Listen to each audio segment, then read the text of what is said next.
ನಾನು ಆಡುವುದು ಬರೆಯ ಮಾತಲ್ಲ ಜೀಯ. ದಾನವರು ಇನ್ನು ಮುಂದೆ ಬಂದರೆ ಅವರ ಚಿಂತೆಯನ್ನು ಕೇಳು. ತ್ರಿಮೂರ್ತಿಗಳ ದಯದಿಂದ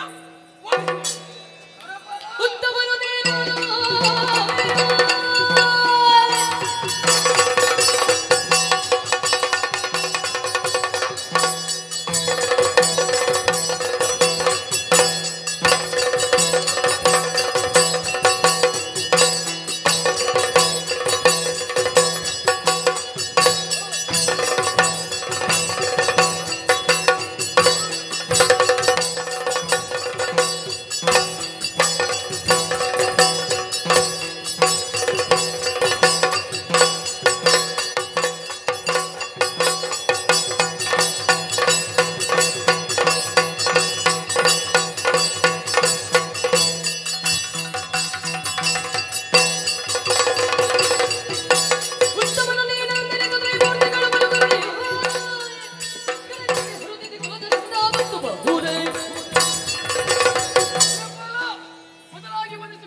ಸುರಪಾಲ ಭಕ್ತಿಯಿಂದ ಪಡೆದಂತಹ ಈ ಸ್ವರ್ಗ ಲೋಕವನ್ನು ಶಕ್ತಿಯಿಂದ ಪಡೆಯುವುದಕ್ಕೆ ಬಂದರೆ ಚಿಂತಿಸಬೇಕಾದ ಅಗತ್ಯವಿಲ್ಲ.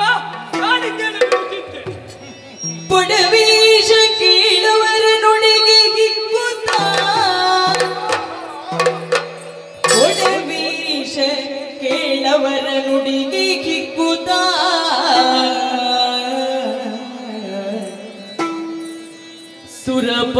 ಸುರಪಾಡರಿ ಸುರಪನಡರಿ ಗಜವಾದ್ಯ ಸಂಗೀತದಿ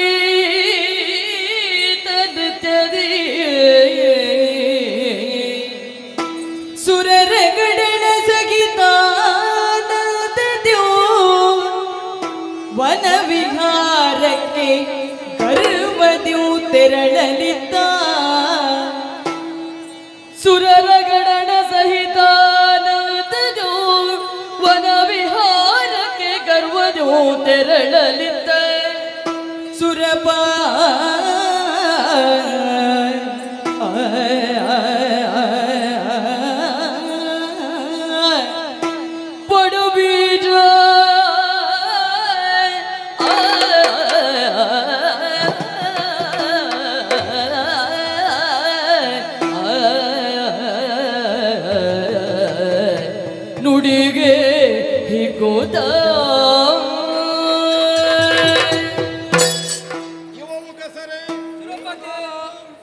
ಭೂಲೋಕದಂತೆ ಪರಿವರ್ತನೆ ಉಳ್ಳಂತಹ ಲೋಕ ಅಲ್ಲ ನಮ್ಮ ನಾಕಲೋಕ. ಸದಾ ಕಾಲ ಇದ್ದದ್ದು ಇದ್ದಂತೆಯೇ ಇರುವಂತಹ ಲೋಕ ಇದು. ಹಾಗೆಂದು ಇಲ್ಲಿರುವವರ ಮನಸ್ಥಿತಿಯೆಲ್ಲ ಹಾಗೇ ಇರ್ತದೆ ಅಂತ ಅರ್ಥ ಅಲ್ಲ. ಇಲ್ಲಿರುವಂತಹ ಸುವಸ್ತುಗಳು ಏನಿದೆ ಅದರಲ್ಲಿ ಪರಿವರ್ತನೆ ಇಲ್ಲ, ಬದಲಾವಣೆ ಇಲ್ಲ. ಮನಸ್ಸಿನ ಅಭಿಮಾನವನ್ನು ಹೊಂದಿದ ದೇವತೆಗಳಲ್ಲಾದರೂ ಕಾಲ ಕಾಲಗಳಲ್ಲಿ ವ್ಯತ್ಯಾಸಗಳು ಬರಬಾರದೆಂದೇನೂ ಇಲ್ಲ. ಆದ್ದರಿಂದಲೇ ವಿಶೇಷವಾದಂತಹ ಸನ್ನಿವೇಶಗಳಲ್ಲಿ ನಮಗೆ ಹರ್ಷದ ಭಾವವೂ ಇದ್ದ ಹಾಗೆ ದುಃಖವನ್ನು ಅನುಭವಿಸಬೇಕಾದ ಸ್ಥಿತಿ ಒದಗುತ್ತದೆ. ಹಾಗಿದ್ರೆ ನಾಕಲೋಕದಲ್ಲಿದ್ದಂತಹ ಸುವಸ್ತುಗಳಲ್ಲೆಲ್ಲ ಬದಲಾವಣೆ ಇಲ್ಲದೆ ಹೋದರೂ ಅದನ್ನು ಅನುಭವಿಸುವಂತಹ ನಮ್ಮಲ್ಲಿ ಮನ ಪರಿವರ್ತನೆಗೆ ಅವಕಾಶಗಳುಂಟು. ಏಕತಾನತೆ ಅನ್ನುವುದು ಆಲಸ್ಯಕ್ಕೆ ಕಾರಣವಾಗಿ ಹೋಗುತ್ತದೆ. ಯಾವಾಗಲೂ ಸುಧರ್ಮ ನಾಮಕವಾದಂತಹ ಆಸ್ಥಾನವನ್ನು ಸೇರುವುದು, ಮೂರು ಲೋಕಗಳ ಕ್ಷೇಮದ ಕುರಿತಾದಂತಹ ಚಿಂತನ ಮಂಥನಗಳನ್ನು ನಡೆಸುವುದು, ಇದು ನಿತ್ಯ ಕಾಯಕವಾಗಿ ಹೋಯಿತು. ಹಾಗೆ ಎಲ್ಲಿಯಾದರೂ ಎಸಗಬೇಕಾದ ಕರ್ತವ್ಯವೇ ಆದರೂ ಅದರಲ್ಲಿ ಯಾವುದೇ ಒಂದು ವ್ಯತ್ಯಾಸಗಳು ಪರಿವರ್ತನೆಗಳಿಲ್ಲದೆ ಹೋದಂತಹ ಕಾಲದಲ್ಲಿ ಆವರಿಸಬಹುದಾದಂತಹ ಜಾಡ್ಯ ನಮಗೂ ಬರಬಾರದೆಂದೇನೂ ಇಲ್ಲವಲ್ಲ. ಯಾಕೆಂದರೆ ರೋಗ ರುಜಿನಗಳಿಲ್ಲದೆ ಇರುವಂತಹ ಒಂದು ನಾಕವೆಂದು ನಾವು ಭಾವಿಸಿದರು ದೇವತೆಗಳಿಗೂ ಆಗಾಗ ಆಪತ್ತು ಬಂದದಕ್ಕೆ ನಮಗೆ ಉದಾಹರಣೆಗಳು ಸಿಗ್ತಾರೆ. ನಾವು ಜಾಡ್ಯ ಮಾನಸರಾಗುತ್ತೆ, ನಮಗೆ ಇನ್ನೆಂಥದ್ದೋ ಒಂದು ಕ್ಷೋಭೆ ಬಂದು ಆವರಿಸಿಕೊಳ್ತದೆ. ಆದ್ದರಿಂದ ಆಗಾಗ ಕಾಲ ಕಾಲಕ್ಕೆ ಸರಿಯಾಗಿ ನಮ್ಮನ್ನು ನಾವು ಮತ್ತೊಮ್ಮೆ ಪರಿಶೀಲಿಸಿಕೊಳ್ಳಬೇಕಾದಂತಹ ಅವಶ್ಯಕತೆ ಅನಿವಾರ್ಯವಾಗಿ ನಾನು ಮನಗಂಡೆ. ಅದಕ್ಕಾಗಿ ನಿಮ್ಮನ್ನು ಪ್ರಶ್ನಿಸಿದ್ದು. ಯಾಕೆ ಅನೇಕ ರಾಕ್ಷಸರಿಗೆ ಮೊದಲು ನಾಕವನ್ನು ಸೇರಿದರು. ಬರುವವರು ಹೇಗೆ ವರಬಲ ಪ್ರಮತ್ತರಾಗಿ ಬಂದು ಅವರು ಹೊಂದಿದಂತಹ ವರ ಯಾರು ಕೊಡುವುದು? ನಾವು ಒಪ್ಪುವಂತಹ ದೇವತೆಗಳೇ ಕೊಡುವುದು. ಈಗ ಬ್ರಹ್ಮನೋ ಈಶ್ವರನೋ ಅವರನ್ನು ನಾವು ಒಪ್ಪುತ್ತೇವೆ. ಅಂತಹವರು ಕೊಟ್ಟಂತಹ ವರದ ಬಲದಿಂದ ನಮ್ಮಲ್ಲಿ ಅವರು ತಮ್ಮದ್ದಾದ ವಿಕ್ರಮದ ಮೂಲಕವಾಗಿ ವಿಜೃಂಭಿಸುವುದಕ್ಕೆ ಅವಕಾಶವಾಗಿ ಹೋಗುತ್ತದೆ. ಒಬ್ಬಾತ ಆಸ್ತಿಕ್ಯವಾದ ಭಾವವನ್ನು ಹೊಂದಿದವ, ಶ್ರದ್ಧಾವಂತನನ್ನಿಸಿಕೊಂಡವ, ತಾನು ಯಾರಲ್ಲಿ ಶ್ರದ್ಧೆಯನ್ನು ಹೊಂದಿದ್ದಾನೆಯೋ ಅವರು ನಮಗನುಕೂಲ ಮಾಡಿದಾಗ ಮಾತ್ರ ಅವರ ಮಾತನ್ನು ಪುರಸ್ಕರಿಸುವುದಲ್ಲ, ಅವರು ನಮ್ಮ ವಿರೋಧಿಗಳಿಗೆ ಅನುಕೂಲವಾದದನ್ನು ಕೊಟ್ಟಾಗಲೂ ಅದು ನಾವು ತಲೆಬಾಗಲೇಬೇಕಾಗುತ್ತದೆ. ಆದ್ದರಿಂದ ಪ್ರತಿಯೊಬ್ಬ ರಾಕ್ಷಸನು ಮೊದಲಿಗೆ ಕೇಳುವ ವರವೇ ಅದು. ದೇವತೆಗಳನ್ನು ದೇವೇಂದ್ರನನ್ನು ಹೊಡೆಯುವ ಸಾಮರ್ಥ್ಯ ಕೊಡು. ಅವರ ತಪಸ್ಸಿಗಾಗಿ ವರವನ್ನು ಕೊಡಬೇಕಾದಂತಹ ಅನಿವಾರ್ಯತೆ ಆ ಶಕ್ತಿಗಳಿಗಿರುವುದರಿಂದ ಅವರು ವರ ಕೊಡ್ತಾರೆ. ಕೊಟ್ಟದರಿಂದ ಅವರು ಇಲ್ಲಿಗೆ ಬರ್ತಾರೆ, ನಾವು ಅದಕ್ಕೆ ಏಟನ್ನು ತಿನ್ನಬೇಕಾಗುತ್ತೆ. ಇದು ಪ್ರತಿ ಸಲವೂ ಇದೇ ಆಗಿ ಹೋಯ್ತಲ್ಲ. ಹೀಗೆಲ್ಲಾದರೂ ನಿಮ್ಮ ಮನಸ್ಸಿನಲ್ಲಿ ಒಂದು ಜಾಡ್ಯ ಆವರಿಸಿದರೆ ಅದನ್ನು ಹೋಗಲಾಡಿಸಬೇಕಾದ ಅವಶ್ಯಕತೆ ಇದೆ ಅನ್ನುವುದಕ್ಕಾಗಿ ಮತ್ತೆ ಮತ್ತೆ ಮತ್ತೆ ಮತ್ತೆ ಪ್ರಶ್ನಿಸುವುದು. ರಾಕ್ಷಸರು ಬಂದರೆ ಏನು ಮಾಡ್ತೀರಿ, ರಾಕ್ಷಸರು ಬಂದರೆ ಏನು ಮಾಡ್ತೀರಿ? ಮನಸ್ಸಿಗೆ ಸಮಾಧಾನ ಆಯಿತು. ಸಾಮಾನ್ಯವಾಗಿ ಭೋಗ ಜೀವನದಲ್ಲೇ ನಿಯುಕ್ತರಾಗಿ ಹೋದವರು ಅಥವಾ ಅದರಲ್ಲೇ ಮುಳುಗಿ ಹೋದವರು ಕರ್ತವ್ಯವನ್ನು ಮರೆತು ಬಿಡ್ತಾರೆ. ಮೇಲ್ಪಂಕ್ತಿಯಂತೆಯೇ ಇರಬಹುದಾದಂತಹ ದೇವತೆಗಳದ್ದಾದ ಚರಿತೆ ಇತರರು ಅನುಸರಿಸುವ ಹಾಗೆ ಆದರ್ಶಪ್ರಾಯವಾಗಿ ಉಳಿಯಬೇಕು. ಅದಾಗಬೇಕು ಅಂತಾದರೆ ಆಗಾಗ ನಾವು ಲೋಕಕ್ಕೆ ಹಿತಕಾರಿಯಾದಂತಹ ಕರ್ತವ್ಯವನ್ನು ಮತ್ತೆ ಮತ್ತೆ ಮತ್ತೆ ಮತ್ತೆ ಜ್ಞಾಪಿಸಿಕೊಳ್ಳಬೇಕಾಗುತ್ತೆ. ಈಗ ಸಮಾಧಾನ ಆಯಿತು. ಸರಿ, ಯಾಕೆ ನಿಮ್ಮ ಸ್ವರ ಕೇಳಿತಲ್ಲ? ಹೌದು. ಈ ಸ್ವರದಲ್ಲಿ ನಾವಿದ್ದೇವೆ, ರಾಕ್ಷಸರು ಬಂದರೆ ಹೆದರುವುದು ಬೇಡ. ಈಗ ಅವರು ಬರ್ತಾರೆ ಅಂತಲ್ಲ.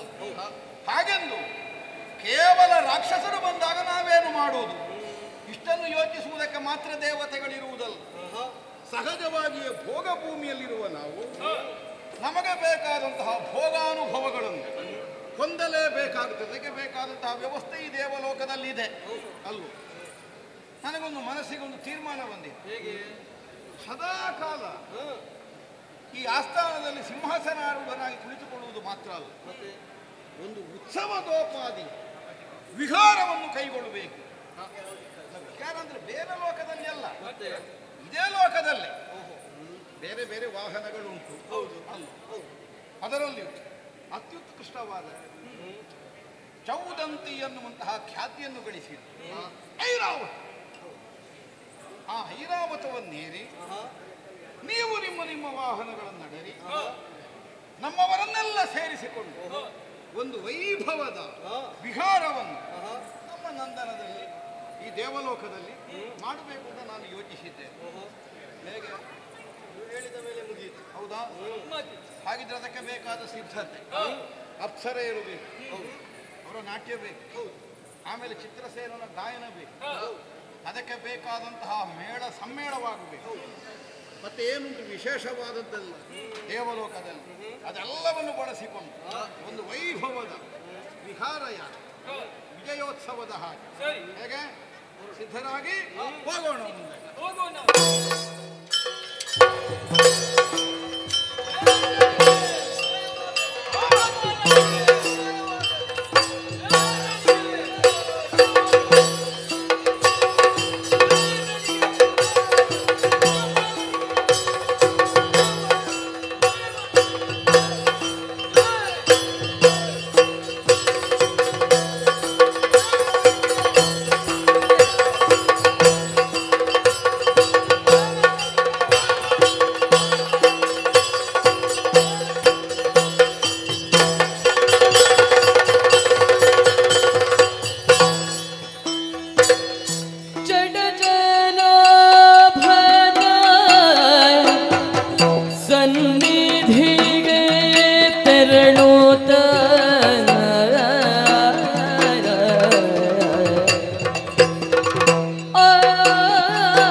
ಇದನ್ನು ಬದುಕಿನಲ್ಲಿ ಅನುಷ್ಠಾನಿಸುತ್ತಾ ನಾವು ಸಾಗಿದವು.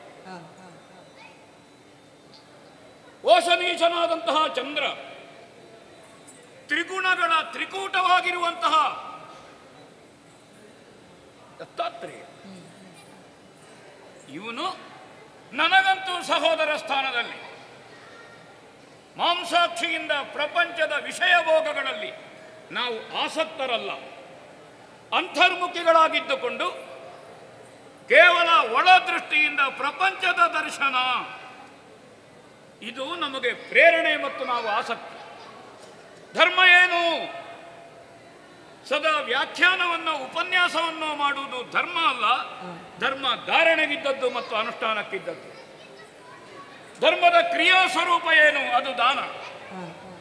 ದಾನ ಹೇಗೆ ಕೊಡಬೇಕು, ಎಷ್ಟು ಕೊಡಬೇಕು, ಯಾವುದನ್ನು ಕೊಡಬೇಕು ಎನ್ನುವಂಥ ಉಪನ್ಯಾಸ ಧರ್ಮವಲ್ಲ, ಧರ್ಮದ ಕ್ರಿಯಾ ಸ್ವರೂಪ ದಾನ. ಮನೆ ಬಾಗಿಲಿಗೆ ಬರುವಂತಹ ಒಬ್ಬ ಭಿಕ್ಷು ಧರ್ಮ ಕೊಡಿ, ಧರ್ಮ ಕೊಡಿ ಅಂತ ಹೇಳಿದರೆ ಭಾಷಣ ಮಾಡುವುದಾ? ಅಲ್ಲವಲ್ಲ. ಅವನಿಗೆ ದಾನವನ್ನು ಕೊಡಬೇಕಾದ್ದು ಮುಖ್ಯ. ಇದರಲ್ಲಿ ನಾವು ಆಸಕ್ತಿ ಉಳ್ಳವರು ವಾಸ್ತವ ಪ್ರಪಂಚದಲ್ಲಿ ನಮಗೇನು ಕೆಲಸ ಉಂಟು? ಅಂತರ್ಮುಖಿಯಾಗಿದ್ದುಕೊಂಡು ದೇವಧರ್ಮ ಮತ್ತು ಋಷಿ ಧರ್ಮದ ಒಂದು ಸಮನ್ವಯವನ್ನು ನಾವು ಕಂಡವರು. ಅದು ಪ್ರತ್ಯೇಕವಾದಲ್ಲ. ಅಧರ್ಮದ ನಾಶಕ್ಕೆ, ಧರ್ಮದ ಉದ್ಧಾರಕ್ಕೆ, ಅಥವಾ ಧರ್ಮ ಗ್ಲಾನಿಯಾಗುವ ಹೊತ್ತಿಗೆ ಆ ಗ್ಲಾನಿಯನ್ನು ತೊಡೆದು ಮತ್ತೆ ಪ್ರಕರ್ಷಮಾನವಾಗಿ ಧರ್ಮ ಪ್ರಕಟಗೊಳ್ಳುವುದಕ್ಕಾಗಿ ನಾವು ಅನುಷ್ಠಾನಿಗಳು. ಒಂದು ವೇಳೆ ಋಷಿ ಧರ್ಮವೇ ವಿಚಲನೆಗೊಂಡಿತು, ಅವಾಗ ಪ್ರೇರಣೆ ಕೊಡಲಿಕ್ಕೆ ದೇವಧರ್ಮ. ಒಂದು ವೇಳೆ ದೇವಧರ್ಮ ಮಾಡಬೇಕಾದಂತಹ ಮಹಾತ್ಮೆಯನ್ನು, ಲೀಲೆಯನ್ನು ಸಕಾಲದಲ್ಲಿ ಕೈಗೊಳ್ಳದೇ ಇದ್ದರೆ ದೇವಧರ್ಮವನ್ನು ಪ್ರಾರ್ಥಿಸಿ ಪ್ರೇರಣೆ ಕೊಡುವುದಕ್ಕೆ ಋಷಿ ಧರ್ಮ ಇರುವಂತಹದ್ದು. ಈ ನಿಟ್ಟಿನಲ್ಲಿ ನೇರವಾಗಿ ನಾನು ಬಹಿರ್ಮುಖನಾಗಿ ವೈಕುಂಠಕ್ಕೆ ಹೋದವ. ಪ್ರೇರಣೆ, ವೈಕುಂಠಕ್ಕೆ ಯಾಕೆ ಹೋಗಿದ್ದೇನೆ ಎಂಬ ಪ್ರಶ್ನೆಗೆ ನನ್ನಲ್ಲಿ ಉತ್ತರ ಇಲ್ಲ. ಪುರುಷೋತ್ತಮನನ್ನು, ಜಡಜನಾಭನನ್ನು ಅರ್ಚಿಸಿದೆ. ಆ ಭಗವಂತನು ವಿಶಿಷ್ಟ. ಮುಖದಲ್ಲಿ ಕಮಲ, ಕಣ್ಣಿನಲ್ಲಿ ಕಮಲ, ಹೃದಯದಲ್ಲಿ ಕಮಲ, ಪಾದದಲ್ಲಿ ಕಮಲ, ಹಸ್ತದಲ್ಲಿ ಕಮಲ, ನಾಭಿಯಲ್ಲಿ ಕಮಲ. ಹಾಗಾದರೆ ಯಾವ ಭಾಗದಿಂದ ಆ ಭಗವಂತನನ್ನು ನೋಡಿದ್ರು ವಿಶಾಲವಾದಂತಹ ಸಮದರ್ಶಿತ್ವವುಳ್ಳಂತಹ ದೇವರು. ಪಾಲಿಸುವವನಿಗೆ ಅದಿರಬೇಕಾದ್ದು ಮುಖ್ಯ ಅಲ್ಲ. ಹಾಗೆ ವೈಕುಂಠ ದರ್ಶನ ಮಾಡಿ ಮಹಾವಿಷ್ಣುವನ್ನು ಅರ್ಚಿಸಿ ಪ್ರಸನ್ನೀಕರಿಸಿದವಾಗ ನೋಡಿ, ಸುಮಮಾಲೆಯನ್ನು ನನ್ನ ಕೈಗಿಟ್ಟ ಭಗವಂತ. ಹೂವನ್ನಾಯ್ದು ಕೊಯ್ದು ಮಾಲೆ ಮಾಡಲಿಕ್ಕೆ ವೈಕುಂಠದಲ್ಲಿ ಇಲ್ಲಲ್ಲ. ಹೂ ಕಟ್ಟುವವರು ಇಲ್ಲ, ಅಥವಾ ಹೂ ಬಳಿಯುವ ಮರಗಳು ಇಲ್ಲ. ಸಂಕಲ್ಪ ಮಾತ್ರದಿಂದಲೇ ವಿಶಿಷ್ಟವಾದ, ದಿವ್ಯವಾದ, ಭವ್ಯವಾದ, ನೋಡಿ ಏನು ಆಕರ್ಷಣೀಯವಾಗಿದೆ. ಇದನ್ನು ಕೈಗೆತ್ತಿಕೊಟ್ಟವು. ಇದನ್ನು ಹೇಗೆ ಬಣ್ಣಿಸುವುದು ನಾವು?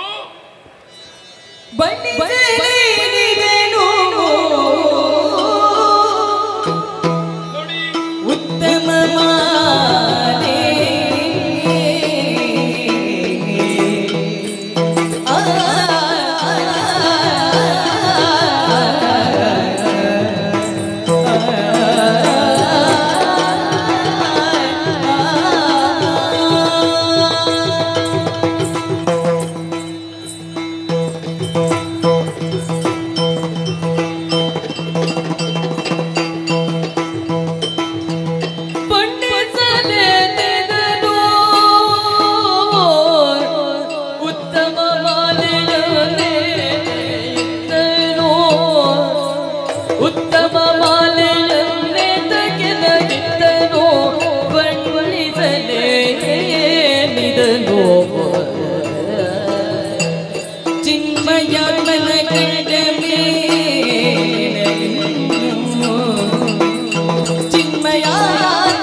ಉತ್ತಮ ಮಾಲೆಯನ್ನೇ ತಗೆನಗಿದ್ದನು.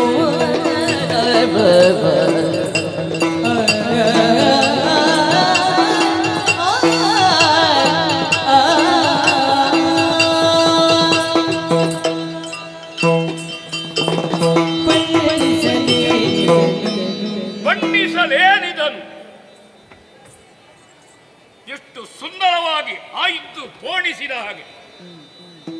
ಭಗವತ್ ಸೃಷ್ಟಿ, ಭಗವಂತನ ಸೃಷ್ಟಿಯಲ್ಲಿ ಎಲ್ಲದಕ್ಕೂ ಆಕಾರವಿದೆ, ಸೌಂದರ್ಯವಿದೆ. ಒಂದೊಂದು ಹೂಗಳನ್ನಾಯ್ದು ಪ್ರಕೃತಿಯಲ್ಲಿ ಎಷ್ಟು ಹೂಗಳಿದೆ, ಸುವಾಸನಾಭರಿತವಾದದ್ದು. ಬಣ್ಣ ಬಣ್ಣಗಳನ್ನಾಯ್ತು ಪೋಣಿಸಿದ ರೀತಿ. ನಾನು ಆಲೋಚನೆ ಮಾಡುವುದು, ಈ ದುರ್ವಾಸ ಮುನಿಗೆ ದೇವರು ಯಾಕೆ ಹಾರ ಕೊಟ್ಟದ್ದು? ನಾನೇನು ಕಲ್ಯಾಣ ಮಂಟಪಕ್ಕೆ ಹೊರಟವನ ಮದುವೆ ಸಮಾರಂಭಕ್ಕಲ್ವಲ್ಲ. ಯಾವ ಮದುವೆ ಮಂಟಪಕ್ಕೂ ಹೋಗುವವರು ನಾವಲ್ಲ. ಒಂದು ರೀತಿಯ ವೈರಾಗ್ಯ ಜೀವನ, ನಾವು ಆಸಕ್ತರಲ್ಲ. ಹಾಗಾದ್ರೆ ಯಾಕೆ ಭಗವತ್ ಸಂಕಲ್ಪ ಬೇರೆಯೇ ಇರಬೇಕು?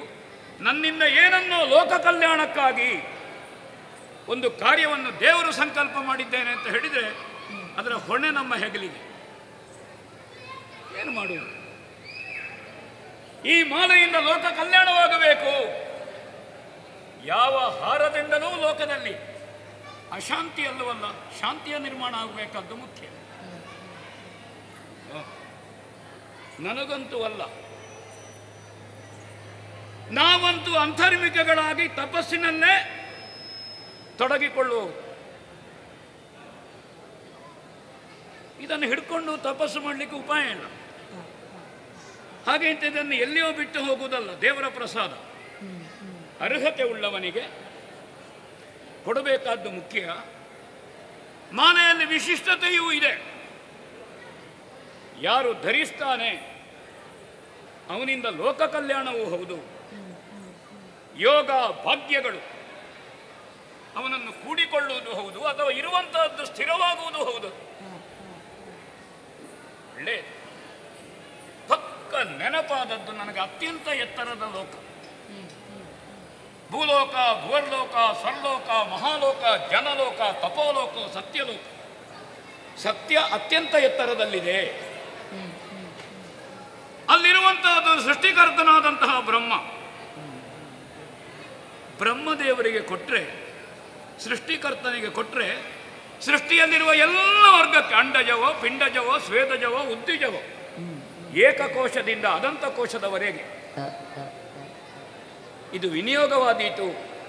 ಯಾವಾಗಲೂ ಹಾಗೆ. ಬಂದವರಿಗೆಲ್ಲ ಪ್ರಸಾದ ಎಲ್ಲಿ ಕೊಡ್ತಾರೆ? ಅಲ್ಲಿ ನಾವು ಪ್ರಸಾದ ಕೊಂಡೋಗಿ ಕೊಡಬೇಕು. ಆವಾಗ ಬಂದವರಿಗೆಲ್ಲ ಸಿಗ್ತದೆ. ಬಂದವರಿಗೆ ಯಾರಿಗೂ ಪ್ರಸಾದ ಕೊಡೋದಿಲ್ಲ, ಮನೆಯೊಳಗೆ ಇರ್ತಾನೆ, ಆ ಮನೆಗೆ ಪ್ರಸಾದ ಕೊಟ್ಟು ಪ್ರಯೋಜನ. ಕಾಶಿಯಿಂದ ತಂದ ತೀರ್ಥವನ್ನು ಒಂದು ಉದ್ಧರಣೆ ಕಲಶಕ್ಕೆ ಹಾಕಿ ಎಲ್ಲರಿಗೂ ಕೊಟ್ಟ ಹಾಗೆ. ಒಳ್ಳೆಯದು. ಹಾಗಾದ್ರೆ ಸತ್ಯಲೋಕದ ಕಡೆಗೆ ನಡೀತೇನೆ.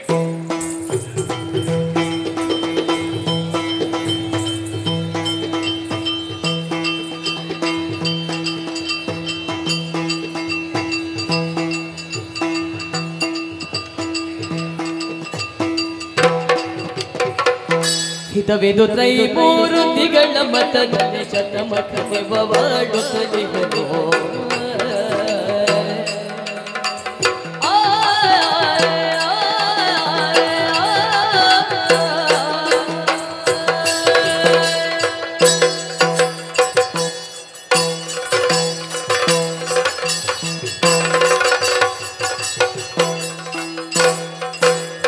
ಹಿತವಿದು ತ್ರೈಮೂರ್ತಿಗಳ ಮತದಲ್ಲಿ ಶತಮಖವಾಡುತ್ತಲಿಹನು, ಶತಮಖವಾಡುತ್ತಲಿಹನು.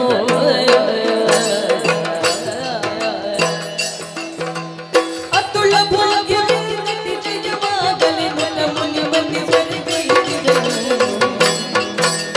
ಹಿತವಿದು ತ್ರೈಮೂರ್ತಿಗಳ ಮತದಲ್ಲಿ ಶತಮಖವಾಡುತ್ತಲಿಹನು, ಶತಮಖವಾಡುತ್ತಲಿಹನು. ಅತುಳ ಭಾಗ್ಯವಿದೆ ಜಯವಾಗಲಿ ಮನ ಮುನಿ ಬನ್ನಿ ಸ್ವರ್ಗೈದಿದನು.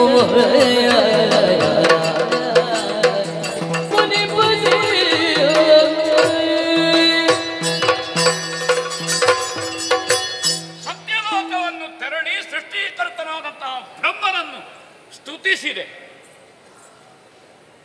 ಪ್ರಸನ್ನನಾದಂತಹ ಬ್ರಹ್ಮದೇವರು ಏನು ಮುನಿಪೋತ್ತಮರು ಈ ಕಡೆಗೆ ಬಂದದ್ದು. ಮಹಾವಿಷ್ಣು ಕೊಟ್ಟಂತಹ ದಿವ್ಯವೂ ಭವ್ಯವೂ ಆದ ಈ ಮಾಲೆಯನ್ನೊಂದು ಸನ್ನಿಧಾನಕ್ಕೆ ಸಮರ್ಪಿಸೋಣ. ಮಹಾವಿಷ್ಣು ಕೊಟ್ಟದ್ದ. ಆ ನಾರಾಯಣನ ನಾಭಿ ಕಮಲದಿಂದ ಹುಟ್ಟಿದವ ಬ್ರಹ್ಮದೇವರು. ನನಗೆ ನಾರಾಯಣನಲ್ಲಿ ಪಿತೃಭಕ್ತಿ ಇದೆ ಹಾಗಾದ ಕಾರಣ ನಾರಾಯಣ ದೇವರು ಕೊಟ್ಟದ್ದು ಇದು ಪೂಜನೀಯ. ನನಗವನು ಸೇವಿಯ, ನಾನು ಸೇವಕ. ಅವ ಶರಣ್ಯ, ನಾನು ಶರಣ. ನೀವು ನನ್ನ ದೇವರು ಹೇಳ್ಬೋದು, ನನಗೊತ್ತುಂಟಲ್ಲ ಪೂಜನೀಯವಾದದ್ದು, ನಾನು ಪೂಜಿಸಲ್ಪಡಬೇಕಾದದ್ದು. ಬ್ರಹ್ಮದೇವರ ಹತ್ರ ಪ್ರಶ್ನಿಸಲಿಕ್ಕೆ ನಾವಲ್ಲವಲ್ಲ. ಪೈತೃಕವಾಗಿ ಬ್ರಹ್ಮದೇವರ ಹತ್ರ ನಮಗೊಂದು ಸಂಬಂಧ ಬೇರೆ ಉಂಟು. ಪಿತೃಮಹಾಶಯನಾದಂಥ ಅತ್ರಿ ಮಹರ್ಷಿಗಳ ಮೂಲಕವಾಗಿ ದೇವರನ್ನೋ ಗುರುಗಳನ್ನೋ ಹಿರಿಯರನ್ನೋ ಪ್ರಶ್ನಿಸುವುದಕ್ಕೆ ಕಿರಿಯರಿರುವುದಲ್ಲವಲ್ಲ. ಹೊರಟು ಹಾಗಾದ್ರೆ ಯಾರು ಸೃಷ್ಟಿ ಮತ್ತು ಸ್ಥಿತಿ ಇದರ ಸಮತೋಲನವನ್ನು ಕಾಯ್ದುಕೊಳ್ಳುವಂತಹ ರುದ್ರ ನನಗೆ ಪಿತೃಸ್ಥಾನದಲ್ಲಿ ಕಾಲಾಗ್ನಿ ರುದ್ರಾಂಶ ಸಂಭೂತ ಕೈಲಾಸವನ್ನೇರಿ ಸದಾಶಿವನನ್ನು ಅರ್ಚಿಸಿ ಪೂಜಿಸಿ ಪ್ರತ್ಯಕ್ಷೀಕರಿಸಿದೆ. ಆ ದೇವರು ಹೇಳಿದ್ದು ಅದನ್ನೇ. ವೈಕುಂಠವಾಸಿ ಕೊಟ್ಟದ್ದು ಹರಿಹರರಲ್ಲಿ ಅಭೇದ. ಹರಿ ಕೊಟ್ರೇನು, ಹರ ಕೊಟ್ರೇನು, ಹರ ಕೊಟ್ರೇನು, ಹರಿ ಕೊಟ್ಟರೇನು. ಹರಿಹರರಲ್ಲಿ ಸುಮದ ವ್ಯತ್ಯಾಸ. ವಿಷ್ಣುವಿಗೆ ತುಳಸಿ, ಶಿವನಿಗೆ ಬಿಲ್ವಪತ್ರೆ, ಸುಮದ ವ್ಯತ್ಯಾಸ ಅಷ್ಟೇ, ಬೇರೆ ಏನೂ ಇಲ್ಲ ನಮ್ಮಲ್ಲಿ. ಹಾಗಾದ ಕಾರಣ ನಾವು ಪಡ್ಕೊಂಡ್ರೆ ದತ್ತಾಪಹಾರ ಬರ್ತದೆ, ದೋಷ. ನಾನೇ ಕೊಟ್ಟದ್ದನ್ನು ನಾನೇ ಪಡ್ಕೊಂಡ ಹಾಗಾಗ್ತದೆ. ನಮ್ಮಲ್ಲಿ ಅಭೇದ ಶಂಕರನಾರಾಯಣ ಅಥವಾ ಶಿವನಾರಾಯಣ. ನಾರಾಯಣನು ಶಿವನೂ ಆಗುತ್ತಾನೆ, ಶಿವ ನಾರಾಯಣನೂ ಆಗಬಲ್ಲ. ಎರಡು ಕಡೆಗೆ ಹೋದರೂ ಆಗಲಿಲ್ಲ. ಹಾಗಾದ್ರೆ ಯಾರಿಗೆ ಕೊಡುತ್ತೆ? ತ್ರಿವಿಷ್ಟಪದ ಅಧಿಪತಿ, ಸುಧರ್ಮ ಸಭಾಧ್ಯಕ್ಷ, ತ್ರಿಲೋಕಾಧಿಪತ್ಯ ತ್ರಿವಿಷ್ಟಪದಲ್ಲಿ ಕುಳಿತು ಯಜ್ಞಾದಿ ಕರ್ಮಗಳಲ್ಲಿ ಹವಿಸ್ಸನ್ನು ಯಜ್ಞ ದೇವತೆಯಾದಂತಹ ಮಹಾವಿಷ್ಣು, ಯಜ್ಞವೈ ವಿಷ್ಣು ಇಂದ್ರಮುಖದಿಂದ ಸ್ವೀಕರಿಸ್ತಾನೆ ಅಂತ ಯಜುರ್ವೇದಿಗಳಿಗೆ ನಂಬಿಕೆ. ಈ ಮಾಲೆ ಬಹುಶಃ ಅವರಷ್ಟು ಇಬ್ಬರು ಬೇಡ ಅಂತ ಹೇಳಿದ್ದು ಅಥವಾ ಮಹಾವಿಷ್ಣು ಕೊಟ್ಟದ್ದು. ಇದು ಕೊಡಬೇಕಾದ ಯಾರಿಗೆ ಅಂತ ಹೇಳಿದ್ರೆ ದೇವೇಂದ್ರನಿಗೆ. ಹಾಗೆ ಆಡುತ್ತಾ ಆಡುತ್ತಾ ಮುಂದೆ ಬಂದದ್ದು ನಂದನವನವೇ. ಏನು ಸೊಬಗು! Oh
ಯಾಕೆಂದ್ರೆ ಪ್ರವೇಶ ಮಾಡಿದ್ದು ನಂದನವನ. ಮಾರ್ಥಾಂಡನ ಪ್ರಖರವಾದಂತಹ ಕಿರಣಗಳು ಇದೆ. ಆ ಕಿರಣಗಳಲ್ಲಿ ಹಿತಾಂಶವಾದ ಚಂದ್ರನ ತಂಪು ಇದೆ. ಸೂರ್ಯ ಚಂದ್ರರು ಎರಕವಾಗಿರುವಂತಹ ಪ್ರಭಾವಲಯ ಅದು ದೇವತೆಗಳಿಗೂ ಇದೆ, ದೇವರುಗಳಿಗೂ ಇದೆ, ಅದು ದೇವಲೋಕದಲ್ಲಿಯೂ ಇದೆ. ದಿವು ಎಂಬ ಪ್ರಭಾವಲಯ, ಇದು ದಿವ್ಯ ಲೋಕ. ನಂದವನದಲ್ಲಿ ನೋಡಿ, ಬಹು ಬಗೆಯ ವಿಧ ವಿಧದ ಸುಮಗಳು. ಏನು ಸೌಂದರ್ಯ, ಏನು ಸೊಬಗು, ಕರ್ಣಾನಂದವಾದದ್ದು. ಮತ್ತು ರತ್ನಾದಿಗಳು, ಯಾವುದು ಸರ್ವಶ್ರೇಷ್ಠವಾದದ್ದು ಅದೆಲ್ಲ ಇಲ್ಲಿದೆ. ಯಾಕಂದ್ರೆ ವನಜ ಭವನ ಸೃಷ್ಟಿಯ ವನ ಇದು. ಅವನ ಸೃಷ್ಟಿಯಲ್ಲಿ ಸರ್ವಶ್ರೇಷ್ಠತೆಯನ್ನು ಕಾಣಬೇಕಿದ್ರೆ ಪ್ರಕೃತಿಯಲ್ಲಿ ನಂದನವನಕ್ಕೆ ಬಂದ್ರಾಯಿತು. ಬ್ರಹ್ಮನ ಸೃಷ್ಟಿಯಲ್ಲಿ ವನರಾಜ್ಞಿ ಅತ್ಯಂತ ನಳನಳಿಸುತ್ತಾ ಸರ್ವಶ್ರೇಷ್ಠವಾದದ್ದು ಎಲ್ಲಿದೆ? ನಂದನವನದಲ್ಲಿದೆ. ನಾನು ಇದನ್ನು ನೋಡುವುದಕ್ಕೆ ಬಂದದ್ದಲ್ಲ, ಇದರಲ್ಲಿ ನಮಗೆ ಆಸಕ್ತಿಯೂ ಇಲ್ಲ. ಸೌಂದರ್ಯದ ಆರಾಧಕರು, ಸೌಂದರ್ಯದ ಉಪಾಸಕರು, ಸೌಂದರ್ಯ ಅಪೇಕ್ಷೆ ಉಳ್ಳವರು ನಾವಲ್ಲ. ಅದರ ಆರಾಧನೆ ಮಾಡುವ ಸೌಂದರ್ಯ ಲಹರಿ ಅದು ಆರಾಧನೆಗಿದ್ದದ್ದು.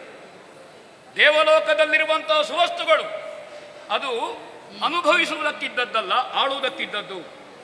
ಅಲ್ಲಿ ಇದ್ದದ್ದನ್ನೆಲ್ಲ ಹೋಗಿ ಮುಟ್ಟುವುದಲ್ಲ, ನೋಡಿ ಕೈ ಮುಗಿಯುವುದು.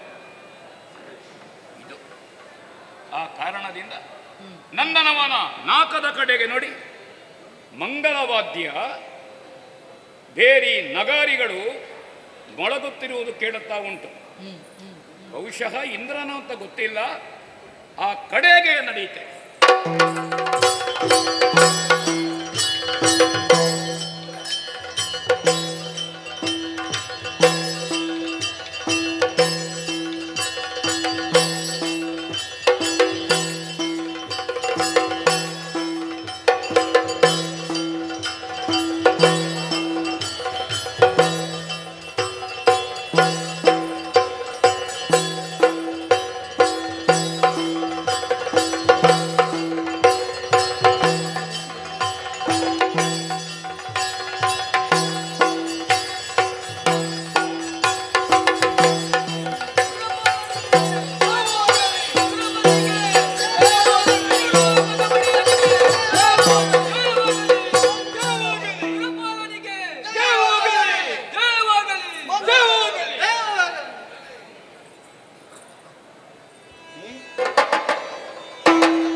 ನಾನು ಯಾವಾಗಲೂ ಹಾಗೆ, ಉಳಿದವರು ನಿರೀಕ್ಷೆ ಮಾಡುವಾಗ ನಾ ಬರುವುದಿಲ್ಲ, ನಾ ಬಂದ್ರೆ ಅನಿರೀಕ್ಷಿತವೇ. ಅಯ್ಯಯ್ಯೋ, ನಿಮ್ಮನ್ನೆಲ್ಲ ಬರುವುದು ಬೇಡ ಅಂತ ನಾವು ಹೇಳಲಿಕ್ಕೆ ಉಂಟ.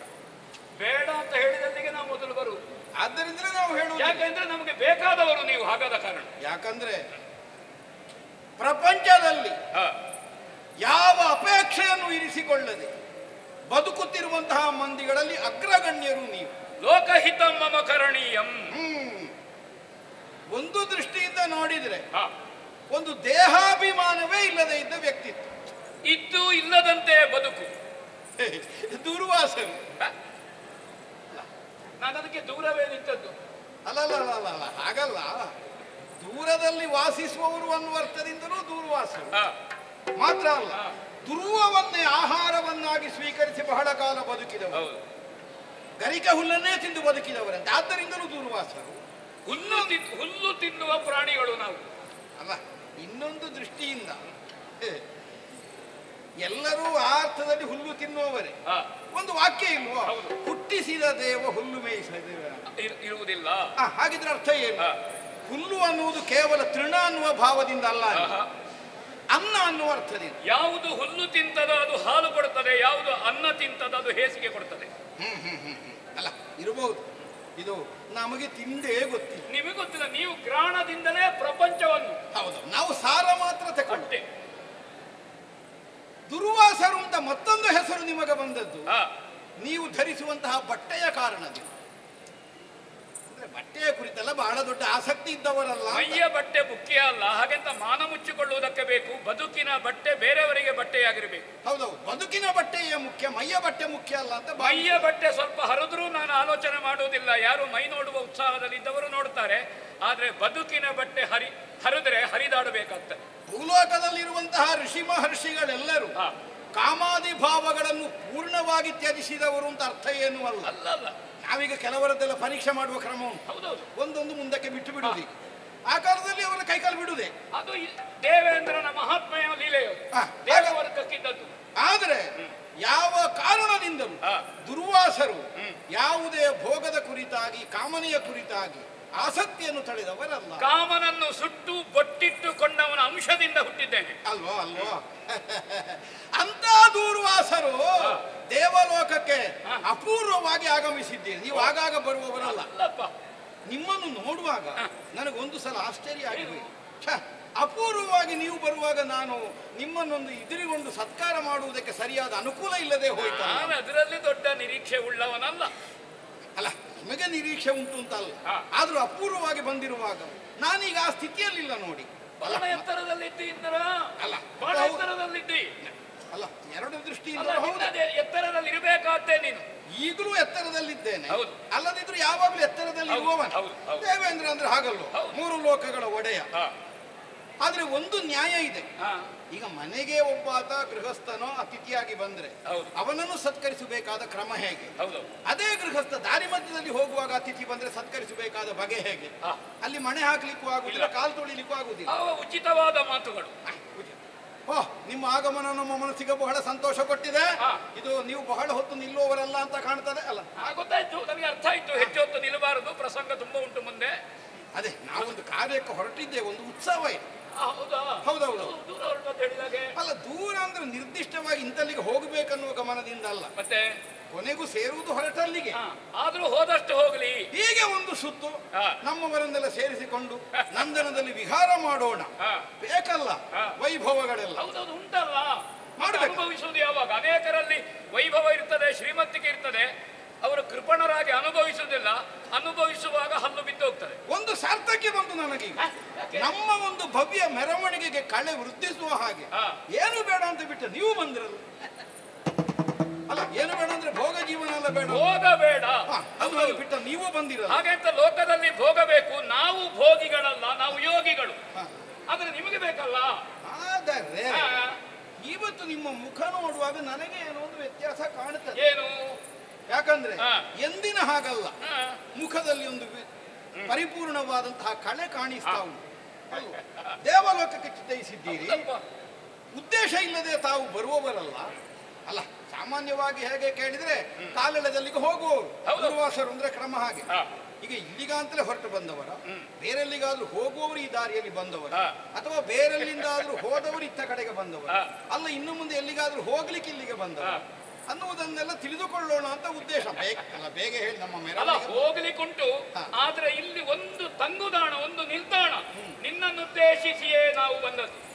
ನನ್ನನ್ನು ಕೇಳಿ ವಿಸ್ಮಯದಿಯು ನುಡಿದೆ ಎನಗೂಳಿಗವು ತಪವೊಂದೇ ಸುರಪ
ಮಹಾವಿಷ್ಣುವನ್ನು ಅರ್ಚಿಸಿ ಆರಾಧಿಸಿದರೆ ಪ್ರಸನ್ನನಾಗಿ ಸುಮಮಾಲೆಯೊಂದನ್ನು ಕೈಗಿದ್ದ. ಓಹೋ, ಕಮಂಡಲವನ್ನು, ದಂಡವನ್ನು, ಕುಶ ಸಮಿತಿಗಳನ್ನು ಕೊಡಬೇಕಾದ ದೇವರು ಈ ವಿರಾಗಿಗೆ ಕೊಟ್ಟದ್ದು ಸುಮಮಾಲೆ. ಅದೇ ಏನಪ್ಪ ಉದ್ದೇಶ? ಭಗವತ್ ಸಂಕಲವನ್ನು ಪ್ರಶ್ನಿಸುವುದಕ್ಕೆ ನಾವು ದೇವರೇ ನನಗೆ ಯಾಕೆ ಅಂತ ಕೇಳಿದ, ನಿನಗೆ ಯಾಕೆ ಅಂತ ನನಗೊತ್ತುಂಟು ಅಂತ ದೇವರು ಹೇಳಿದ್ರೆ, ನಾನು ಆಗಿರೋದ ಗಮನಿಸುವುದು ನೀವು ಕೈಯಲ್ಲಿ ಒಂದು ಹೂವಿನ ಮಾಲೆ ಹಿಡ್ಕೊಂಡು ಆಚೆ ಈಚೆ ಹೋಗುತ್ತೀರಿ. ಯಾವುದೋ ಮದುವೆಗೆ ಹೇಳಿಕೆ ಬಂದಿದೆ, ಆದ್ರೂ ಉಡುಗೊರೆಗೆ ಮಾಲೆ ಹಿಡ್ಕೊಂಡು ಹೋಗುದಲ್ಲ. ಅಲ್ಲ, ಏನಾದ್ರೂ ತಮ್ಮದೇ ಕಲ್ಯಾಣೋತ್ಸವ ಉಂಟ ಕಡೆಗೆ? ನಮ್ಮದು ಲೋಕ ಕಲ್ಯಾಣದ ಸಂಕಲ್ಪವೇ ಹೊರತು ಲೋಕ ಕಲ್ಯಾಣದಲ್ಲೇ ನಮ್ಮ ಕಲ್ಯಾಣ ಹೊರತು ನಮಗೆ ಪ್ರತ್ಯೇಕ ಕಲ್ಯಾಣ ಅಲ್ಲ. ಅಲ್ಲ, ಲೋಕ ಕಲ್ಯಾಣಕ್ಕಾಗಿ ನೀವು ಕೈಯಲ್ಲಿ ಹೂವಿನ ಮಾಲೆ ಹಿಡಿಯುವುದಿಲ್ಲ. ನಾನು ಉಂಡು ಉಪವಾಸಿ, ಬಳಸಿ ಬ್ರಹ್ಮಚಾರಿ. ನಾವೇನು ಸಂಸಾರ ಮಾಡ್ಲಿಕ್ಕಿದ್ದವರು ಮತ್ತೆ ಅಥವಾ ಮಾಡಿದ್ರೆ ಜನ ಅದನ್ನು ಸಂಸಾರ ಅಂತ ಒಪ್ಪೀತ? ದುರ್ವಾಸರು ಸಂಸಾರ ಮಾಡಿದ್ರು, ಯಾವ ಪ್ರಾರಬ್ಧಕ್ಕಪ್ಪ? ಅಲ್ಲ, ಸಂಸಾರ ಹೊಂದಿದವರಿಗೂ ಹಾಗೆ ಕಂಡ್ರೂ ಕಷ್ಟವೇ. ಹಾಗೆ ಆಸಕ್ತ, ಹಾಗೆ ಸಂಸಾರ ಮಾಡುವವನಲ್ಲ ನಾನು, ಹಾಗೆಂತ ಬೇಡ ಅಂತ ಹೇಳುವವನು ಅಲ್ಲ. ಹೌದು, ಯಾವುದನ್ನು ನಾನು ಅಂಟಿಸಿಕೊಳ್ಳುವವನಲ್ಲ. ಕಮಲ ಪತ್ರದಲ್ಲಿರುವ ನೀರಿನ ಹಾಗೆ ನನ್ನ ಬದುಕು. ಊಟ ಮಾಡಿದ್ರೆ ಹೊಟ್ಟೆ ತುಂಬುತ್ತದೆ, ಹಸಿವೆ ನಿಲ್ಲುವುದಿಲ್ಲ. ಊಟ ಮಾಡಿದ್ರೆ ಕೈ ಪರಿಮಳವೂ ಉಳಿಯುವುದಿಲ್ಲ. ಹಾಗಾದ ಕಾರಣ ಉಂಡು ಉಪವಾಸಿ. ಯಾರಾದ್ರೂ ಕೇಳಿದ್ರೆ ದುರ್ವಾಸರು ಊಟ ಮಾಡಿದ್ದಾರೋ, ನಿಮಗೆ ಊಟ ಹಾಕಿದ್ದೇನೆ ಅಂತ ಅವರು ಹೇಳಿದ್ರು, ನೋಡಿ ನನ್ನ ಕೈ ನೋಡಿ, ಇಲ್ಲ ಪರಿಮಳ, ಒಗ್ಗರಣೆ ಪರಿಮಳ ಇಲ್ಲ. ಹಾಗೆ ಉಂಡು ಉಪವಾಸ. ಸಂತಾನ ಪಡೆದಿದ್ದಾರೋ ದುರ್ವಾಸರೆ, ನನಗನ್ನ ಅಪ್ಪ ಅಂತ ಕರೆದ ಮಕ್ಕಳಿಲ್ಲ ಅಂತ ಹೇಳುವ ಜನ. ಹಾಗಾದ್ರೆ ಯಾಕೆ ಲೋಕ ಕಲ್ಯಾಣ ನಮಗಂತೂ ಬೇಡ? ತಪಸ್ಸಿನಲ್ಲಿ ನಿರತನಾಗುವವನಿಗೆ ಸುಮಮಾಲೆ ಯಾಕೆ? ಈ ಬೇಡದಿದ್ದವರ ಕೈಗೆ ಅವರು ಕೊಟ್ಟದ್ದು ಯಾಕಪ್ಪ? ಪವಿತ್ರವಾದದ್ದು, ದೇವರು ಕೊಟ್ಟದ್ದು. ಹಾಗೆ ಅಂತ ಎಲ್ಲಿಯೋ ಮರದ ಗೆಲ್ಲಿನಲ್ಲಿಯೋ ಅಥವಾ ಬಂಡೆಯ ಮೇಲೆಯೋ ಇಟ್ಟು ಹೋಗಬಹುದಾ ಪಾವಿತ್ರತೆಯನ್ನು, ಪ್ರಸಾದವನ್ನು? ಹೋಗಕೂಡದು. ಯೋಗ್ಯತೆ ಉಳ್ಳವನಿಗೆ ಇದು ಹೋಗಬೇಕು, ಇದರ ಯೋಗ್ಯತೆಯು ಉಳಿಬೇಕು. ಯಾರಿಗೆ ಇದರ ಯೋಗ್ಯತೆಯನ್ನು ಸಂರಕ್ಷಿಸುವುದಕ್ಕಾಗುತ್ತದೆ, ಗೌರವಿಸುವುದಕ್ಕಾಗುತ್ತದೆ, ಯಾರಿಗೆ ಕೊಟ್ಟರೆ ಅವರ ಯೋಗ್ಯತೆ ವೃದ್ಧಿಯಾಗುತ್ತದೆ, ಇದು ಪ್ರಸಾದ ಕೊಡುವಲ್ಲಿ ಪ್ರಸಾದದ ಪಾವಿತ್ರ್ಯತೆಯೂ ಉಳಿಬೇಕು, ಪಡೆದವನಿಗೆ ಉತ್ಕರ್ಷವೂ ಆಗಬೇಡುವ. ಹೌದೌದು. ಸತ್ಯಲೋಕಕ್ಕೆ ಹೋದರೆ ಬ್ರಹ್ಮದೇವರು ಹೇಳ್ತಾರೆ, ಪಿತೃಸ್ಥಾನದಲ್ಲಿ ಮಹಾವಿಷ್ಣು ಇದ್ದಾನೆ, ಮಗನಾದಂತಹ ನನಗೆ ಅದರಲ್ಲಿ ಪೂಜ್ಯ ಭಾವನೆ ಇದೆ, ನಾನು ಅರ್ಚಿಸಬೇಕಾದವ, ಕುತ್ತಿಗೆಯಲ್ಲಿ ಧರಿಸಬೇಕಾದವನಲ್ಲ. ಬ್ರಹ್ಮದೇವರು ಅಲ್ಲಿಂದಲೇ ಒಂದು ಆರತಿ ಮಾಡಿ ಆಯ್ತು ದೂರದಿಂದ. ಆರತಿ ಮಾಡಿದ್ದ ನೀವು ಹೋಗಬಹುದು ಹೇಳಿದ್ದ ಗೊತ್ತಿಲ್ಲ, ಹೀಗಾಯ್ತು. ನಾ ಹೊರಟೆ.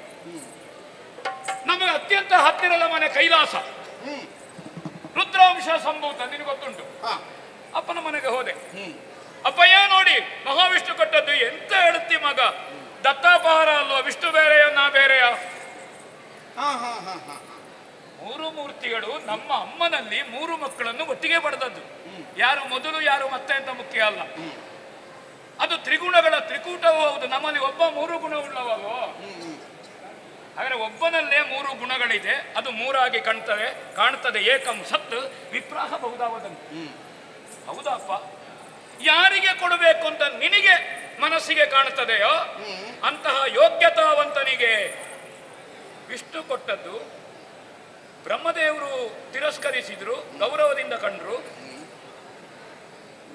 ಈಶ್ವರ ದೇವರು ಹಾಗಾದ್ರೆ ಮೂರು ಜನರ ಆಶೀರ್ವಾದಕ್ಕೆ ಪಾತ್ರನಾದವ ಯಾರು?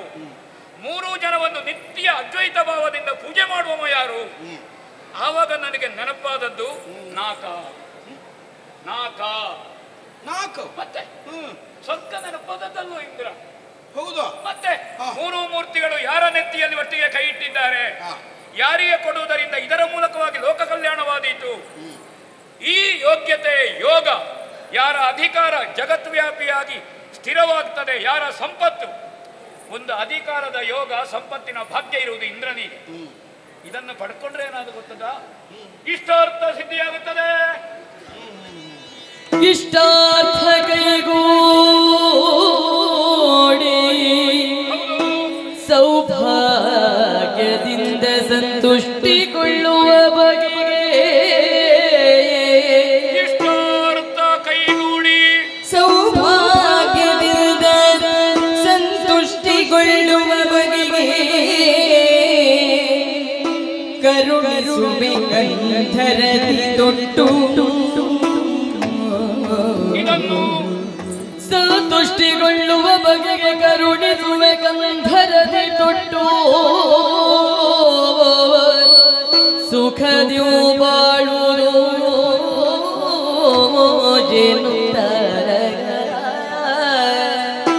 ಸುಖದ್ಯೂ ಬಾಳುವುದಿನು ಅವನಿಯುತ್ತೆ.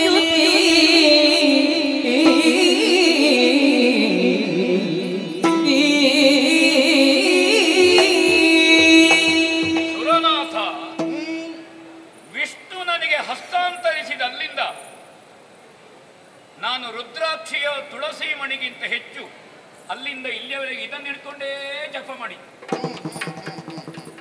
ನನ್ನ ತಪಸ್ಸುಂಟು, ನನ್ನ ಜಪದ ಪ್ರಭಾವ ಉಂಟು, ನನಗೆ ಗೊತ್ತಾಗ್ತದೆ. ಒಂದು ಕಂಪನ ಆರಂಭ ಆದ್ದು, ಒಂದು ಶಕ್ತಿಯ ಸಾನ್ನಿಧ್ಯ ಬಂದಿದೆ.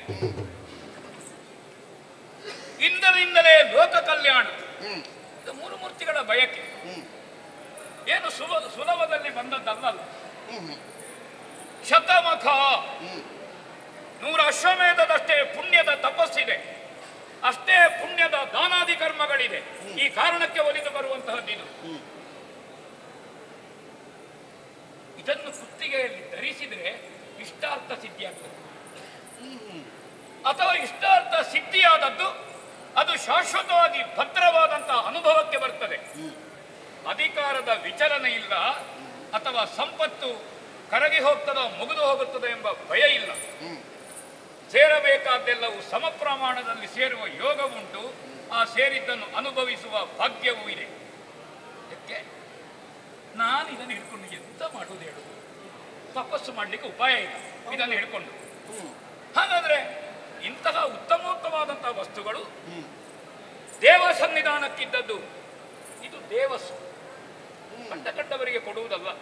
ಅದಕ್ಕಾಗಿ ಇದನ್ನು ನಿನಗೆ ಕೈವರ್ತಿಸಿ, ಋಷಿ ಭಾಷೆಯಲ್ಲಿ ಹೇಳಿದ್ರೆ ಕರುಣಿಸುವುದು, ನಾ ಕರುಣಿಸುವುದಲ್ಲ, ಮಹಾವಿಷ್ಣುವಿನ ಪ್ರಸಾದವನ್ನು ನಾನು ಹಿಡ್ಕೊಂಡು ಬಂದು ಕೊಡುವುದು. ಹಾಗಾಗಿ ನಿನಗೆ ಕೊಟ್ಟು ಆ ದೇವರ ಪ್ರಸಾದದ ಪುನೀತತೆಯನ್ನು ಇಟ್ಟುಕೊಳ್ಳುವ ನನ್ನ ಸಂಕಲ್ಪ ಒಂದು ಇಂದ್ರನನ್ನು ಆಶೀರ್ವದಿಸಿ ಆ ಮೂಲಕವಾಗಿ ಲೋಕ ಕಲ್ಯಾಣವಾಗಲಿ ಅಂತ ನಿನಗೆಯುವುದಕ್ಕಾಗಿ ಬಂದಿದ್ದೇನೆ ಇಂದ್ರ. ಅಪೂರ್ವವಾದದ್ದು, ದಿವ್ಯವಾದದ್ದು, ಭವ್ಯವಾದದ್ದು. ಇಂದ್ರ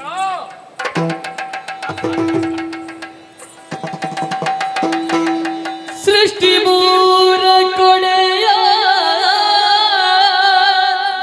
ಸುರರ ಸೇವಕರನಗೆ ಶ್ರೇಷ್ಠ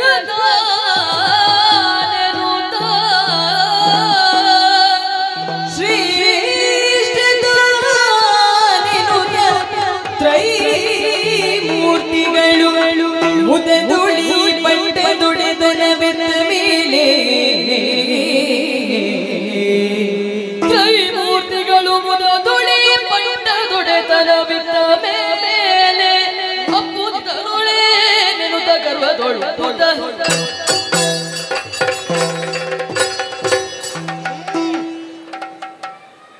ಕೈಯಲ್ಲಿ ಒಂದು ಮಾಲಿಕೆಯನ್ನು ಹಿಡಿದುಕೊಂಡು ನಾಗಲೋಕವನ್ನು ಸೇರಿದಂತಹ ದೂರ್ವಾಸರನ್ನು ಕಾಣುವಾಗ ಒಮ್ಮೆಗೆ ಅಚ್ಚರಿಯಾಗಿ ಹೋಗಿತ್ತು. ಯಾಕಪ್ಪ ಇದನ್ನು ಹಿಡ್ಕೊಂಡು ಇಲ್ಲಿಗೆ ಬಂದ್ರು?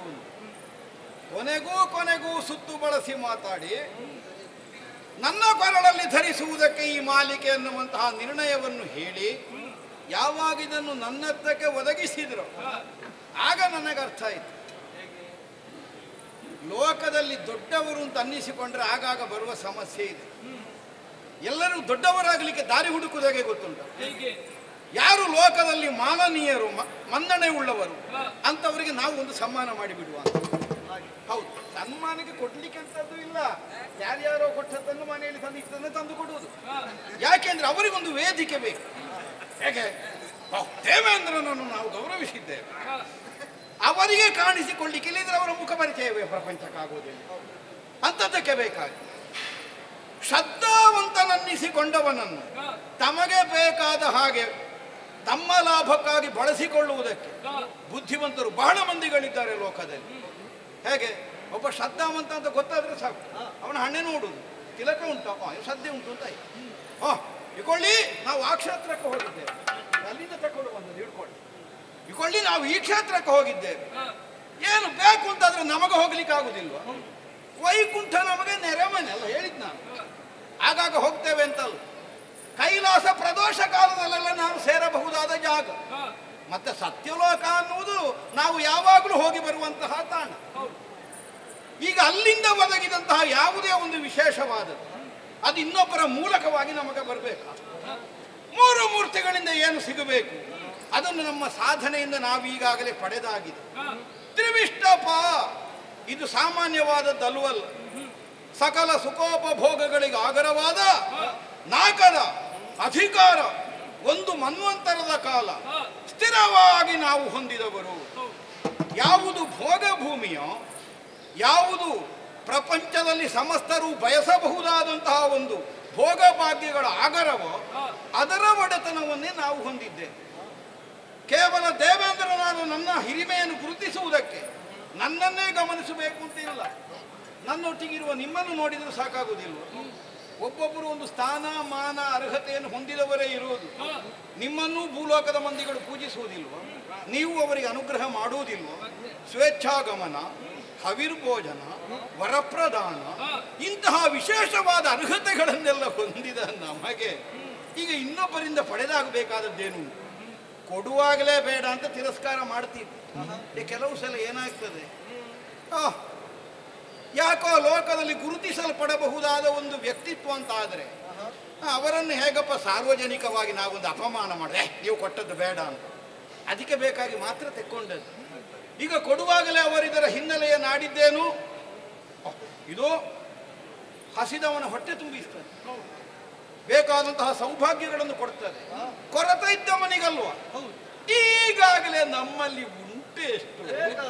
ಹೌದು, ಮತ್ತೆ ಈ ಒಂದು ಏನು ಸಜೀವವಾದ ನವರತ್ನದ ಮಾಲಿಕೆ, ಯಾವ ಕಾಲಕ್ಕೂ ಬಾಡದೇ ಇದ್ದಂತಹ ಕಮಲದ ಮಾಲೆ, ಇದನ್ನು ಅನವರತ ಧರಿಸಿಕೊಂಡು ವಕ್ಷಸ್ಥಳದಲ್ಲಿ ಶೋಭಿಸುವ ಹಾಗೆ ಧರಿಸಬಲ್ಲಂತಹ ಅರ್ಹತೆಯನ್ನು ಹೊಂದಿದ ನನಗೆ ಈ ಮಾಲೆಯಿಂದ ಆಗಬೇಕಾದದ್ದೇನುಂಟು ಹಾಗೆಂದು ಸಾರ್ವಜನಿಕವಾಗಿ ಕೊಡುವಾಗ ಆಗುವುದಿಲ್ಲ ಹೇಳಲಿಕ್ಕಿಲ್ಲ. ಹಾಗೆ ಇನ್ನು ಮುಂದೆ ಇಂಥದ್ದು ಮಾಡಲೂಬಾರ್ದು. ಈಗ ಮಾಡಿದ್ದಕ್ಕಾಯ್ತಲ್ಲ, ಅದು ಗೊತ್ತಾಗಬೇಕು ಅಂತ ಏನು ಮಾಡಬೇಕು? ಕೊಟ್ಟದ್ದನ್ನು ತೆಕ್ಕೊಂಡಿದ್ದೇವೆ ಅಂತಲೂ ಆಗಬೇಕು. ಮತ್ತು ಇದೊಂದು ಪ್ರಯೋಜನಕ್ಕೆ ಬಾರದೇ ಇದ್ದದ್ದು ಅಂತಲೂ ಅವರಿಗೆ ಅರ್ಥ ಆಗಬೇಕು. ಕೆಲವು ಸಲ ಈ ಪ್ರಯೋಜನಕ್ಕೆ ಬಾರದಿದ್ದದನ್ನೆಲ್ಲ ಕೊಟ್ಟರೆ ಎಂಥದ್ದು ಮಾಡೋದು, ಒಮ್ಮೆ ವೇದಿಕೆಯಲ್ಲಿ ತಕೊಳ್ಳುವುದು, ಹಿಂಬದಿಯಲ್ಲಿ ಬಿಟ್ಟು ಹೋಗುದು. ಯಾಕೆ ಆ ಕಸ ಹೊಡಿಲಿಕ್ಕೆ ನಾವು ಬೇಕಾದ್ರೆ ಮತ್ತೆ ಅವರು ಮರು ದಿವಸ ಹೊಡಿ, ಈ ನಿರ್ಣಯದಿಂದಿರುವುದು. ಆದ್ದರಿಂದ ಈ ಮಾಲೆಗೆ ಏನಾಗಬೇಕು ಗತಿ? ತುಳಿದಳು ಮಾಲೆಯ ಗಜಗಜ ಪುಡಿ ಪುಡಿ ಕೈಯುವುದ ಕೆಳಗೆ ಬಿಸುಡೈತಹುದ ಬಿಡದೀಕ್ಷಿಸುತ್ತ ಮರಿಬಾಬರಿಗೆ ಸುರವಲಗೆ ಕುಂಚಿತು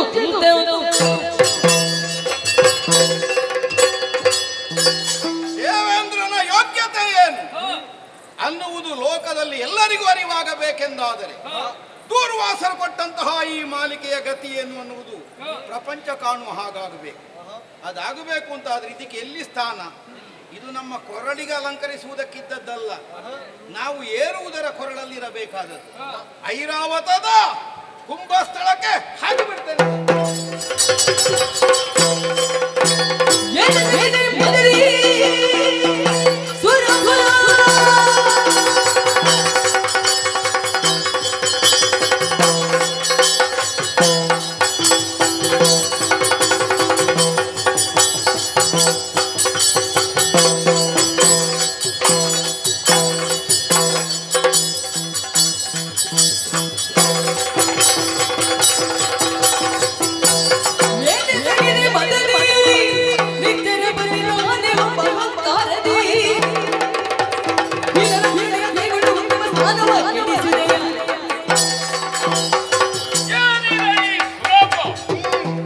ದೇವರ ಪ್ರಸಾದವನ್ನು ನಿನಗೆ ಕೊಟ್ಟರೆ ಅರ್ಚಕನ ಮುಂದೆ ನೀನು ಅಪಮೌಲ್ಯಗೊಳಿಸಿದೆ, ಅಪವಿತ್ರಗೊಳಿಸಿದೆ, ಐರಾವತದ ಕುತ್ತಿಗೆಗೆ ಹಾಕಿದೆ. ಹಾಗಾದ್ರೆ ನೀನು ಆನೆಗಿಂತೂ ಕೀಳಾದ ಆಡಾಗಿ ಹೋಗ್ಲಿಲ್ಲ. ಅದು ತನ್ನ ಕಾಲಡಿಯಲ್ಲಿ ಹೊಸಕಿ ಹಾಕಿತು. ಆನೆಗೂ ಅದನ್ನು ಸ್ವೀಕರಿಸಲಿಕ್ಕೆ ಮನಸ್ಸಿಲ್ಲ. ಮೊದಲೇ ನಿನ್ನಲ್ಲಿ ಮದ ಉಂಟು, ಮದಭರಿತವಾದ ಆನೆಯನ್ನು ಏರಿ ನಿನ್ನಲ್ಲಿ ಏರಿದ ಮದ ಇದೆ. ಸ್ವಸ್ವರೂಪ ಜ್ಞಾನ ವಿಹೀನತೆ. ದುರ್ವಾಸ ಸಣ್ಣವನ ದೊಡ್ಡವನು ಅಂತ ಮುಖ್ಯ ಅಲ್ಲ. ಶುಮ ಮಾಲೆಯನ್ನು ಕೊಟ್ಟವ ಯಾರು?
ಪುರುಷೋತ್ತಮ ಸರ್ವೋತ್ತಮ ಕೊಟ್ಟಂತ ಸುಮದ ಮಾಲೆ ಪೂಜನೀಯ ಸಜೀವ ರತ್ನಗಳ ಮಾಲೆ. ಮುಡಿದರೆ ಬಾಡದೇ ಇರುವಂತಹದ್ದು. ದಿವ್ಯತೆ ಇದೆ, ಭವ್ಯತೆ ಇದೆ. ಬ್ರಹ್ಮದೇವರು ಕಂಡಾಕ್ಷಣವೇ ಕೈ ಮುಗಿದು ಅರ್ಚಿಸಿದರು. ಅರ್ಚನೆಗೆ ಸಮರ್ಪಣೆಗಿರುವುದು ಮಾಲೆ. ಆ ದೇವರು ಮಾಲೆಯನ್ನು ನೋಡಿ ಅರ್ಚಿಸಿದರು. ಇಲ್ಲ, ಎಲ್ಲದರಲ್ಲಿಯೂ ಪ್ರವೇಶಿಸುವ ಗುಣವುಳ್ಳಂತಹ ವಿಷ್ಣು ಈ ಮಾಲೆಯಲ್ಲಿಯೂ ವಿಷ್ಣು ಸಾನ್ನಿಧ್ಯ ಇದೆ. ಕೈಲಾಸಕ್ಕೆ ಹೋದರೆ ಅತ್ಯಂತ ಶ್ರದ್ಧೆಯಿಂದ ನಮ್ಮಲ್ಲಿ ಅಭೇದ ಇದೆ, ದತ್ತಾಪಹಾರ ದೋಷ ಬರ್ತದೆ ಪಡ್ಕೊಂಡ್ರೆ, ಒಂದು ಕಡೆಯಿಂದ ಸೃಷ್ಟಿಕರ್ತ, ಇನ್ನೊಂದು ಕಡೆಯಿಂದ ಯಲಾಧಿಕಾರಿ, ಮಧ್ಯಂತಿಷ್ಠತಿ ಮಾಧವನ ಯೋಗ್ಯತೆಯನ್ನು ಕಂಡು ನನ್ನನ್ನು ಆಶೀರ್ವದಿಸಿ ಕಳುಹಿಸಿದರೆ ಅವರ ಪ್ರೇರಣೆಯಿಂದ ಬಂದಿದ್ದೇನೆ ದೇವಲೋಕಕ್ಕೆ. ನಿನಗಿತ್ತು ನಾನು ಕೃತಾರ್ಥನಾಗೋಣ. ಇದು ಸೇರಬೇಕಾದಲ್ಲಿಗೆ ಸೇರಲಿ. ಆಲೋಚನೆ ಮಾಡಿದರೆ ಎಂತಹ ಮಾಲೆ ಇದು! ರಕ್ತ ಖಚಿತ!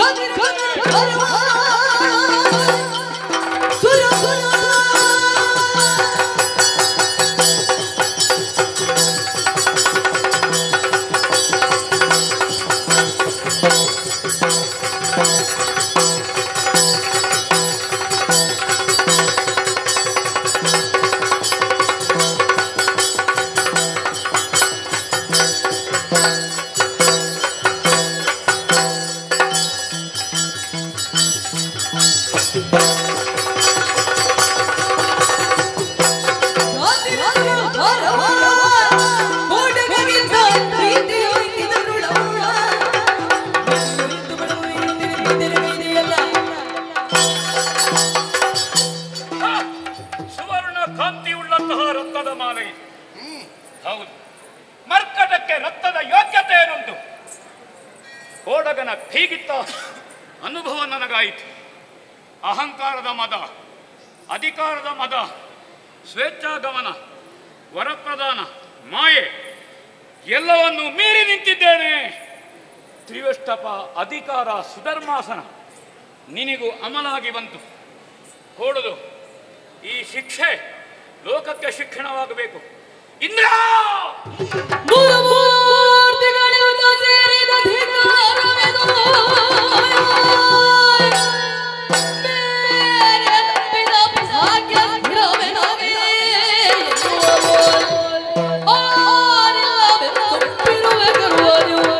ಸರ್ವನಾಶವೆಂಬುದ ಮರೆಯುತ್ತ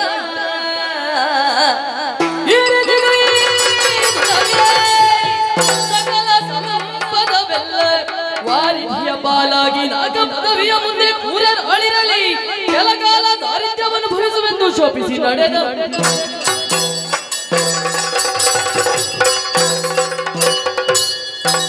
ಸುರನಾಥ.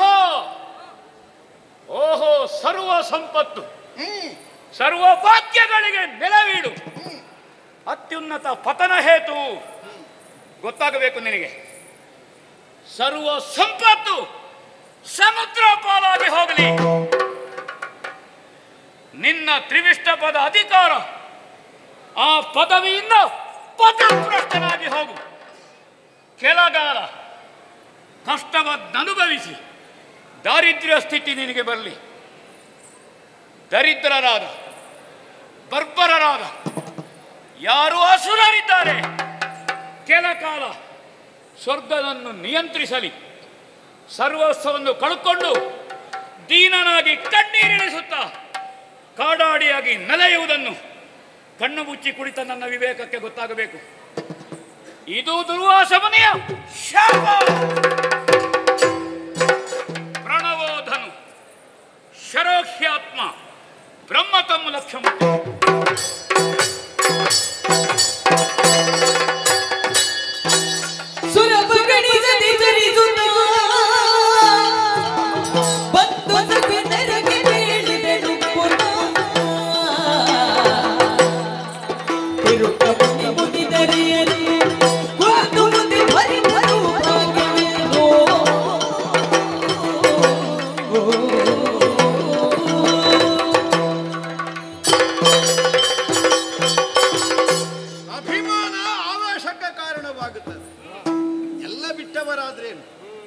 ಅಭಿಮಾನಾದಿಗಳನ್ನು ಬಿಟ್ಟವರಾದರೆ ಸ್ವಲ್ಪ ಉಳಿಸಿಕೊಂಡವರು ದೂರ್ವಾಸರು ಅನ್ನುವುದಕ್ಕೆ ಬೇರೆ ನಿದರ್ಶನ ಬೇಡ. ಈಗ ನಿಜವಾಗಿ ನೋಡಿದರೆ ಅವರಿಗೆ ಬೇಕಾ ಮಾಲಿಕೆ? ನಾರಾಯಣ ದೇವರು ಕೊಟ್ಟದ್ದು ಹೇಳಿದರು. ಈಗ ನಾರಾಯಣ ದೇವರು ಕೊಟ್ಟದ್ದು ಹೌದಾದರೆ ಯಾಕೆ ಕೊಟ್ಟದ್ದು? ಒಂದೋ ಕೊಟ್ಟ ನಾರಾಯಣ ದೇವರಲ್ಲಿ ಕೇಳಬೇಡ, ನನಗೆಂಥದ್ದಕ್ಕೆ ಈ ಮಾಲೆ ಯಾಕೆ ಕೊಟ್ಟರು, ಎಲ್ಲಿಗೆ ಕೊಂಡೋಗಿ ಕೊಡಬೇಕು ಅದು ಕೇಳಿ. ಇವರಿಗೆ ಬೇಕೋ? ಬೇಕಾದರೆ ಕೊರಳಿಗೆ ಹಾಕಿಕೊಂಡು ತಿರುಗಾಡಿತಪ್ಪ. ಅದನ್ನು ಹಿಡ್ಕೊಂಡು ಸತ್ಯಲೋಕಕ್ಕೆ ಹೋದದ್ದು ಯಾಕೆ? ಸತ್ಯಲೋಕಕ್ಕೆ ಹೋಗುವಾಗ ಬ್ರಹ್ಮದೇವರು ಏನು ಹೇಳಿದವರು? ಇಲ್ಲಪ್ಪ, ಅದು ನಾರಾಯಣ ದೇವರು ಕೊಟ್ಟದ್ದು, ನಮಗಾಗುವುದಲ್ಲ. ಕೈಲಾಸಕ್ಕೆ ಹೋದರೆ ಏನು ಹೇಳಿದರು? ಇಲ್ಲ, ಅದು ನಾವು ತೆಕ್ಕೊಂಡ್ರೆ ದತ್ತಾಪಹಾರದ ದೋಷ ಆಗ್ತದೆ, ನಿನಗೇ ಕೊಟ್ಟದ್ದು. ಅವರಿಗೆ ಆ ವಾಕ್ಯದ ಅರ್ಥ ಆದರೂ ಆಗಿದೆ ದೂರ್ವಾಸರಿಗೆ. ಈಗ ಅವರು ಹೇಳಿದ್ದು ನಾನು ಹೇಳಿದ್ದು ಬೇರೆ ಬೇರೆಯ. ಈಗ ಅವರೇನು ಹೇಳಿದರು ಬ್ರಹ್ಮದೇವರು? ನಾರಾಯಣ ದೇವರು ಕೊಟ್ಟದ್ದು. ಯಾಕೆ ಕೊಟ್ಟದ್ದು? ದೂರ್ವಾಸರಿಗೆ ಕೊಟ್ಟದ್ದು. ಆದ್ದರಿಂದ ಅದು ಬ್ರಹ್ಮನಿಗೆ ಬೇಡ, ಅದು ದೂರ್ವಾಸರಿಗೆ ಕೊಟ್ಟದ್ದಲ್ಲ. ಪರಮೇಶ್ವರ ದೇವರೇನು ಹೇಳಿದರು? ನಾರಾಯಣ ದೇವರು ಕೊಟ್ಟರೆ ನಾವೇ ಕೊಟ್ಟ ಹಾಗಾಗುತ್ತದೆ. ಆದ್ದರಿಂದ ಅದು ನಮಗೆ ಬೇಡ ಅಂದ್ರೆ ಅರ್ಥ ಏನು? ದೂರ್ವಾಸರಿಗೆ ಇರು, ಅಲ್ಲದಿದ್ರೆ ಅಲ್ಲಿ ಆದರೂ ಕೇಳುದು ಇದನ್ನು ಯಾರಿಗೆ ಕೊಡಬೇಕು ಅಂತ. ಅದಕ್ಕೆ ಹೊರತಾಗಿ ದೇವೇಂದ್ರನಿಗೆ ಕೊಟ್ಟು ಬಿಡ್ತೇನೆ. ನಾರಾಯಣ ದೇವರಿಂದ ಕೊಡಮಾಡಲ್ಪಟ್ಟಂತಹ ಯಾವುದೇ ಸೌಭಾಗ್ಯವಾದರೂ ನಮಗೆ ಇನ್ನೊಬ್ಬರ ಮಾಧ್ಯಮದ ಮೂಲಕವಾಗಿ ಬರಬೇಕಾದದ್ದು ಉಂಟು. ಈಗ ನೇರ ವೈಕುಂಠ ಲೋಕದಿಂದ ಪಡೆಯಬಹುದಾದ ಅರ್ಹತೆ ಇಲ್ಲದೇ ಇದ್ದವರಲ್ವಲ್ಲ ದೇವತೆಗಳು. ಅಷ್ಟಿದ್ದ ಮೇಲೆ ಕೊಡ್ಲಿಕ್ಕೆ ಹೊರಟದ್ದು ಯಾಕೆ? ಅವರೂ ತಿರಸ್ಕಾರವೇ ಮಾಡಿದ್ದು. ಸತ್ಯಲೋಕಾಧೀಶನು ಕೈಲಾಸಾಧಿಪನು ನಮಗದು ಬೇಡ ಅಂತ ಹೇಳುವಾಗ ಸ್ವಲ್ಪ ನಯವಾಗಿ ಹೇಳಿದ್ದಾರೆ, ಚಂದ ಮಾಡಿ ಹೇಳಿದ್ದಾರೆ. ಇಲ್ಲಪ್ಪ ಅದು ನಮಗಾಗುವಂಥದ್ದೆಲ್ಲ ತೆಕ್ಕೊಂಡು ಹೋಗಿ ಇದನ್ನು ಅವರು ಮತ್ತಷ್ಟು ಅದರ ಗೌರವ ಹೆಚ್ಚಂತೆ ಭಾವಿಸಿದರು. ನಾನು ಸ್ವಲ್ಪ ನಿಷ್ಠೂರವಾದ ವಿಧಾನದಲ್ಲಿ ಮಾಡಿದೆ. ನಮಗಾಗುವಂಥದ್ದಲ್ಲ ಇದು. ಬಹುಶಃ ನನ್ನ ಕುತ್ತಿಗೆಗೆ ಅವರು ಎಸೆಯದೇ ಇರ್ತಿದ್ರೆ ಕೈ ಮುಗಿದು ನಾನು ಕಳುಹಿಸಿಕೊಡ್ತಿದ್ದೆ, ಎಲ್ಲಿಯಾದರೂ ತಗೊಂಡು ಹೋಗಿ ಸ್ವಾಮಿ ಅಂತ. ಕುತ್ತಿಗೆಗೆ ಎಸೆದರು. ಅವರಿಗೆ ಬೇಡ, ಬೇಡದೇ ಇದ್ದವರಿಗೆ ಕೊಡುವಂತಹ ನಿರ್ಣಯದಿಂದ ಅವರು ಹಿಂದಕ್ಕೆ ಸರಿಯುವುದಿಲ್ಲ. ಕೊನೆಗೂ ಗತಿ ಏನಾಯಿತು? ಹುಡಿ ಹುಡಿಯಾಗಿ ಹೋಯಿತು. ಐರಾವತದ ಕಾಲಿಗೆ ಬಿದ್ದು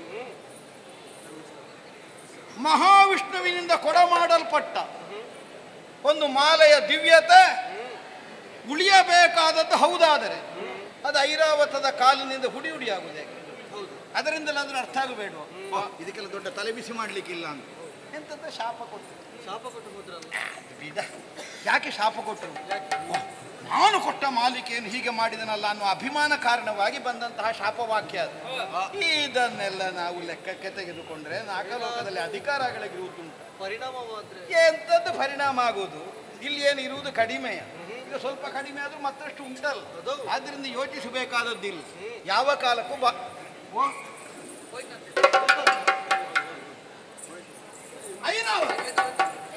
ಎಲ್ಲಿಗೋಯ್ತು? ಹೌದಾ? ತೊಂದರೆ ಐರಾವದಾದ್ರೆ ಉಚ್ಚೇಶ ವಸೂಲ ನಮಗೆ.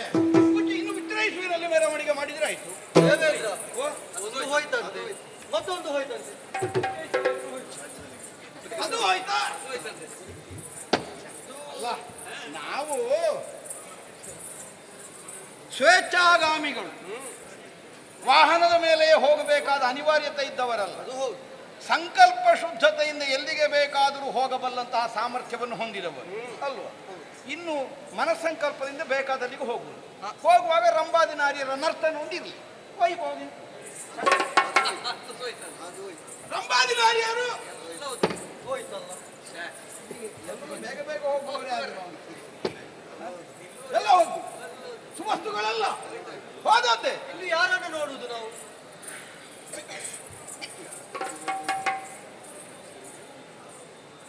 ನಾಗಲೋಕದಲ್ಲಿ ಇದ್ದದ್ದೆಲ್ಲ ಹೋಗುವುದಕ್ಕಿದ್ದದ್ದ. ಒಮ್ಮೆಗೆ ಹೋಗ್ತದೆ ಅಂತ ಆದರೆ ಈಗ ನಾಗಲೋಕದ ವರ್ಚಸ್ಸೇ ಹೋಗ್ಲಿಕ್ಕಿಲ್ವಲ್ಲ, ನಾಕಕ್ಕೆ ಅಹಂಕಾರ ಬಂದದ್ದಲ್ಲಲ್ಲ. ಈಗ ದೂರ್ವಾಸರು ಭಾವಿಸಿದ್ದಾದ್ರೂ ದೇವೇಂದ್ರನಿಗೆ ಅಹಂಕಾರ ಬಂದಿದೆ ಅಂತಲ್ವ? ನನ್ನ ಅಹಂಕಾರ ಹೋಗ್ಲಿಕ್ಕಾಗಿ ಹೋಗಿರಬೇಕು. ಆಮೇಲೆ ಆದ್ರೂ ಸಿಗಬೇಕೋ ಬೇಡುವ ಅಲ್ವಾ? ಸಿಗುವಲ್ಲಿವರೆಗೆ ಕಾಯುವ, ನೋಡುವ.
ಮೇಲೆ ಕಟ್ಟಿದಂತಹ ಸಾಧನಾ ಸೌಧ, ಒಂದೊಂದು ಕಲ್ಲು, ಒಂದೊಂದು ಕಂಬ, ಒಂದೊಂದು ಸೌಧವು ನಮಗೆ ಚರಿತ್ರೆ ಹೇಳುತ್ತಾ ಉಂಟು.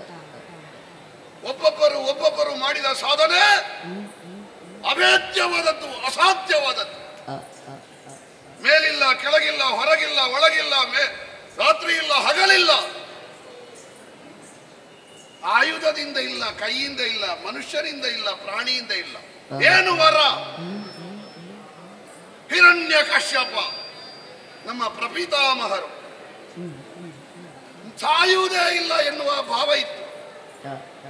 ಆದರೆ ಇದನ್ನು ಮೀರಿದ ಶಕ್ತಿಯೊಂದು ಅವರನ್ನು ಬಲಿ ತೆಗೆದುಕೊಂಡು ಬಿಟ್ಟಿದೆ. ಹಿರಣ್ಯ ಕಶ್ಯಪನ ಸಾರ್ವಭೌಮತ್ವದ ಶಕ್ತಿ ಉಳಿಲಿಲ್ಲ. ಆ ನಂತರ ನನ್ನ ಅಜ್ಜ ಪ್ರಹ್ಲಾದರಾಯ ಭಾಗವತೋತ್ತಮ ಹರಿನಾಮ ಸ್ಮರಣೆಯನ್ನೇ ಮಾಡಿ ಶೀಲವಂತರಾಗಿ ಮೆರೆದವರು. ಅವರ ಕೈಯಡಿಯಲ್ಲೇ, ಅವರ ಆಶ್ರಯದಲ್ಲಿ ಅವರ ಆದರ್ಶವನ್ನು ಪಾಲಿಸಿಕೊಂಡು ಬೆಳೆಯಬೇಕಾದಂತ ಒಂದು ಪರಿಸರ ನನಗೂ ಸಿಕ್ಕಿದೆ. ಅವರ ಶೀಲಾದ್ರೂ ಉಳಿಯಿತಾ? ಅದು ಹೋಯ್ತು. ಆಮೇಲೆ ಬಹುವಾಗಿ ಶಕ್ತಿಯನ್ನು ನಂಬಿದವರು ಅಲ್ಲ, ಭಕ್ತಿಯನ್ನು ನಂಬಿದವರು ಅಲ್ಲ. ನನ್ನ ಅಪ್ಪಯ್ಯ ವಿರೋಚನ ಬಹುದೊಡ್ಡ ಆಯುಷ್ಯವನ್ನು ಹೊಂದಿದವರು.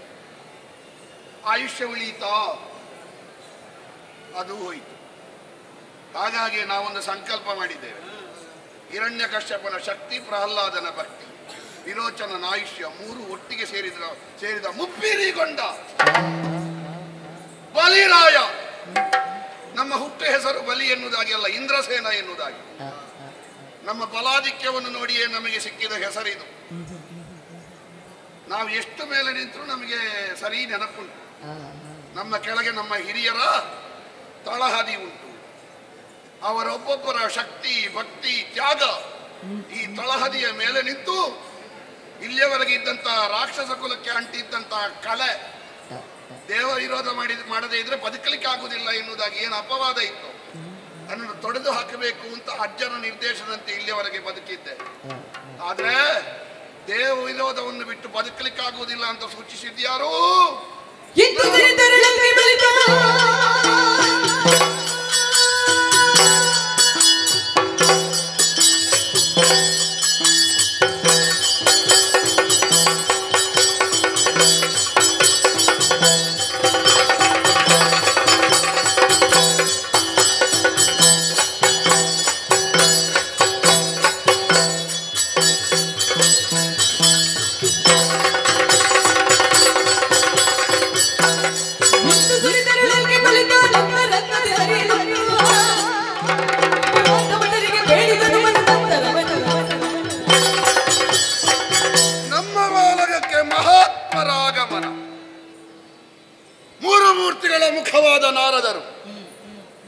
ಸ್ವಾಗತಿಸಿದೆ, ಮನಸ ಸತ್ಕರಿಸಿದೆ. ಲೋಕ ತಿರುಗಾಟ ಮಾಡುವವರು ನಮ್ಮ ಕುಂದೇನಾದ್ರೂ ಇದ್ರೆ ಹೇಳಿ ಅಂತ ಹೇಳಿದೆ.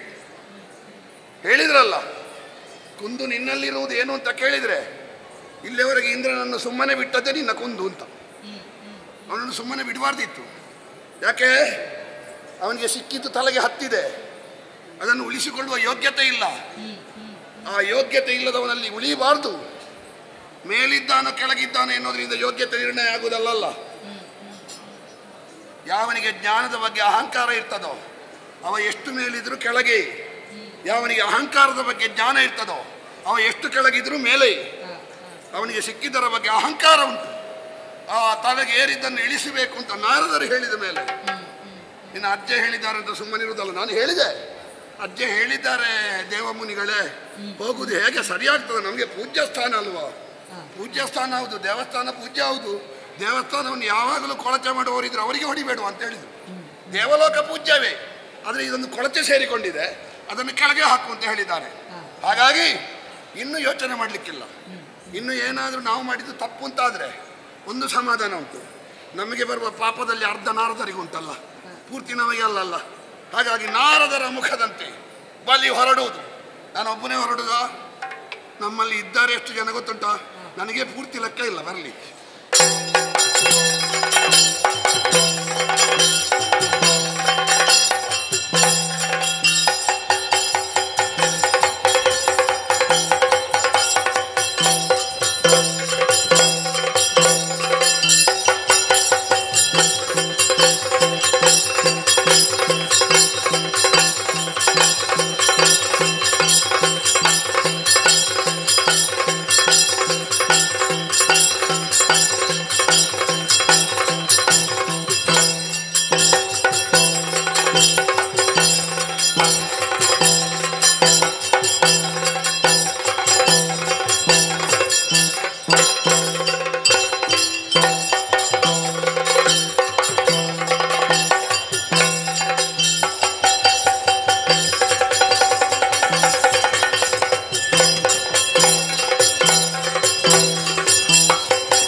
ಹೋಗುವಂತಹ ಸಂದರ್ಭದಲ್ಲಿ ಹಾ.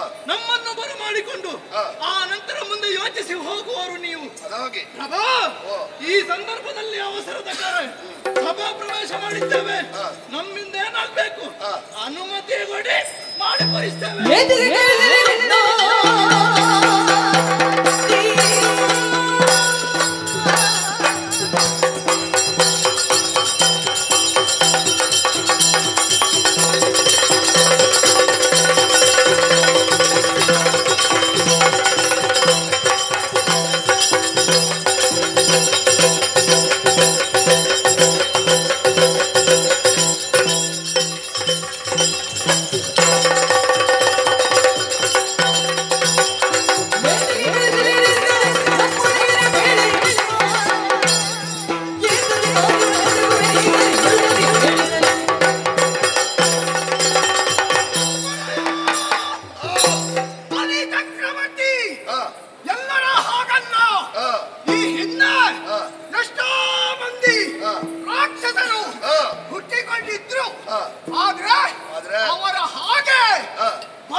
ನೀವು ಈಗಿನವರ ನನ್ನ ಅಪ್ಪನ ಕಾಲದಿಂದ ಇದ್ದೀವಿ. ಹೌದು.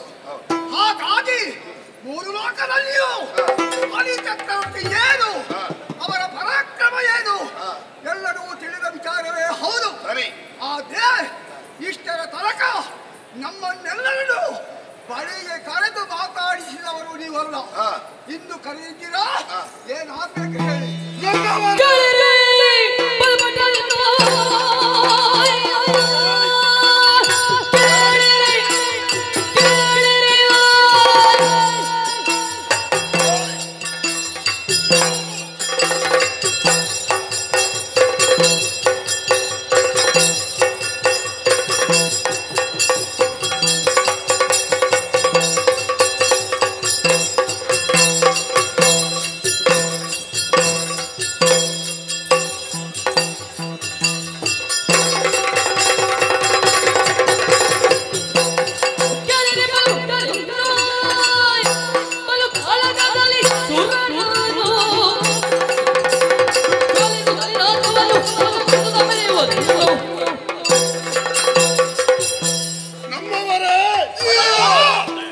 ಜಂಬಾಸುರ, ದುರ್ಜಯ, ನಮುಚಿ, ಶಂಭರಾಸುರ ಮೊದಲಾದ ಭಟರ ಒತ್ತಿನಲ್ಲಿ ನಾವಿದ್ರೆ ನಮಗೆ ಸಾವಿರ ಆನೆಗಳ ಬಲ.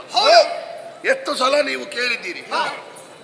ವಾರಕ್ಕೆ 2 ಸಲ ಸಭೆಗೆ ಬಂದು ಕೇಳುದು, ಯಾವಾಗ ದೇವಲೋಕ ದಾಳಿ ಮಾಡುದು, ಯಾವಾಗ ದೇವಲೋಕ ದಾಳಿ ಮಾಡುದು. ನಾನೇನು ಹೇಳ್ತಿದ್ದೆ, ಬೇಡ, ನಮ್ಮ ಹಿರಿಯರೆಲ್ಲ ಕೆಟ್ಟಿದ್ದಾರೆ, ನನಗೆ ಅಜ್ಜ ಹೇಳಿದ್ದಾರೆ, ದೇವ ವಿರೋಧ ಕಟ್ಟಿಕೊಳ್ಳಬೇಡ, ಅದು ನಾರಾಯಣ ದತ್ತವಾದದ್ದು. ಎಷ್ಟು ಸಲ ಸಮಾಧಾನ ಮಾಡಿದ್ದೇನೆ. ನೀವು ನಾನು ಹೇಳಿದ್ದಕ್ಕೆ ಬೇಕಾಗಿ ಸಮಾಧಾನ ಆಗಿ ಹೋಗಿ, ಇಲ್ಲದ್ರೆ ಎಷ್ಟು ಸಮಯದಿಂದ ಕಾಯ್ತಾ ಇದ್ದೀರಿ ಯಾವಾಗ ಹೋಗುವುದು ಅಂತ.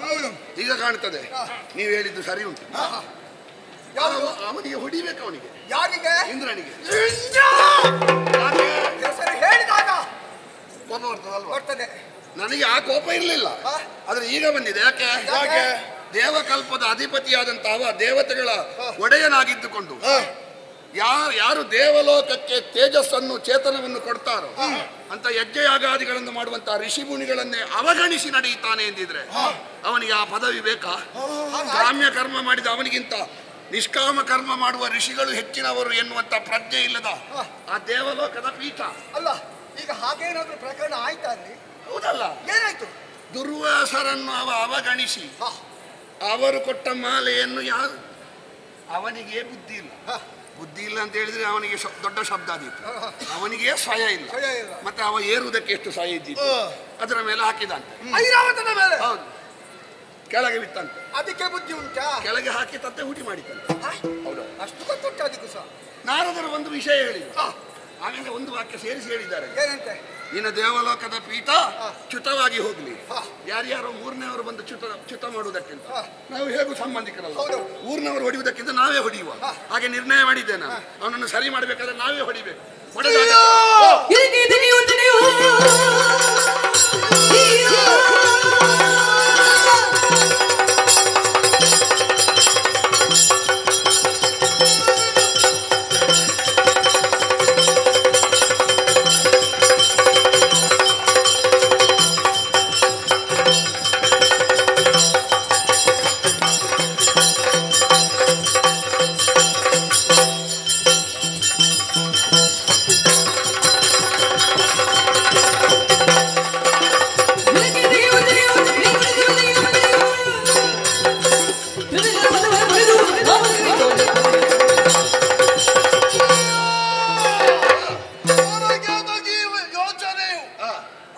ಬಯಸಿದ್ದು ಹಾಲುವನ್ನು ವೈದ್ಯ ಕೊಟ್ಟದ್ದು ಹಾಲುವನ್ನು ಎಂಬಂತಾಯಿತು.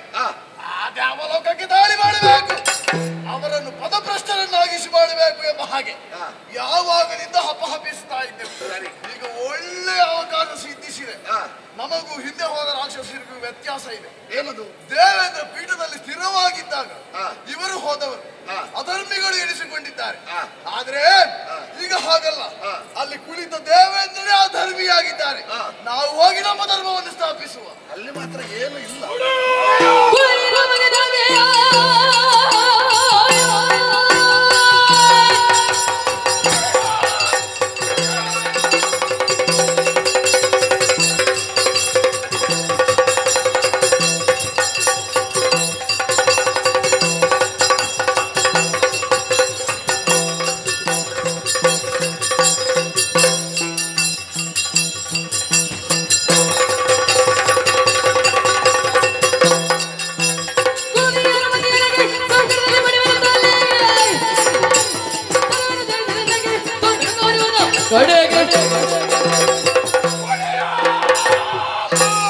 ನಿಮ್ಮದಾದಂತಹ ಮಾತುಗಳನ್ನು ಕೇಳುವಾಗ ಉತ್ಸಾಹ ಉಕ್ಕಿ ಬರುತ್ತಾ ಇದೆ. ಬರಬೇಕು, ದೇವತೆಗಳನ್ನ ಸಾಧನೆ ಮಾಡಿದು ಆ ಮೂಲಕವಾಗಿ ನಮ್ಮದಾದಂತಹ ಹಕ್ಕನ್ನು ಸ್ಥಾಪಿಸಬೇಕು. ಅದಕ್ಕಾಗಿ ನಾವು ಕಾಯ್ತಾ ಇದ್ದವರು ಅಪ್ಪನೆಯನ್ನು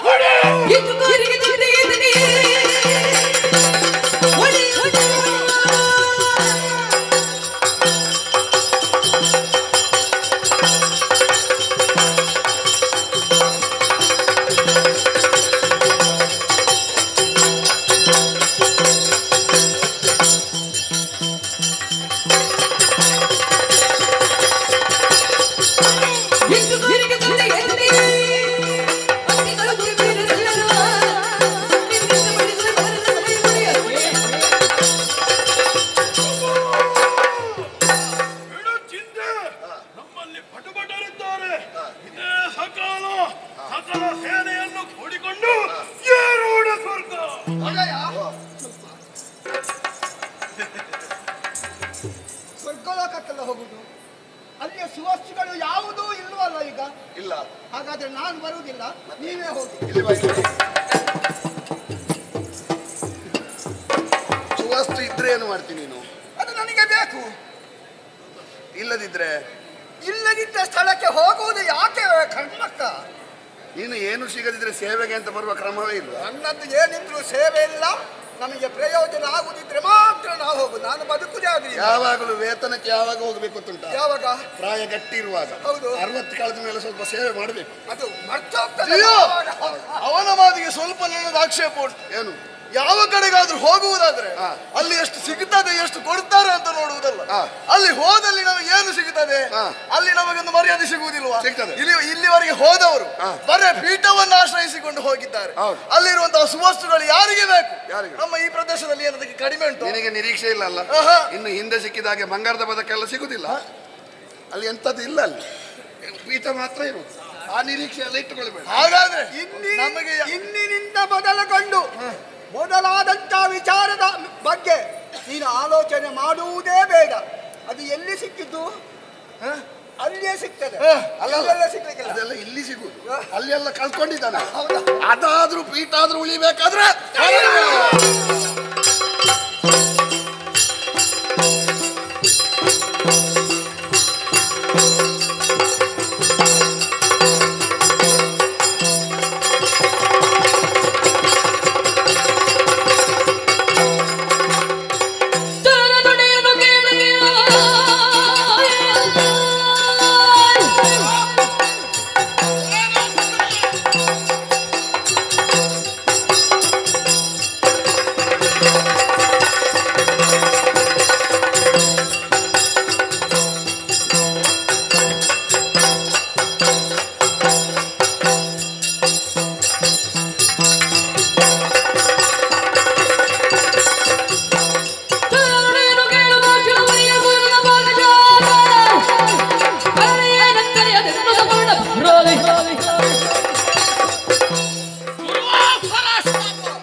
ಸತ್ಯವಾಗಿದೆ. ಸುರಲೋಕದ ಸಂಪದ ಸಮುದ್ರ ಪಾಲಾಗಿ ಹೋಗಿದೆ. ಈಗ ಇನ್ನೊಂದು ಶಾಪವು ಸತ್ಯವಾಗುವ ಕಾಲ ಸನ್ನಿಹಿತವಾಯ್ತೇನೋ ನನಗನ್ನಿಸ್ತಾ ಇದೆ. ಬಾಗಿಲ ದೂತ ಬಂದು ಹೇಳಿದರಲ್ಲ, ಶೋಣಿತಾಪುರದಿಂದ ಮಹಾಬಲಿ ಸೇನೆಯನ್ನೆಲ್ಲ ಕೂಡಿಕೊಂಡು ಈ ಸ್ವರ್ಗಲೋಕಕ್ಕೆ ಅಭಿಯೋಗವನ್ನು ನಡೆಸಿದ್ದಾನೆ. ಆ ಖಳನನ್ನು ಹಿಮ್ಮೆಟ್ಟಿಸಬೇಕು. ನಾವು ಹಿಂದುಳಿಯಕೂಡದು. ಸ್ವರ್ಗದಲ್ಲಿ ಏನು ಸಂಪತ್ತಿಲ್ಲದಿದ್ರು ಹೆಸರಿಗಾದರೂ ಸ್ವರ್ಗ ಉಳಿದಿದೆಯಲ್ಲ. ದೇವತೆಗಳಾದ ನಿಮ್ಮನ್ನು ಪಾಲಿಸುವ ಅಧಿಕಾರವಾದರೂ ಈ ಇಂದ್ರನಿಗೆ ಉಳಿದಿದೆಯಲ್ಲ. ಆದ್ದರಿಂದ ಆ ಖಳರಿಗೆ ಉತ್ತರವನ್ನು ಕೊಡಬೇಕಾಗಿದೆ. ಏನು ನಿಮ್ಮ ಅಭಿಪ್ರಾಯವೇನು?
ನಮ್ಮದೊಂದು ಸಮಾಲೋಚನೆ.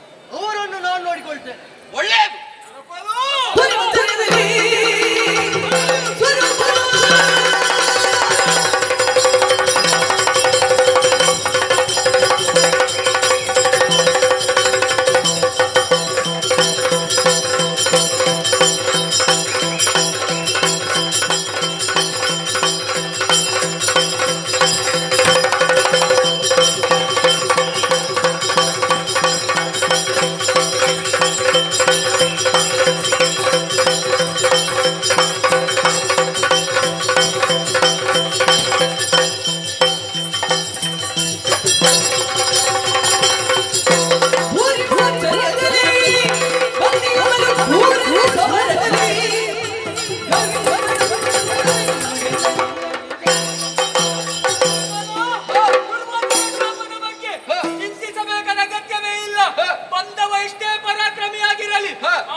ಆದ್ದರಿಂದಲೇ ಬಂದವ ಪ್ರಹ್ಲಾದ ಪುತ್ರ. ಅವನು ಸದ್ಧರ್ಮಿ, ಇವನು ಅಲ್ಲ ಅಂತ ಅಲ್ಲ, ಇವನು ಹೌದೇ. ಆದ್ರೆ ಬಳಗದವರ ಮಾತನ್ನು ಕೇಳಿ ಹಾಳಾಗಿದ್ದಾನೆ. ಇಲ್ಲಿಗೆ ಬಂದಿದ್ದಾನೆ, ನಾಲ್ಕು ಬಿದ್ದಾಗ ಅವನಿಗೂ ಎಚ್ಚರ ಆಗ್ತದೆ. ತಡ ಮಾಡುವುದಲ್ಲ.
ಶಾಸನವಿಲ್ಲ. ಓಹೋ. ಆದ್ದರಿಂದ ಹೇಳ್ತಾ ಇದ್ದೇನೆ ಕೇಳು.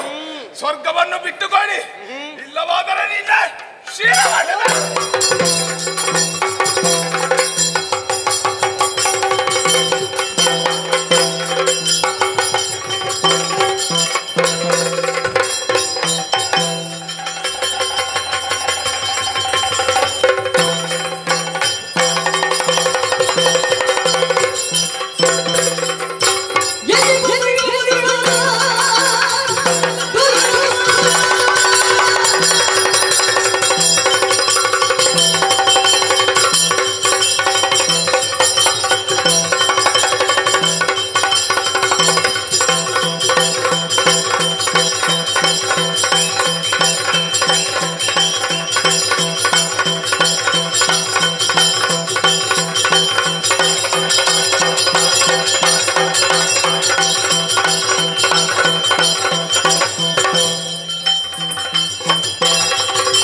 ಸ್ವರ್ಗದ ಅಧಿಕಾರವನ್ನು ಪಡೆದುಕೊಂಡಿದ್ದೀರಿ. ಅದನ್ನು ಉಳಿಸಿಕೊಳ್ಳುವಂತ ಹಣೆಬರ ಆದ್ರೂ ಕೂಡ ನಿಮ್ಮಲ್ಲಿ ಉಂಟೇನು? ಯಾಕೋ ಎಲ್ಲಾ ಸಂಪತ್ತನ್ನು ಕೂಡ ಕಳೆದುಕೊಂಡಂತ ನೀವು ಪೀಠದೊಂದಿಗೆ ಇದ್ದೀರಿ ಅಂತಾದ್ರೆ ಆ ಪೀಠವನ್ನಾದ್ರೂ ನಮ್ಗೆ ಬಿಟ್ಟು ಕೊಡ್ಬೇಕು. ಕೊಡುವುದಿಲ್ಲ ಅಂತ ಆದ್ರೆ ಹೇಳಿದಂತ ಕಟಾರಿಯಿಂದ ಇನ್ನೂ ಕತ್ತರಿಸ್ತಾರೆ.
ನಾವು ಹಾಗಲ್ಲ, ಓಡುವವರಲ್ಲ, ಒಂದ ಪ್ರಾಣ ಕೊಡ್ತೇವೆ, ಓಡಿಸ್ತೇವೆ.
ಯಾವ ಸಂಪತ್ತು?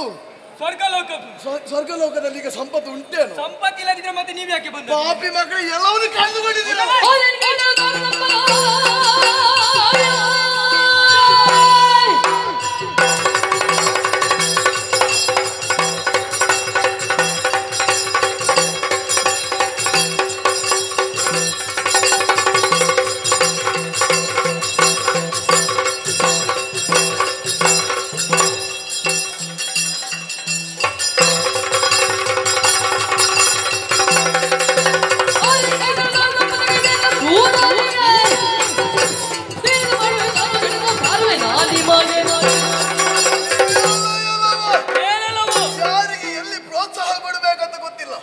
ನಿಮ್ಮ ಪೂರ್ವಾಧಿಪ ಒಬ್ಬ ಇದ್ದಾನಲ್ಲ, ಅವ ಏನು ಮಾಡಿದ್ರು ಜೈ ಜೈ ಜೈ ಅಂತ ಹೇಳುವವರು ನೀವು. ಪಾಪಿ ಮಗ ಆರಾಧಿಸಬೇಕಾದವರನ್ನು ವಿರೋಧಿಸಿದ, ಅದನ್ನು ತೋರಿಸಿದ, ಅನುಭವಿಸ್ತಾ ಇದ್ದಾನೆ. ಈಗ ಈ ಪೀಠವನ್ನು ಬರೇ ಪೀಠ ಒಂದು ಉಳಿದಿದೆ, ಅದ್ರ ಆಸೆ ನಿಮಗೆ ಯಾಕೋ? ಬಿಟ್ಟುಕೊಡಿ. ಕೊಡುವುದಿಲ್ಲ, ಕೊಡದಿರೇನು?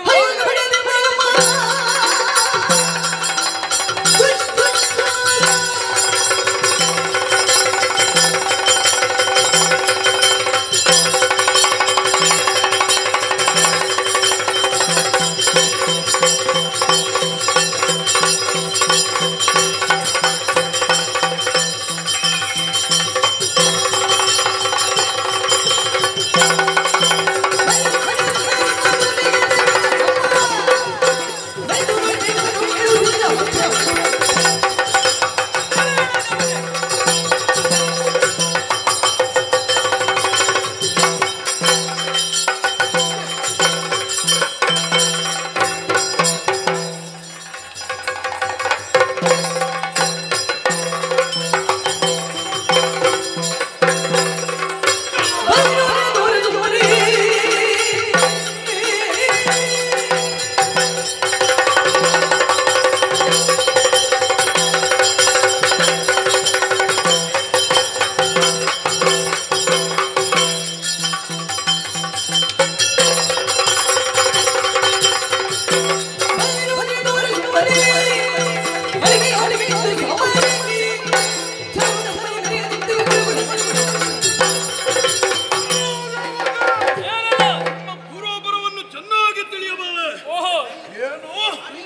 ಮನಸ್ಸಿಲ್ಲ ನನಗೆ.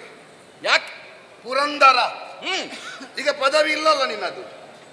ಆದ್ರೆ ಉಂಟಲ್ಲ ಸ್ಥಾನ. ಉಂಟು ಅಂದ್ರೆ ತಗೊಳ್ಳುವಾಗ ಒಮ್ಮೆ ಇಟ್ಟದ್ದು ಮಾತ್ರ, ಜನ ಇಲ್ಲದಕ್ಕೆ. ಏನು ಹೇಳೋ, ನಮ್ಮವನೇನು ತಲಿ. ನಮ್ಮವ ಅಂದ್ರೆ ಎಂತದ್ದು? ಕೇವಲ ಕಶ್ಯಪ ಸಂತಾನ ಎನ್ನುವ ಕಾರಣಕ್ಕಾಗಿ ಅಲ್ಲ. ಮತ್ತೆ ನಾವು ಯಾವ ಮೂರ್ತಿಗೆ ಕೈ ಮುಗಿಯುತ್ತೇವೋ ಅಂತಹ ಮೂರ್ತಿಗೆ ಕೈ ಮುಗಿದು ಪಡೆದಂತಹ ದೇವಲೋಕದ ಪದವಿ ನಮ್ಮ ಒಳ್ಳೆಯ ರೀತಿಯಲ್ಲಿ ಅದನ್ನು ಆಳಿಕೊಂಡು ಧರ್ಮವನ್ನು ಪಾಲಿಸಿಕೊಂಡು ಬರ್ತಾ ಇದ್ದಾನೆ ಅಂತ ಪೂಜ್ಯ ಭಾವದಿಂದ ನಾವು ನೋಡಿದ್ರೆ ನಮ್ಮ ಭಕ್ತಿ, ನಮ್ಮ ಶ್ರದ್ಧೆ, ನಾವಿಲ್ಲಿಯವರೆಗಿಟ್ಟ ಅಭಿಮಾನ ಒಂದೇ ಗಳಿಗೆಗೆ ನಾಶ ಮಾಡಿಬಿಟ್ಟೆ. ಓಹೋ, ಕುಳಿತುಕೊಂಡದ್ದು ಎಂತ ಪೂಜ್ಯ ಪೀಠದಲ್ಲಿ ಎನ್ನುವ ಪ್ರಜ್ಞೆ ಉಂಟೇನು ನಿನಗೆ? ಸುಧರ್ಮ ಪೀಠ. ಹೌದಾ? ಅವಧೂತ ಪರಂಪರೆಯ ಅಗ್ರೇಸರನಾದಂತ ದುರ್ವಾಸರು ಬಂದ್ರೆ ನಿನ್ನ ಕಣ್ಣಿಗೆ ಮಂಜು ಕವಿಯುತ್ತದೆ ಅಲ್ವಾ? ಯಾಕೆ? ಹೆಚ್ಚಾಯಿತು, ಸಿಕ್ಕಿದ್ದು ಹೆಚ್ಚಾಯಿತು. ಚೇಳಿಗೆ ಪಾರು ಪತ್ತೆ ಕೊಟ್ರೆ ಅದು ಮರುಕ್ಷಣದಲ್ಲಿ ಸಿಕ್ಕಿದವರಿಗೆಲ್ಲ ಕಚ್ಚುತ್ತದೆ. ಹಾಗಾಗಿ ಹೋಯಿತು ನಿನ್ನ ಜಾಯಮಾನ. ಸಿಕ್ಕಿದ್ದನ್ನು ಪ್ರಜ್ಞೆಯಿಂದ ಮೂರು ಮೂರ್ತಿಗಳಿಗೆ ತಲೆಬಾಗಿ ಅನುಭವಿಸುವಂತ ಸಮರ್ಪಣಾ ಭಾವ ಇಲ್ಲದೆ ಅಹಂಕಾರ ಮಾಡಿದ ಕಾರಣ ಎಲ್ಲವನ್ನು ಕಳೆದುಕೊಂಡಿದ್ದಿ. ಇಲ್ಲಿವರೆಗೆ ಸಾಧ್ಯ ಇಲ್ಲದೆ ಇಲ್ಲಿಗೆ ಬರದೇ ಇದ್ದದ್ದಲ್ಲ. ಅಜ್ಜ ಹೇಳಿದ್ರು ಸಾಧು ಅಲ್ಲ ಎನ್ನುವುದಾಗಿ. ಇಲ್ಲದೆ ಹೋದ್ರೆ ಯಾವತ್ತೋ ಬಲೀಂದ್ರ ಬರ್ತಿದ್ದ, ಬಲೀಂದ್ರನಾಗುತ್ತಿದ್ದ. ಇನ್ನು ನಿನ್ನಂತವನಿಗೆ ಕೊಟ್ರೆ ಯಾರ್ಯಾರು ಬಂದು ಆ ಪೀಠವೂ ಉಳಿಸುವುದಿಲ್ಲ, ಎಲ್ಲೆಲ್ಲಿ ತುಂಡು ತುಂಡು ಮಾಡಿ ಮಾರುವಿ. ಹಾಗಾಗಿ ಇಲ್ಲ ಕೆಳಗ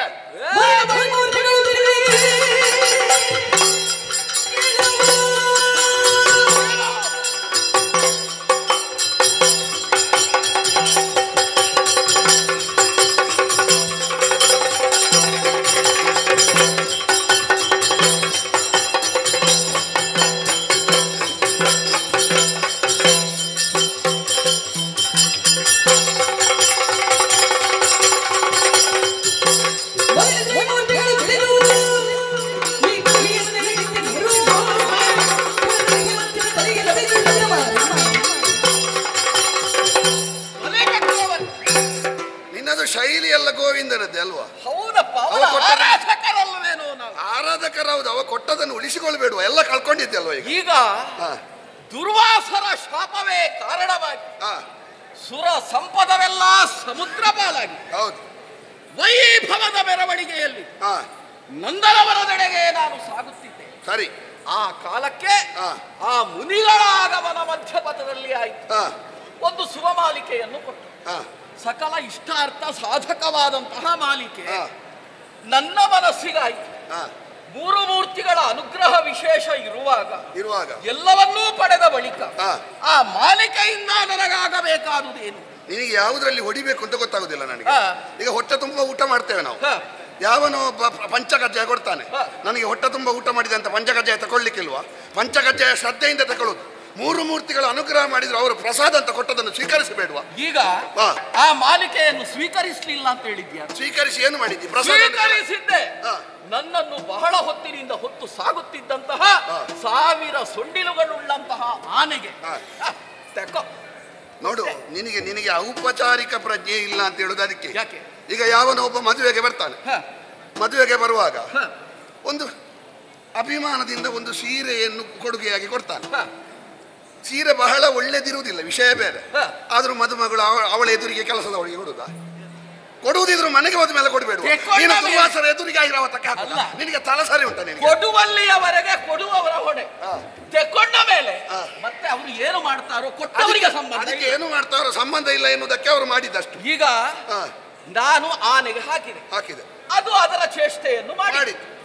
ಆವಾಗ ಆ ದುರ್ವಾಸರು ಸಿಟ್ಟಾದದ್ದು ಸರಿಯೋ? ಸರಿ ಅಲ್ಲ. ಯಾಕಲ್ಲ? ಮುನಿಗಳಿಗೆ ಸಿಟ್ಟು ಬರಬಹುದೇನೋ? ನಿನ್ನಂತವನಲ್ಲಿ ಬರಬಹುದು.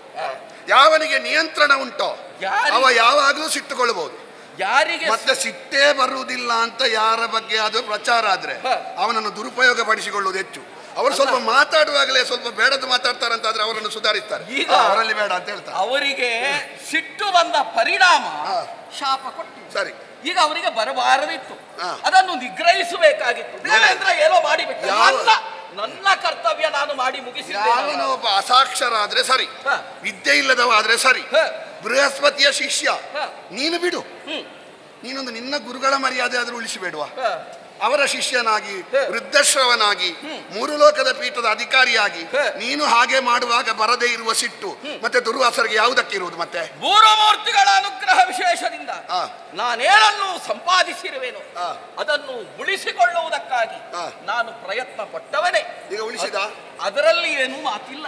ಈಗ ದುರ್ವಾಸರು ಶಾಪ ಕೊಟ್ಟರು, ಅವರ ಶಾಪವೇ ಕಾರಣವಾಗಿ ಬರ್ತೇನೆ ಸುಧರ್ಮ ಪೀಠದೆಡೆಗೆ. ದೇವತೆಗಳೆಲ್ಲ ಹೇಳ್ತಾ ಇದ್ದಾರೆ ನಮ್ಮ ವೈಭವ ಎಲ್ಲ ಸಮುದ್ರ ಪಾಲಾಗಿದೆ. ಅವರ ಶಾಪ ವಾಕ್ಯ ಫಲಿಸಿತು.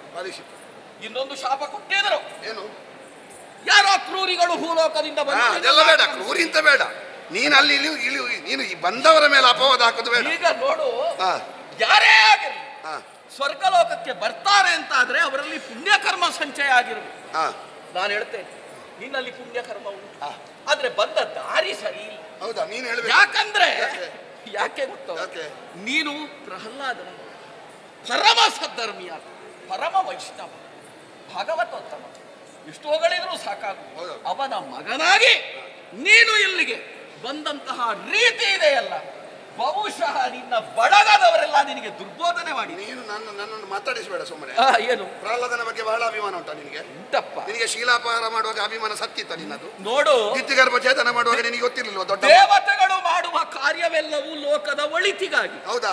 ಆದ್ರಿಂದ ದೇವತೆಗಳನ್ನು ಪ್ರಶ್ನಿಸುವುದಿದ್ರೆ, ಈಗ ನೀನು ದೇವತೆಗಳಲ್ಲಿ ನೀನು ಮುಖ್ಯನಾದವ ಮಾಡುವುದು ಲೋಕದ ಒಳಿತಿಗೆ ಹೌದಾದ್ರೆ, ದೇವ ಮುನಿಗಳು ಮಾಡುವುದು ಲೋಕದ ಒಳಿತಿಗ ಕೆಡುಕಿಗ? ದೇವ ಮುನಿಗಳು ದೇವತೆಗಳ ರೀತಿಯಲ್ಲಿಯೇ ನಡ್ಕೊಳ್ಬೇಕು. ದೇವತೆಗಳಿಗಿಂತಲೂ ಹೆಚ್ಚಿನ ಹೊಣೆಗಾರಿಕೆ ಇರುವವರು. ಈಗ ಆ ದೇವ ಮುನಿ ಹೇಳಿದ್ದಾರೆ, ಅವ ಜನ ಸರಿ ಇಲ್ಲ, ಅವನಿಗೆ 4 ಬಿಗಿ ಅಂತ. ಈಗ ಏನ್ ಹೇಳ್ತಿ? ಅದೇ ಗೊತ್ತಾಯ್ತು ನನಗೆ. ಯಾವನೋ ಒಬ್ಬ ನಿನಗೆ ದುರ್ಬೋಧನೆ ಮಾಡಿ. ನಾರದರು, ಯಾವನೋ ಒಬ್ಬ ಅಲ್ಲ, ನಾರದರು. ನೀನು ಬರುವಾಗ 8 ಸಲ ಪಾದ ಪೂಜೆ ಮಾಡುವ ನಾರದರು ಹೇಳಿದ್ರು. ನೋಡು, ಅವರೆಲ್ಲ ಮುಖಕ್ಕೆ ಒಪ್ಪಿದ ಹಾಗೆ ಮಾತಾಡು.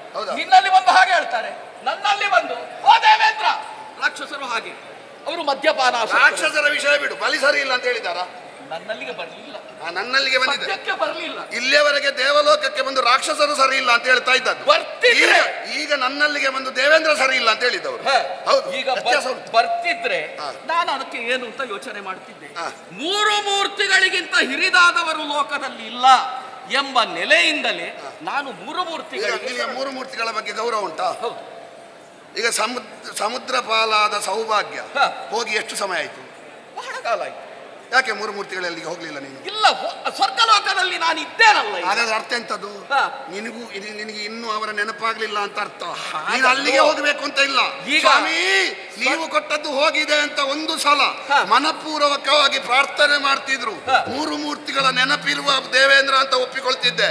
ನಿನಗೆ ನಾರಾಯಣನ, ಬ್ರಹ್ಮನ, ಹರನ ನೆನಪಾಗಬೇಕಾದ್ರೆ 4 ಬೆನ್ನಿಗೆ ಬೀಳ್ಬೇಕು. ಸ್ವರ್ಗಲೋಕದ ಸಂಪತ್ತು ಸಮುದ್ರ ನಮ್ಮದ್ದೇ, ವರುಣ ದೇವ ನಮ್ಮವನೇ ಅಲ್ವೇನೋ? ಹೌದಾ? ಅದು ಇಲ್ಲಿದ್ದದ್ದು ಅಲ್ಲಿಗೆ ಹೋಗಿದೆ ಅಂತ ಅರ್ಥ. ಅದೇ ಹೌದು. ಆದ್ರಿಂದ ದೊಡ್ಡ ಸಂಗತಿ ಏನು ಅಲ್ಲ. ಈಗ ವರುಣ ದೇವ ನಿನ್ನವನೇ ಹೌದಾದ್ರೆ ಯಜ್ಞಾಗ್ನಿಗೆ ಹಾಕುವ ಹವಿಸನ್ನು ಬಚ್ಚಲು ಮನೆಯ ಒಳಗೆ ಹಾಕಬಹುದು. ಅಗ್ನಿ ಒಂದೇ ಅಲ್ವಾ? ಹಾಗಾಗುದಿಲ್ಲ. ಹೌದಾ? ವರುಣ ದೇವ ಅಂದ್ರೆ ಅಧಿಷ್ಠಾತ್ರ ದೇವತೆ ಮಾತ್ರ. ಸಮುದ್ರದ ನೀರು ಬೇರೆ. ಈಗ ನೀನು ವರುಣ ದೇವ. ಸ್ವರ್ಗಲೋಕದ ವ್ಯವಸ್ಥೆ ಅದು ನಿನ್ನ ಅರಿವಿಗೆ ಬಂದದ್ದಿಲ್ಲ. ಆದ್ದರಿಂದ ದೇವ ತೀರ್ಮಾನ ಏನು ಅದರಂತೆ ಮೂರು ಲೋಕದ ವ್ಯವಹಾರ. ದೇವ ತೀರ್ಮಾನ ಋಷಿಕಲ್ಪದ ಆಧಾರದಲ್ಲಿ ನಿಲ್ಲುವುದು. ಋಷಿಕಲ್ಪವನ್ನು ವಿರೋಧಿಸಿದ ದೇವಕಲ್ಪವನ್ನು ನಾನು ಒಪ್ಪಿಕೊಳ್ಳುವುದಿಲ್ಲ. ಹೌದಾ? ನಿನಗೆ ಇವತ್ತು ಸಂಜೆವರೆಗೆ ಇಲ್ಲಿ ಇರ್ತಿ ಕಾಣ್ತದೆ.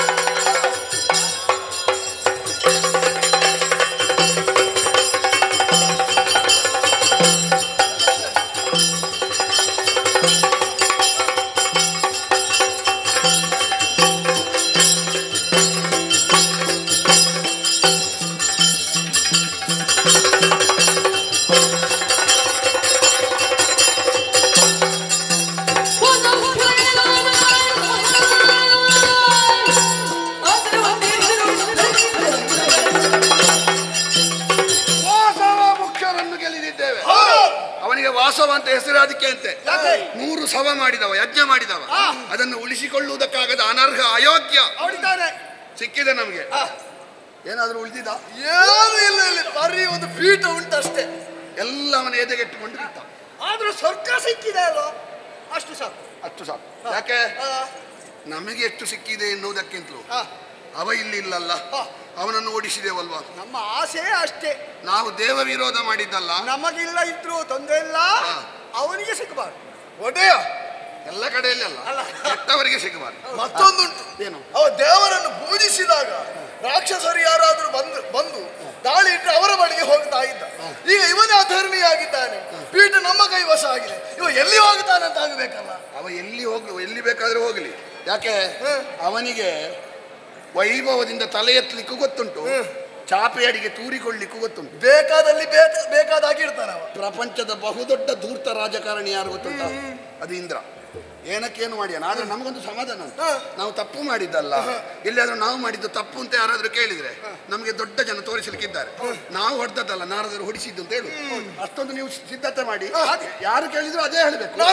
ನಾವು ಹೊಡೆದದ್ದಲ್ಲ, ನಾರದರು ಹೊಡಿಸಿದ್ದು.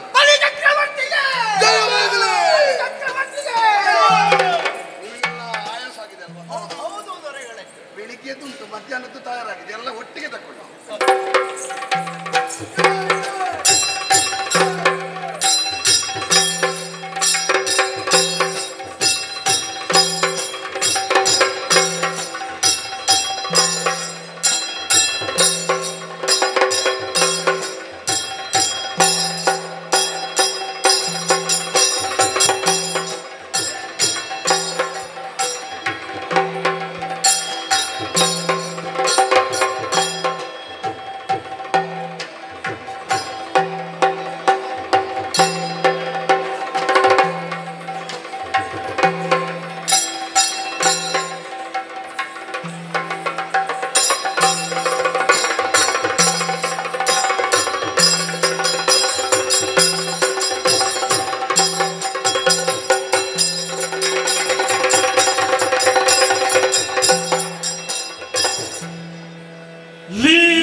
ದಿಕ್ಪತಿಗಳನ್ನೆಲ್ಲ ಕೂಡಿಕೊಂಡು ನಿನ್ನ ಸನ್ನಿಧಿಯೆಡೆಗೆ ಒಂದು ಶ್ರದ್ಧಾಭಕ್ತಿಯಿಂದ ಪ್ರಾರ್ಥನೆಯನ್ನು ಸಲ್ಲಿಸಿದ್ದೇನೆ. ಆದರೆ ಮುಖಮಂಡಲ ಕಳಾಹೀನವಾಗಿ.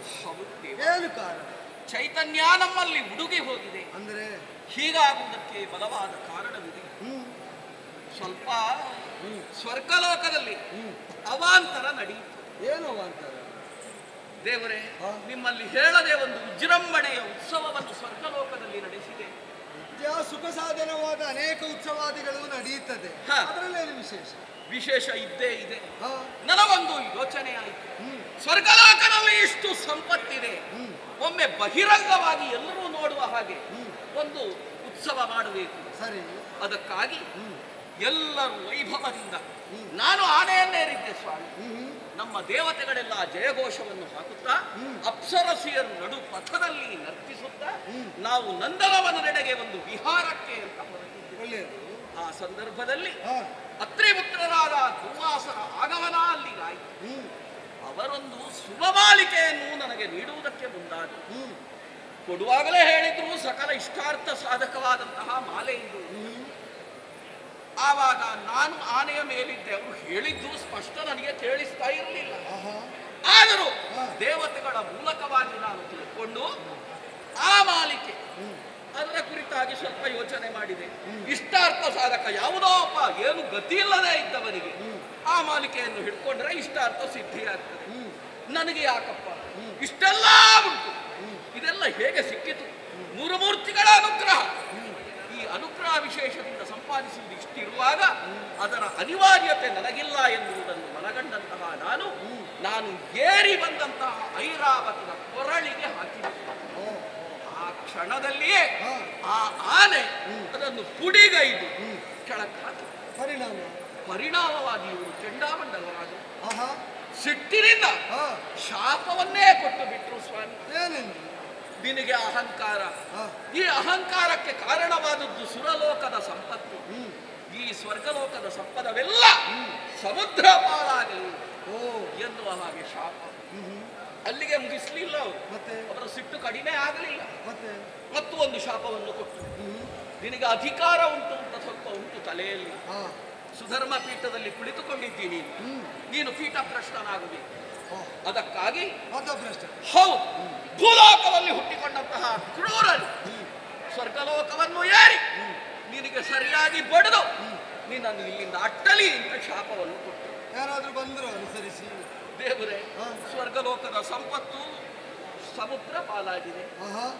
ಕಾಲಾಂತರದಲ್ಲಿ ಅಧಿಕಾರ ಆದರೂ ಹೆಸರಿಗಾದರೂ ಇಂದ್ರನಾಗಿ ನಾನು ಇದ್ದೇನಲ್ಲ, ಯಜಮಾನಿಕೆ ನನ್ನಲ್ಲಿ ಉಂಟಲ್ಲ ಅಂತ ನಾನು ಇದ್ರೆ ಮಹಾಬಲಿ ಬಂದ, ನಿಮ್ಮ ಭಕ್ತ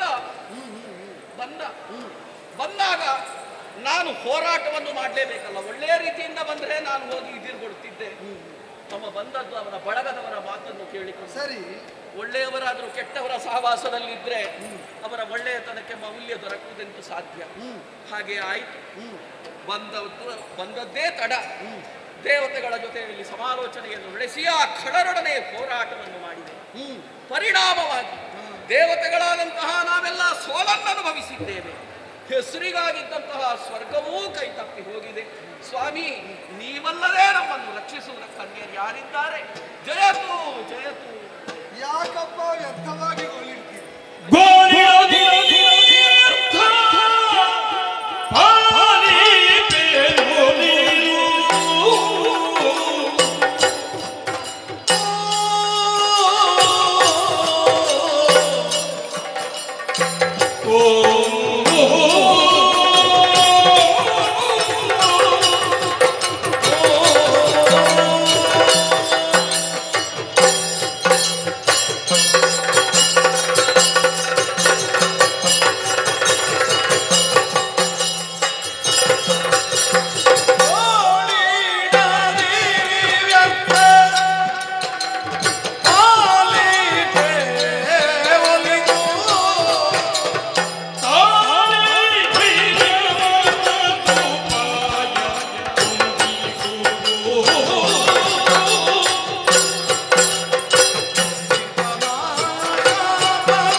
ಸಾರ್ಥಕವಾದ ಅವಕಾಶವನ್ನು ನಿರರ್ಥಕವಾಗಿಸಿದ ಬಳಿಕ ಕಳೆದುಕೊಂಡದ್ದಕ್ಕಾಗಿ ಗೋಳಿಡುವುದರಿಂದ ಯಾವುದೇ ತೆರನಾದ ಪ್ರಯೋಜನ ಪ್ರಾಪ್ತಿಯೂ ಇಲ್ಲ.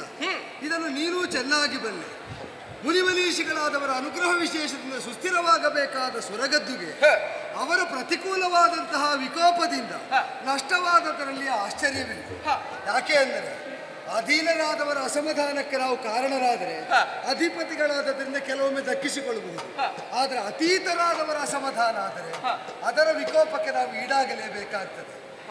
ಸ್ವರ್ಗಾದಿಗಳನ್ನು ಪ್ರಾಪಿಸಿಕೊಳ್ಳುವ ಯೋಗ ಇದ್ದರು ಜಗತ್ ಕಲ್ಯಾಣೇಚ್ಛುಗಳಾಗಿ ಸ್ವರ್ಗಾದಿ ಸಂಪದವನ್ನು ಧಿಕ್ಕರಿಸಿ ತಪೋನಿಷ್ಠರಾದಂತಹ ವರಿಷ್ಠರಾದ ದುರ್ವಾಸರಂಥವರು ಅವರೇನೋ ಕೊಡ್ತಾರೆ ಅಂತಂದರೆ ಸ್ವರ್ಗಕ್ಕಿಂತ ಅತೀತವಾದದ್ದು ಎಂಬ ಭಾವದಿಂದ ಸಗೌರವದಿಂದ ಸ್ವೀಕರಿಸಬೇಕು. ಸ್ವಾಮಿ, ಮಧ್ಯದಲ್ಲಿ ನೀವು ಮಾತಾಡಿಸಬೇಡಿ. ಏನಾದರೂ ತುರ್ತು ಅನಿವಾರ್ಯತೆ ಮಾತನಾಡುವುದಕ್ಕುಂಟು ಅಂತಾದ್ರೆ ಇನ್ನು ಸ್ವಲ್ಪ ಕ್ಷಣದಲ್ಲಿ ನಾನು ಬರ್ತೇನೆ ಸುಧರ್ಮ ಪೀಠದೆಡೆಗೆ, ನೀವು ಸಭೆಗೆ ಬನ್ನಿ ಅಂತ ಹೇಳಿದ್ದೆ ಸ್ವಾಮಿ. ಸುಧರ್ಮಾಧಿಪತಿ, ಯಾರಿಗೆ ಯಾವುದು ಮಧ್ಯ ಅಂತ ಪ್ರಶ್ನೆ. ಈಗ ನಿನ್ನ ಎಲ್ಲ ವೈಭವಗಳು ಕೂಡ ಅವರಂಥವರ ಅನುಗ್ರಹ ಲಭ್ಯವಾದ ಮೇಲೆ ಆ ಮಧ್ಯಂತರದಲ್ಲಿ ನಡೆಯಬೇಕಾದ್ದು. ನಿನ್ನ ಉತ್ಸವದ ಮಧ್ಯದಲ್ಲಿ ಅವರು ಬಂದರು ಅಂತ ಅವರು ತಡೆದುಳಿಯುವುದಕ್ಕಿಲ್ಲ. ಸತತವಾಗಿ ತಪ್ಪಿಸ್ತಾ ಇರುವವರವರು, ತಪದಿಂದ ತಮ್ಮ ವರ್ಚಸ್ಸನ್ನು ವೃದ್ಧಿಸಿಕೊಳ್ತಾ ಇರುವವರು, ಸಿಕ್ಕಿದಾಗ ಪ್ರಾಪ್ತಿ ಅಂತ ಬೊಗಸೆಯೊಡ್ಡಬೇಕಾದವರು, ಅದಕ್ಕೂ ಅವಧಿ ನಿರ್ಣಯ ಮಾಡಿದ್ದರಿಂದ ಸ್ವಲ್ಪ ಹೆಚ್ಚಾಯಿತು. ಸಂತಾನಕ ನಾಮಕವಾದಂತಹ ಪುಷ್ಪಗಳಿಂದ ಸಮನ್ವಿತವಾದ ದಿವ್ಯ ಮಾಲಿಕೆಯನ್ನು ನೀನು ಗಜದ ಕೊರಳಿಗೆ ಹಾಕಿದ್ದು. ನಿಜವಾಗಿ ಹೇಳ, ಆನೆಯ ಕೊರಳಿಗೆ ಹಾಕಿದ್ದಲ್ಲ. ಆನೆ ಎಂಬುದು ನಿನ್ನ ತಲೆಯನ್ನ ಡರಿತು. ಬಹಳ ಎತ್ತರದಲ್ಲಿದ್ದೆ ಸ್ವಾಮಿ, ಬಹಳ ಎತ್ತರದಲ್ಲಿದ್ದೆ. ಶತಮಖಗಳನ್ನು ಮಾಡಿದ ಮೇಲೆ ಇದಕ್ಕೆ ಅತೀತವಾದದ್ದು ಇನ್ನೊಂದು ಇಲ್ಲ ಎಂಬ ಭಾವ ತಪಸ್ಸನ್ನು ಧಿಕ್ಕರಿಸುವಂತೆ ಮಾಡಿದ್ದರ ವಿಪರಿಣಾಮ ನಿನ್ನ ಸಂಪದವೆಲ್ಲ ಶರಧಿ ಪಾಲಾಯಿತು. ಈಗ ಬಂದವನು ಬಲಿ, ಇಂದ್ರಸೇನ, ಪ್ರಹ್ಲಾದ ಪೌತ್ರ, ವಿರೋಚನ ಪುತ್ರ, ಅವ ಸೂರೆಗೊಂಡಿದ್ದಾನೆ. ಸಂಪದೆಲ್ಲ ಹೋಗಿದೆ. ಈಗ ನಿನಗೆ ಅವನಿಂದ ಸ್ವರ್ಗವನ್ನು ಮರಳಿ ಪ್ರಾಪಿಸುವಂತೆ ಮಾಡಬಹುದು. ಸಿಕ್ಕಿದ ಸ್ವರ್ಗವಾದರೂ ಬರಿದಾಗಿದ್ದರೆ ನಿನ್ನ ಅಸಮಾಧಾನ ಪೂರ್ತಿಯಾಗಿ ನಿವೃತ್ತವಾಗುವುದಿಲ್ವಲ್ಲ. ಅದಕ್ಕೆ ನಿಜವಾಗಿ ನೀನಿನ್ನು ಹೊಂದುವುದಾದರೆ ಸರ್ವ ಸೌಖ್ಯವನ್ನು ಸಂಪದವನ್ನು ಹೊಂದಿದ ಸ್ವರ್ಗವನ್ನೇ ಪ್ರಾಪಿಸಬೇಕು ಅಂತಿದ್ದರೆ ಈಗ ಕುಂದಿ ಹೋದದ್ದುಂಟಲ್ಲ, ಕುಂದಿದ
ಬಲಿಯಾದರು ಸಾಧುವಾಗಿ ಭಾಗವತ ಧರ್ಮಾನುಸರಣೆಯನ್ನು ಮಾಡ್ತಾ ಪ್ರಹ್ಲಾದ ಪುತ್ರನಾಗಿ ಧರ್ಮಭೀರುವಾಗಿ ಇದ್ದದ್ದರಿಂದಲೇ ಈಗ ಹೊಂದಿದ್ದನ್ನು ಹೊಂದುವುದಕ್ಕೆ ಯೋಗವು ಪ್ರಾಪ್ತಿಯಾಯಿತು. ಇದ್ದದ್ದನ್ನು ಕಳೆದುಕೊಳ್ಳುವುದು ಅನರ್ಹತೆಯಿಂದ ಅಂತಾದರೆ ಇದು ತನಕ ಅಲಭ್ಯವಾದದ್ದು ಪ್ರಾಪಿಸಿತು ಅಂತಾದರೆ ಆ ಯೋಗ ಸಿದ್ಧಿಸಿದ್ದು ಅವನ ಪಾತ್ರತೆಯಿಂದ ಅಂತಲೂ ಒಪ್ಪಬೇಕಲ್ಲ. ತಾತ್ಕಾಲಿಕವಾಗಿ ಅವನ ಪ್ರಭುತ್ವವನ್ನು ಅಂಗೀಕರಿಸೋಣ. ನಾವೀಗ ಗಮನ ಕೇಂದ್ರೀಕರಿಸಬೇಕಾದದ್ದು ಎಲ್ಲಿ ನೀನು ಎಡವಿ ಬಿದ್ದೆಯೋ ಅಲ್ಲಿಂದ ಏಳುವುದಕ್ಕೆ. ದುರ್ವಾಸರನ್ನು ಧಿಕ್ಕರಿಸಿದ್ದರಿಂದ ಕಳೆದುಕೊಂಡಂತಹ ಸಂಪದವೆಲ್ಲ ಭಾಗ್ಯಗಳನ್ನು ಕುಂದಿಸಿ ಶರದಿ ಗರ್ಭವನ್ನು ಸೇರಿದೆ ಅಂತಾದರೆ ಅಲ್ಲಿಂದ ಅದನ್ನು ಮೇಲೆತ್ತಬೇಡುವ. ಹೌದು, ಅದಕ್ಕೆ ದಾರಿ ಏನು ಅಂತ ಅರ್ಥ ಆಗುದಿಲ್ಲ. ತಳ ಸೇರಿದ್ದನ್ನು ಮೇಲೆತ್ತಬೇಕು ಅಂತಾದರೆ ಬುದ್ಧಿಯಿಂದ, ಮನದಿಂದ, ಮೈಯಿಂದ ನೀವು ಮಥನವನ್ನು ಮಾಡಬೇಕು. ಮಥನ? ಹೌದು. ಶ್ರಮವಿದೂರವಾಗಿ ಈ ಕಾಲದಲ್ಲಿ ನಿಮಗೆ ಸೌಖ್ಯಪ್ರದವಾದಂತಹ ಸ್ವರ್ಗದ ಸ್ಥಿತಿ ಎಂಬುದು ಪ್ರಮತ್ತತೆಯನ್ನು ತಂದಿದೆ ಅಂತಾದರೆ ಸ್ವಲ್ಪ ಶ್ರಮಿಸಿಯೇ ನೀವು ಅದನ್ನು ಹೊಂದುವುದಕ್ಕೆ ಮನ ಮಾಡಬೇಕು. ದೇವರೇ, ಶರಧಿ ಮಥನವನ್ನೇ ಮಾಡಬೇಕು. ಶರಧಿ ಮಥನ? ಹೌದೌದು. ಅದಕ್ಕೊಂದು ದಾರಿ ಅಂತ ಬೇಕಲ್ಲ. ಶರಧಿ ಮಥನವನ್ನು ಮಾಡುವುದು ಸುಲಭ ಸಾಧ್ಯವಲ್ಲವಾದದ್ದರಿಂದ ಕಡೆಗೋಲಾಗಿ ಮಂದರ ಪರ್ವತವನ್ನೇ ನಾವು ಹೊಂದಿ ಅದಕ್ಕಿಂತ ರಜ್ಜುವಾಗಿ ವಾಸುಕಿಯನ್ನೇ ನೀವು ಬಳಸಿದಿರಿ ಅಂತಾದರೆ ಶರದಿ ಮಥನದಲ್ಲಿ ತಳ ಸೇರಿದ ಸಂಪದವಲ್ಲ ಎದ್ದು ಬರುವುದಕ್ಕೆ ಸಾಧ್ಯ ಉಂಟು. ಮಂದರಾದ್ರಿಯನ್ನು ಕಡೆಗೋಲಾಗಿಯೂ ಹೌದು, ವಾಸುಕಿಯನ್ನು ನೇಣಾಗಿಯೂ ಪರಿವರ್ತಿಸಿ ಹೌದು, ಸಮುದ್ರ ಮಥನವನ್ನು ಮಾಡಿದೆವೆಂದಾದರೆ ಕಳೆದಂತಹ ಸಂಪದ ಮತ್ತೆ ಸ್ವರ್ಗವನ್ನು ಸೇರುತ್ತದೆ. ಹಾಗೆ ಅಂತ ಇದು 33 ಕೋಟಿ ದೇವತೆಗಳಿಂದ ಮಾತ್ರ ಸಾಧ್ಯವಾಗಬಹುದಾದ ಕರ್ಮ ಅಲ್ಲ. ಈಗ ಸ್ವರ್ಗ ನಿಮಗಿಲ್ಲ ಅಂತ ಆದ ಮೇಲೆ ನೀವು ಮಾಡಿದ ಪ್ರಯತ್ನದಿಂದ ಬಂದದ್ದೆಲ್ಲ ಸ್ವರ್ಗ ಸೇರ್ತದೆ ಅಂತ ಆದ್ರೆ ನಿಮಗೆ ಪ್ರಾಪ್ತಿ ಏನು? ಈಗ ನಮ್ಮ ಪಕ್ಷದವರೆಲ್ಲ ಈ ಮಾತನ್ನು ಒಪ್ಪಿಕೊಂಡರು. ಹೌದು ಹೌದು. ಆದರೆ ಅಸುರರನ್ನು ನೀನು ಓಲೈಸಬೇಕು. ದೇವರೇ ಏನು ಆ ಮುರ ಸಹವಾಸ ಬೇಡ. ಯಾಕೆ ಬೇಡ? ಅವರ ಅಯ್ಯೋ ಕೆಟ್ಟವರು ಸ್ವಾಮಿ, ಅದನ್ನು ಹೊಡೆದು ಬಡಿದು ನಮ್ಮ ನಟ್ಟಿದ್ದಾರೆ. ಇನ್ನು ಕಂಡ್ರೆ ದೇವೇಂದ್ರ ಎಲ್ಲಿದ್ದಾನೆ, ದೇವತೆಗಳೆಲ್ಲಿದ್ದಾರೆ, ಹೊಡೆಯಿರಿ ಬಡೆಯಿರಿ ಎಂದು ಆಜ್ಞೆ ಮಾಡುತ್ತಾರೆ. ತಂತ್ರ ಅಂತಂದ್ರೆ ಒಳಿತು ಕೆಳುಕುಗಳಿಗೆ ಅತೀತವಾದದ್ದು. ಈಗ ಬುಟ್ಟಿಯೊಳಗೆ ಸೇರಿದಂತಹ ಹಾವೊಂದು ಬುಟ್ಟಿಯಲ್ಲೇ ಒಂದು ಮೂಷಿಕವನ್ನು ಕಂಡ್ರೆ ಅದನ್ನು ಪಕ್ಕನೆ ತಿಂದು ಮುಗಿಸಬೇಕು ತಾನೆ. ಆದ್ರೆ ಬುಟ್ಟಿಯೊಳಗೆ ಎರಡೂ ಬಂದಿಗಳಾಗಿದ್ದ ಸ್ಥಿತಿಯಲ್ಲಿ ತಿನ್ನುತ್ತದ? ನಾವಿಬ್ಬರು ತಪ್ಪಿಸುವುದಕ್ಕೆ ತಂತ್ರವಾಗಿ ಈ ಬುಟ್ಟಿಯನ್ನು ಕರೆದರೆ ಇಬ್ಬರು ಹೊರಗೆ ಹೋಗಬಹುದು ಅಂತ ಉಪಾಯವನ್ನು ಸೂಚಿಸಿ ಯಾಳ ಮೂಷಿಕ ನ್ಯಾಯೇನ ಆ ಮೂಷಕ ಅದರಲ್ಲಿ ರಂಧ್ರವನ್ನು ಕೊರೆದ ಮೇಲೆ ಹೊರ ಹೋಗುವುದಕ್ಕೆ ಹೊರಟದ್ದನ್ನು ಹಿಡಿದು ನುಂಗಿ ತಾನು ಹೊರಸಾಗುತ್ತದೆ. ಇದು ಯಾಕೆ ಹೇಳಿದ್ದೇನೆ, ಎಲ್ಲಿಗನ್ವಯ ಅಂತ ಪ್ರಾಜ್ಞನಾದ ನಿನಗೆ ವೇದ್ಯಾದೀತು. ನಮಗೆ ಬಂದ ಕಷ್ಟಕರವಾದ ಸನ್ನಿವೇಶವನ್ನು ಉತ್ತರಿಸುವುದಕ್ಕೆ ನಮ್ಮ ಪ್ರಾಬಲ್ಯವನ್ನು ಬುದ್ಧಿವಂತಿಕೆಯಿಂದ ವಿನಿಯೋಗಿಸಬೇಕು. ಅದು ತಪ್ಪೇನೂ ಆಗುವುದಿಲ್ಲ. ನಿಮಗಿದ್ದ ದುರವಸ್ಥೆಯಿಂದ ಪಾರುಗಾಣುವುದಕ್ಕೆ ನೀವು ಅವಲಂಬಿಸಬಹುದಾದ ನಯ ಇದುವೇ ಹೌದು. ಈ ನ್ಯಾಯೇನ ಬಲಿಯನ್ನು ಅವನ ಅನುಚರರನ್ನು ಅನುನಯದಿಂದ ಓಲೈಸಿ ನೀನೀಗ ಸಿಕ್ಕಿಬಿದ್ದ ಬುಟ್ಟಿಯಿಂದ ಹೊರ ಹೋಗುವುದಕ್ಕಿಂತ ಮಾರ್ಗ ಮೊದಲು ನೋಡಿಕೊ, ಆ ಬಳಿಕ ನುಂಗೋಣವಂತೆ ನೀನು ಅದರಿಂದ ತೃಪ್ತನಾಗುವಿಯಂತೆ. ಆದ್ದರಿಂದ ನಿನ್ನ ವಾಗ್ಮಿತೆಯನ್ನೆಲ್ಲವನ್ನೂ ವಿನಿಯೋಗಿಸಿ ಅವನ ಪ್ರಾಜ್ಞತೆ ಒಲಿಯುವಂತೆ ಸಂಧಾನಕಾರನಾಗಿ ಕಾರ್ಯನಿರ್ವಹಿಸಿ ಶರದಿಮ ತನಕ ಒಪ್ಪಿಸಿ ಕ್ಷೀರಾಬ್ದಿಯ ತಡಿಗೆ ನೀ ಅವರನ್ನು ಕರೆತಂದರೆ ಸಿಗುವುದು ಸರ್ವ ಸಂಪದಗಳು ಮಾತ್ರವಲ್ಲ ನಾಶ ಇಲ್ಲದ ಫಲವನ್ನು ನೀವು ಅನುಭವಿಸುವಂತಾಗುತ್ತದೆ. ಇನ್ನು ಎಲ್ಲ ಯೋಗವು ತಳ ಸೇರಿತು ಅಂತ ನೀವು ಬಾಯಾರುವ ಸ್ಥಿತಿಯೇ ಬರುವುದಿಲ್ಲ. ನಿಮ್ಮ ಬಾಯಾರಿಕೆ ನೀಗುವುದಕ್ಕೆ ನಾಶವಿಲ್ಲದ ಪೇಯವೇ ಲಭ್ಯವಾಗುತ್ತದೆ ಅಂತ ದೃಢವಾಗಿ ನಂಬಿಕೊಂಡು, ಅಂದರೆ ಕಳೆದುಕೊಂಡದ್ದಕ್ಕಿಂತ ಹೆಚ್ಚಿನದ್ದನ್ನು ಈ ಸತ್ಕರ್ಮದಿಂದ ನೀವು ಸಾಧಿಸುವುದಕ್ಕೆ ಸಾಧ್ಯ. ಯತ್ನಶೀಲರಾಗಿ ಯತ್ನ ಮಾಡಿದರೆ ಅದರಲ್ಲಿ ಸಿದ್ಧಿಸುವುದೇನು ಅಂತ ಫಲಿತದಲ್ಲಿ ನೋಡುವಿ ಅಂತ ಯಾಕೆ ಚಿಂತಿಸ್ತೀವಿ? ದೇವರೇ, ಇದು ಕೇವಲ ನನ್ನ ಮಾತಲ್ಲ, ಶ್ರೀಮುಖದಿಂದ ಬಂದ ಮಾತು ಅಂತ ನಾನು ಹೇಳಿದ್ರೆ ಹೆಚ್ಚಾಗ್ತದೆ. ಆಕ್ಷೇಪ ಏನೂ ಇಲ್ಲ. ಭಾಗವತ ಧರ್ಮಾನುಸಾರಿಯಾದವನು ಭಗವಂತನ ನಿರೂಪವೇ ಹೀಗುಂಟು ಅಂತಂದಾಗ ಒಪ್ಪಿಕೊಳ್ಳುವುದಕ್ಕೆ ಅದು ಅನುವನ್ನು ಮಾಡಿಕೊಡ್ತದೆ. ಧಾರಾಳವಾಗಿ ಹೇಳಿಕೊ. ದೇವರು ಹೇಳಿದ್ದು ಅಂತಾದ್ರೆ ಬೇಗ ಕಾರ್ಯ ಸಾಧನೆ ಆದೀತೋ ಏನೋ. ಆದರೆ ದೇವರು ಹೇಳಿದ್ದು ಅಂತ ಕೆಲವರು ಡಾಂಬಿಕರು ಹೇಳ್ತಾ ಬರ್ತಾರೆ, ದೇವರ ಅಭಿಮತವೇ ಇದು ಅಂತ. ನಿನ್ನ ಶ್ರದ್ಧೆ ಕಾಣುತ್ತಾ ಆ ಶ್ರದ್ಧೆಗೆ ಇಂಬುಗೊಟ್ಟ ದೈವ ಹೇಳಿದಂತಹ ನುಡಿ ಇದು ಅಂತ ಅವ ಒಪ್ಪುವ ಹಾಗೆ ನಿರೂಪಿಸು. ದೇವರೇ, ಈ ಸೂಚನೆಯನ್ನು ನಾನು ಸರ್ವದಾ ಪಾಲಿಸ್ತೇನೆ. ಯಶಸ್ವಿಯಾಗಿ ಅಸುರಗಣವನ್ನು ಕೂಡಿಕೊಂಡು ಸುರಾಧಿಪತಿಯಾದ ನೀನು ಕ್ಷೀರಾಬ್ದಿಗೆ ತಟಿಗೆ ಬಂದು ಸೇರುವ ಮುಹೂರ್ತದ ಪ್ರತೀಕ್ಷೆಯಲ್ಲಿರ್ತೇನೆ.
ಅಖಿಲ ವಿಭವದಿ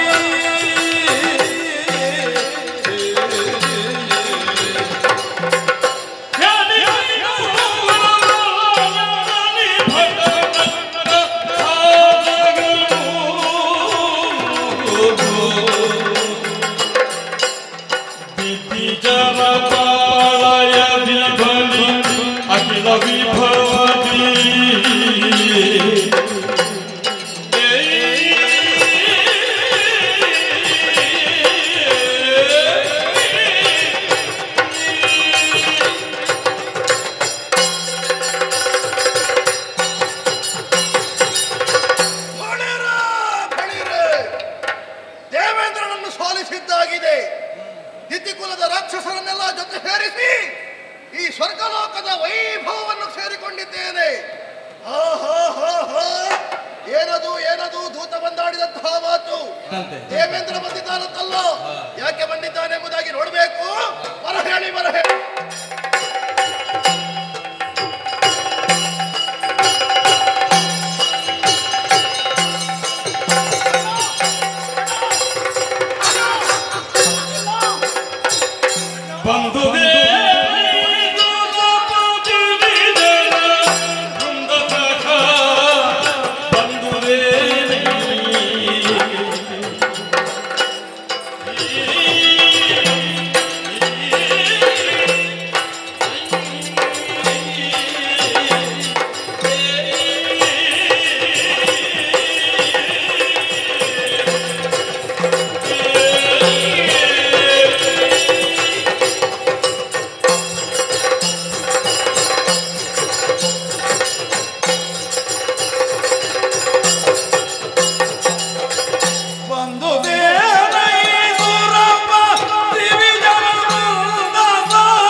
ವಿನೀತ ಭಾವದಿಂದ ಬಂದವನಿದ್ದೀಯ. ನಿಜ. ಸ್ವರ್ಗಲೋಕವನ್ನು ವಶಪಡಿಸಿಕೊಳ್ಳುವಾಗ ನಿನ್ನ ಮೂರ್ಖತನವನ್ನು ಪ್ರಶ್ನಿಸಿದವನು ನಾನು. ಅಹಂಕಾರದ ಮಾತನ್ನಾಡಿದೆ. ನಿಜ. ಎರಡು ಬಾರಿಸಿದೆ. ನೋವಾಯ್ತೇನೋ. ತಪ್ಪು ಮಾಡಿದವನಿಗೆ ಶಿಕ್ಷೆ ಕೊಡಲೇಬೇಕು. ಈಗಲಾದರೂ ಅರ್ಥವಾಯಿತಲ್ಲ ನಿನಗೆ. ಅದೇ ಅವನಿಗೆ ಶಿಕ್ಷಣ. ಅದೇ ಆಗಲೇ ಅರ್ಥವಾಗುತ್ತಾ ಇದ್ದರೆ ಪೆಟ್ಟು ಕೊಡುವಂತಹ ಅವಶ್ಯಕತೆಯೇ ಬರುತ್ತಾ ಇರಲಿಲ್ಲ. ಏನೇ ಇರಲಿ, ಪೆಟ್ಟು ಕೊಟ್ಟದ್ದಾಗಿದೆ. ಕೆಟ್ಟ ಮೇಲೆ ಬುದ್ಧಿ ಎನ್ನುವ ಹಾಗೆ ಈಗ ವಿನೀತ ಭಾವದಿಂದ ಬಂದಿದ್ದೀಯ. ನೀನೊಬ್ಬನೇ ಬಂದದಲ್ಲ, ದೇವ ಚಿಂತನೆ ಇದೆ. ಸತ್ಯ, ಆಶ್ಚರ್ಯವೇ ಸರಿ. ಮುಖವನ್ನು ನೋಡಿದೆ ಅಂತಾದ್ರೆ ಕಾಂತಿ ಇಲ್ಲ, ಕುಂದಿ ಹೋಗಿದೆ. ಯಾಕಯ್ಯ, ಏನಾಯ್ತು? ಯಾಕೆ ಬಂದೆ? ಹೇಳು ಬೇಗ. ಬಲಿರಾಯ, ಏನು ಲಾಲಿಸು ಬಲಿರಾಯ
ಭಾವ ಆಗ ಇರಲಿಲ್ಲ.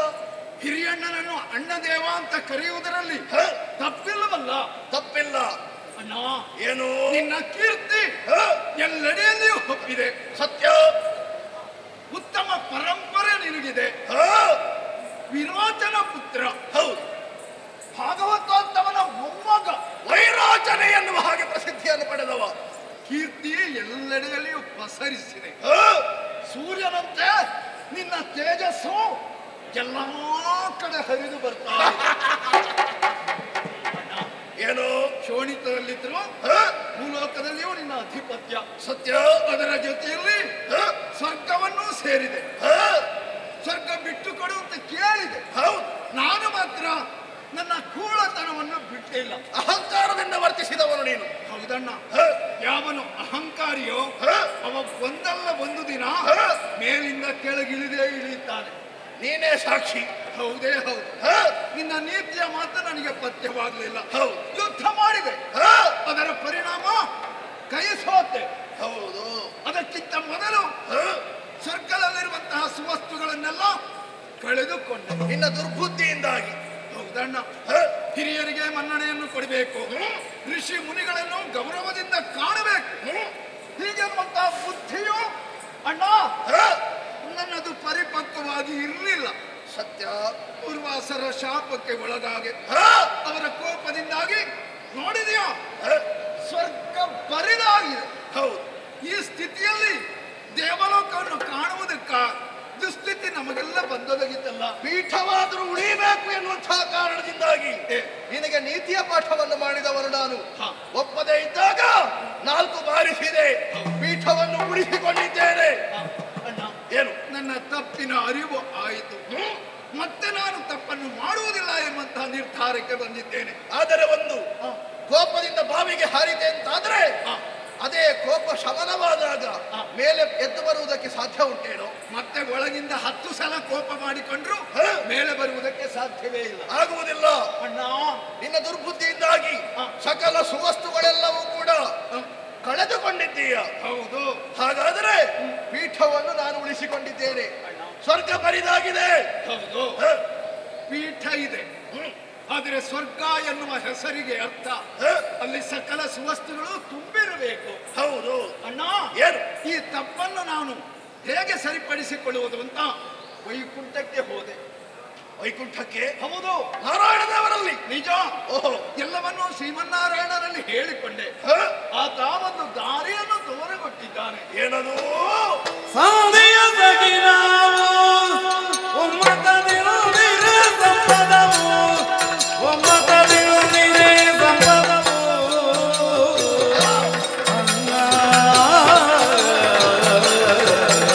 ಒಮ್ಮತದಿರುವುದಿರೆ ಸಂಪದವು.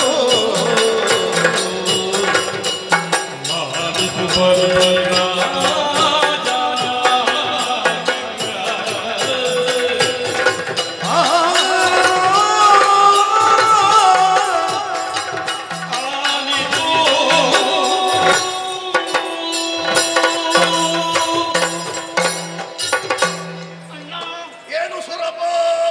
ದ್ವೇಷದಿಂದ, ಈರ್ಷೆಯಿಂದ ಈ ಲೋಕದಲ್ಲಿ ಯಾವನಿಗೆ ಆಗಲಿ ಏನನ್ನೂ ಸಾಧಿಸುವುದಕ್ಕಾಗುವುದಿಲ್ಲ. ಖಂಡಿತವಾಗಿಯೂ ಇಲ್ಲ. ಪ್ರೀತಿಯಿಂದ, ಸ್ನೇಹದಿಂದ ಎಲ್ಲರನ್ನು ಗೆಲ್ಲುವುದಕ್ಕಾಗ್ತದೆ.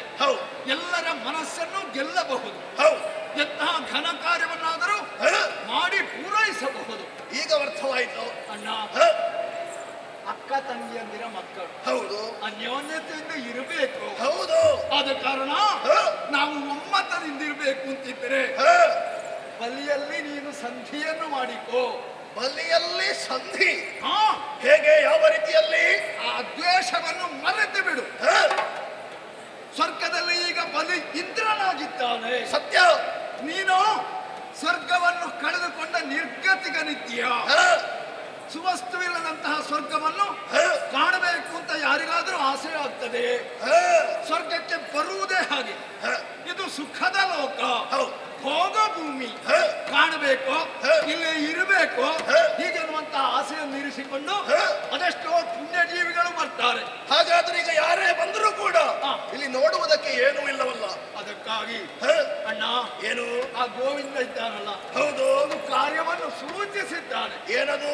ದೇಶವನ್ನು ಮರೆತು ನೀವು ಒಂದು ಕಾರ್ಯವನ್ನು ಮಾಡಿದ್ದೀರಿ ಅಂತಾದ್ರೆ ಮತ್ತೆ ಸ್ವರ್ಗದಲ್ಲಿ ಕಳೆದು ಹೋದಂತಹ ಸುವಸ್ತುಗಳನ್ನೆಲ್ಲ ಒಂದುಗೂಡಿಸುವುದಕ್ಕೆ ಸಾಧ್ಯ ಅಂತ. ಮತ್ತೆ ಮರಳಿ ಪಡೆಯುವುದಕ್ಕೆ ಸಾಧ್ಯವೇ? ಹೌದು. ಹೇಗದು? ಯಾವ ರೀತಿಯಲ್ಲಿ? ಅದಕ್ಕೊಂದು ಸುಲಭದ ದಾರಿಯನ್ನು ತೋರಿಸಿಕೊಟ್ಟಿದ್ದಾರೆ. ಏನದು? ಸಪ್ಪವಾದರೂ ನೀವು ದ್ವಿತೀಯ ದಿತಿಜರು ಕೂಡಿ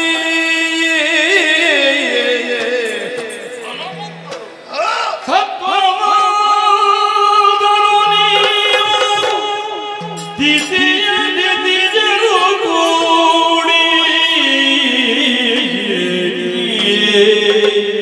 ಎಲ್ಲವರು ಒಟ್ಟಾಗಿಯೋ ಒತ್ತು ಮಂದರಗಿರಿಯ ನಿರಿಸುತ್ತ ಮಹಾತಿಯಳು ಒತ್ತು ಮಂದರಗಿರಿಯ ನಿರಿಸುತ್ತ ಮಹಾತಿಯಳು ಸುದ್ದಿ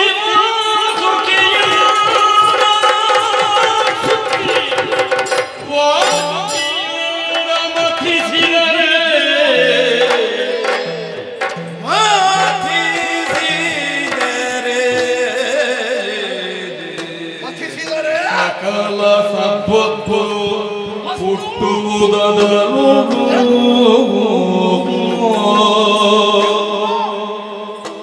ಸಕಲ ಸದ್ವಸ್ತು ಹುಟ್ಟುವುದರಳು ಹೌದೇ? ಅದರ ಜೊತೆಯಲ್ಲಿ ಅರ್ತೆಯು ಶೋಭಿಸುವ ನಾಗ ಪದವಿ ಬಳಿಕ ಉತ್ತಮದ ಸುಧೆ ದೊರಕಲು ಸುಧೆ ದೊರಕಲದಂದು ಸಕಲ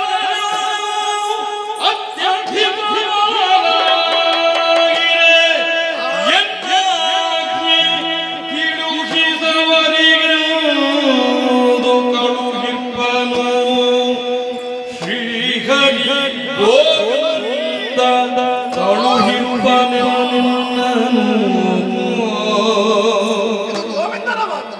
ಶರಧೆಯೋ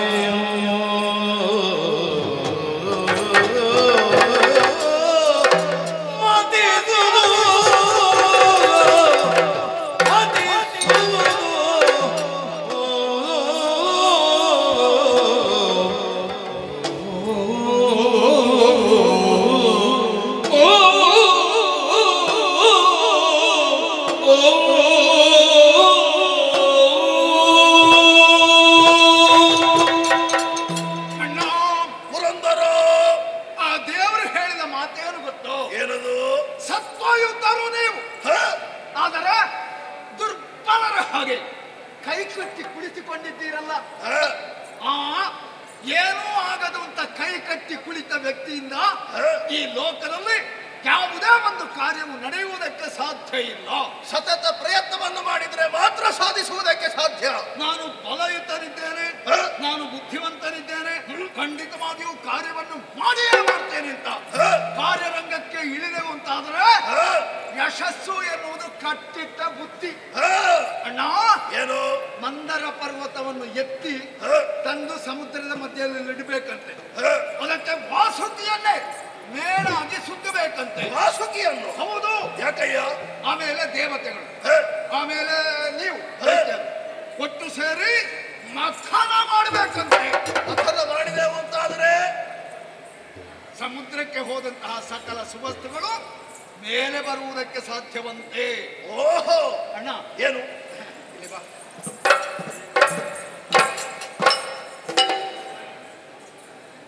ಮೊಸರಲ್ಲಿ ಬೆಣ್ಣೆ ಇರ್ತದೆ. ತಿಳಿಯುವುದು ಹೇಗೆ, ಪಡೆಯುವುದು ಹೇಗೆ? ಒಂದು ಭಾಂಡದಲ್ಲಿ ಮೊಸರನ್ನು ಹಾಕಿ ಅದಕ್ಕೊಂದು ಕಡೆಗೋಲನ್ನು ಹಾಕಿ ಹಗ್ಗದಿಂದ ಅದನ್ನು ಸುತ್ತಿ ಹೀಗೆ ಮಾಡಬೇಕು, ಮಥಿಸಬೇಕು. ಆಗ ಬೆಣ್ಣೆ ತಾನಾಗಿ ತೇಲಿ ಬರ್ತದೆ. ಹಾಗೆ ಸಮುದ್ರಕ್ಕೆ ಆಳಕ್ಕೆ ಇಳಿದಂತಹ ಸುವಸ್ತು ಮೇಲೆ ಬರಬೇಕು ಅಂತಿದ್ರೆ 99 ಕೋಟಿ ದೇವಾಸುರರು ಪ್ರಯತ್ನ ಮಾಡಬೇಕು. ಓಹೋ, ಖಂಡಿತವಾಗಿಯೂ ದಿವ್ಯ ವಸ್ತು ಮೇಲೆ ಬರಬಹುದು ಅಂತ ಹೇಳಿ. ಅಣ್ಣ ಏನು ಅಷ್ಟೇ ಅಲ್ಲ, ಲೋಕದಲ್ಲಿ ಎಲ್ಲರಿಗೂ ಸಾವಿನ ಭಯ ಒಂದು ಇದ್ದೇ ಇದೆಯಲ್ಲ. ಸತ್ಯ. ಹುಟ್ಟು ಎನ್ನುವುದು ಆಕಸ್ಮಿಕ, ಸಹಜ. ಸಾವು ಎನ್ನುವುದು ನಿಶ್ಚಿತ. ಹಾಗಿದ್ರೆ ಮರಣವನ್ನು ತಪ್ಪಿಸಿಕೊಳ್ಳಬೇಕು ಅಂತಿದ್ರೆ ವಿಶೇಷವಾದಂತಹ ಒಂದು ಪದಾರ್ಥವನ್ನು ಪಡೆಯಬಹುದಂತೆ. ಅದಕ್ಕೆ ಹೆಸರು ಅಮೃತ ಅಂತ. ಅಮೃತ? ಅಣ್ಣ, ಏನು ಆ ಸುಧೆಯನ್ನು ಕುಡಿದೆವು ಅಂತಾದ್ರೆ ನಮ್ಮ ಪಾಲಿಗೆ ಜರೆಯೂ ಇಲ್ಲ, ಮರಣವೂ ಇಲ್ಲ. ಜರಾಮರಣ ವರ್ಜಿತರಾಗುತ್ತೇವೆ. ಯಾರಾದರೂ ಮುದುಕರಾಗಬೇಕು ಅಂತ ಇಷ್ಟಪಡ್ತಾರೋ? ಖಂಡಿತವಾಗಿ ನಾವು ಯುವಕನಾಗೇ ಇರಬೇಕು. ದೇಹ ಶಕ್ತಿ ಉಳ್ಳವನಾಗಿ ಎಲ್ಲ ಕಾರ್ಯವನ್ನು ಮಾಡಬೇಕು ಎನ್ನುವಂತ ಹಲವು ಆಸೆ ಎಲ್ರಿಗಿಲ್ವ? ಖಂಡಿತ. ಹಾಗೆ ಅಣ್ಣ, ಅದು ಕುಡಿದ ಮೇಲೆ ದೇಹಕ್ಕೆ ಮುಪ್ಪು ಬರುವುದಿಲ್ಲ, ಸಾವು ಬರುವುದಿಲ್ಲ. ಅದು ಸಿಗ್ತದಂತಣ್ಣ, ಉಲ್ಲಾಸ ಹೆಚ್ಚಾಗುತ್ತದೆ. ಅದನ್ನು ಪಡಿಬೇಕು ಅಂತ ನಿನಗೂ ಆಸೆ ಇಲ್ವಾ? ಆಸೆ ಇದೆ. ಅದನ್ನು ಕುಡಿಬೇಕು ಅಂತ ನಿನಗೂ ಮನಸ್ಸಾಗುವುದಿಲ್ವಾ? ಖಂಡಿತವಾಗಿಯೂ ಇದೆ. ಆದ ಕಾರಣ ಅಣ್ಣ, ಏನು ಅಣ್ಣ ಅಣ್ಣ ಜೊತೆಯಾಗಿ ಈ ಕಾರ್ಯ ಮಾಡೋಣ ಅಣ್ಣ. ಇದು ನನ್ನ ಸ್ವಾರ್ಥ ಅಲ್ಲ, ದೇವರು ಹೇಳಿದ್ದು, ಗೋವಿಂದ ಹೇಳಿದ್ದು, ಗೋವಿಂದ ಹೇಳಿದ್ದು, ನಾರಾಯಣ ಹೇಳಿದ್ದು. ಓಹೋ, ಸಂತೋಷದ ವಿಚಾರ. ನಿನ್ನ ದುರ್ಬುದ್ಧಿಯಿಂದಾಗಿ ಸುವಸ್ತುಗಳನ್ನೆಲ್ಲ ಕಳೆದುಕೊಂಡವನು ನೀನು. ಮರಳಿ ಹೇಗೆ ಪಡೆಯುವುದು ಎನ್ನುವ ಹಾಗೆ ಚಿಂತೆಯಲ್ಲಿದ್ದೆ. ದೇವರೇ ಆಡಿದರು ಅಂತಾದರೆ ದೇವರ ನಿರೂಪಣೆ ಅಲ್ಲಗಳೆಯುವುದಕ್ಕೆ ಸಾಧ್ಯವಿಲ್ಲ. ಆದ್ದರಿಂದ ಮಥಿಸುವುದೇ ಸರಿ ಅಣ್ಣ. ಆದರೆ ಒಂದು, ನಾನೊಬ್ಬನೇ ನಿರ್ಣಯವನ್ನು ಕೈಗೊಳ್ಳುವುದಕ್ಕಾಗುವುದಿಲ್ಲ. ನಮ್ಮವರಲ್ಲಿ ಅಭಿಪ್ರಾಯವನ್ನು ಕೇಳಬೇಕಾಗುತ್ತದೆ. ಎಲ್ಲರೂ ಜೊತೆಯಾಗಿ ಮಥಿಸಬೇಕು ಅಂತಾದರೆ ಅವರು ಕೂಡ ಒಂದಾಗಬೇಕು. ಆದ್ದರಿಂದ ಅವರ ಅಭಿಪ್ರಾಯವನ್ನು ಕೇಳುವರೆ ಸ್ವಲ್ಪ ಕಾಲಾವಕಾಶ ಬೇಕಾಗಿದೆ. ನಾಯಕನಾಗಬೇಕು ಅಂತಿದ್ರೆ ಸಹಾಯಕರೂ ಬೇಕು. ಹೌದು, ಒಬ್ಬನಿಂದ ಮಾತ್ರ ಏನನ್ನು ಸಾಧಿಸುವುದಕ್ಕೆ ಸಾಧ್ಯವಿಲ್ಲ. ಆದ್ದರಿಂದ ಹೇಳುತ್ತಾ ಇದ್ದೇನೆ, ನೀನು ಸ್ವಲ್ಪ ಹೊತ್ತು ವಿಶ್ರಾಂತಿಯನ್ನು ಪಡೆದುಕೋ. ಸರಿ, ಅವರನ್ನು ಕರೆಸಿ ಅಭಿಪ್ರಾಯವನ್ನು ವಿನಿಮಯ ಮಾಡಿಕೊಳ್ತೇವೆ. ಹೇಗಾದ್ರೂ ಮಾಡಿ ಅವರ ಮನಸ್ಸನ್ನು ಒಪ್ಪಿಸಿ ಬಿಡು. ಆ ಪ್ರಯತ್ನವನ್ನು ನಾನು ಮಾಡ್ತೇನೆ. ಸರಿ, ಆಮೇಲೆ ಎಲ್ಲವೂ ದೈವೇಚ್ಛೆ. ಸರಿ, ಏನು ಅಭಿಪ್ರಾಯ ಎನ್ನುವ ಹಾಗೆ ಮತ್ತೆ ನಿನ್ನನ್ನು ಕರೆದು ಆಡುತ್ತೇನೆ. ಸರಿ, ನಡೆ. ಸರಿ ಅಣ್ಣ, ನಡೆ. ಸರಿ, ನಡೆ. ಸರಿ, ವಿಷಯ ಗೊತ್ತಾಯಿತು. ಸುವಸ್ತುಗಳನ್ನೆಲ್ಲ ಮರಳಿ ಪಡೆಯಬೇಕು ಅಂತಾದ್ರೆ ಶರಧಿಯನ್ನು ಮತಿಸಬೇಕಂತೆ. ದೇವರ ಅಣತಿ ಅಲ್ಲಗಳೆಯುವುದಕ್ಕೆ ಸಾಧ್ಯವಿಲ್ಲ. ನಾನೊಬ್ಬನೇ ನಿರ್ಣಯವನ್ನು ಕೈಗೊಳ್ಳುವುದೇ ಖಂಡಿತವಾಗಿಯೂ ಇಲ್ಲ. ಇದ್ದಾರಲ್ಲ ಸ್ವರ್ಭಾನು, ನಮೂಚಿ, ವಜ್ರದಂಷ್ಟ್ರಾದಿಗಳು ಬರಲಿ ಸಭೆಗೆ.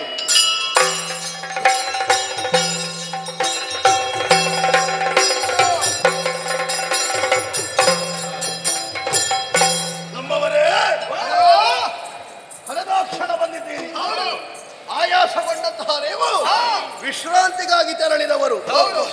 ಯಾರು ಬಂದದ್ದು ಗೊತ್ತಾಯ್ತು? ದೇವೇಂದ್ರ. ನಿನಗೆ ಎಷ್ಟು ಸಿಟ್ಟು ಬರುವುದೆಂತ? ಪಾಪಿ, ಅವನನ್ನು ಬಿಡಬಾರ್ದು. ಸ್ವರ್ಗಲೋಕ ನಮ್ಮ ಕೈಯಲ್ಲಿ ಉಂಟು ಈಗ. ಸತ್ಯ. ಈ ಸಂದರ್ಭದಲ್ಲಿ ಪೆಟ್ಟು ತಿಂದು ಓಡಿ ಹೋದಂತ ದೇವೇಂದ್ರ ಮತ್ತೆ ಬಂದಿದ್ದಾನಂತಾದ್ರೆ ಇವನಿಗೆ ಬದುಕುವ ಆಸೆ ಇಲ್ಲ ಅಂತ ಅರ್ಥ. ಮತ್ತೆ ಕುಹಕಿಯಾಗಿ ಬರಲಿಲ್ಲ, ಅಹಂಕಾರವನ್ನೆಲ್ಲ ತೊರೆದು ವಿನಮ್ರನಾಗಿ ಬಂದು ಅಂಗಲಾಚುತ್ತಾ ಇದ್ದಾನೆ. ಹೌದಾ? ಯಾಕೆ ಪ್ರಭು? ಕಾರಣವಿಷ್ಟೇ. ಏನಂತೆ? ಶರಥಿ ಪಾಲಾದಂತಹ ಸುವಸ್ತುವನ್ನೆಲ್ಲ ಮರಳಿ ಪಡೆಯಬೇಕು ಎನ್ನುವ ಹಾಗೆ ದೇವರ ಅಣತಿ ನಾರಾಯಣ ದೇವರು ಸುರಪನಲ್ಲಿ ಹೇಳಿ ಕಳುಹಿಸಿಕೊಟ್ಟಿದ್ದಾರೆ. ಮಂದರಾತ್ರಿಯನ್ನು ಕ್ಷೀರವಾರಿಸಿಯಲ್ಲಿ ಇಳಿಸಬೇಕಂತೆ, ವಾಸುಕಿಯನ್ನೇ ನೇಣನ್ನಾಗಿಸಬೇಕಂತೆ.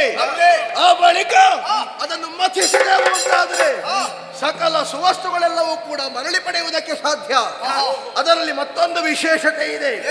ಜರಾಮರಣ ವರ್ಜಿತವಾದಂತಹ ಅಮೃತ ಬರುತ್ತದಂತೆ. ಅಮೃತ? ಹೌದು.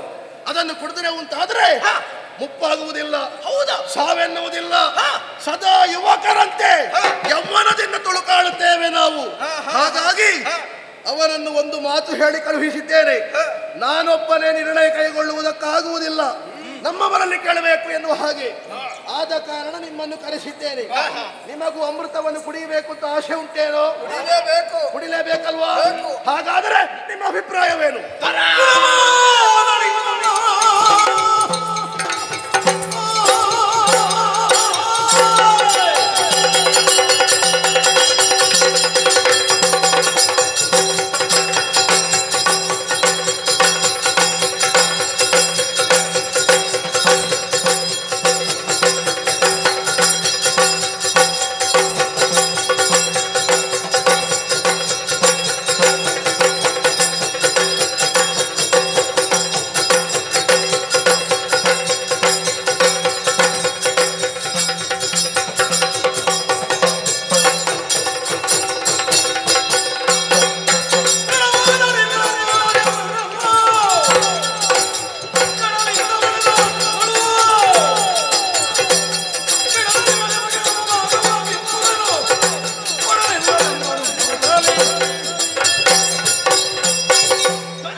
ಪಾಲಲ್ಲಿ ಹೋಗ್ಲಿ, 2 ಪಾಲು ನಮಗೆ, 1 ಪಾಲು ಮಾತ್ರ ದೇವತೆಗಳಿಗೆ. ಅದ್ಯಾಕೆ?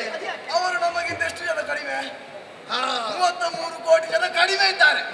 ಹಾಗಾಗಿ 1 ಪಾಲು ಅವರಿಗೆ, 66 ಕೋಟಿಗೆ 2 ಪಾಲು ನಮಗೆ. ಹೇಗಾದೀತು? ಇದು ನಿನ್ನ ಅಭಿಪ್ರಾಯ, ನಿನ್ನದೇನು?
ಹಿರಣ್ಯಕಶಪರನ್ನು ಬಂಧಿಸಿದ್ದು ಯಾರು?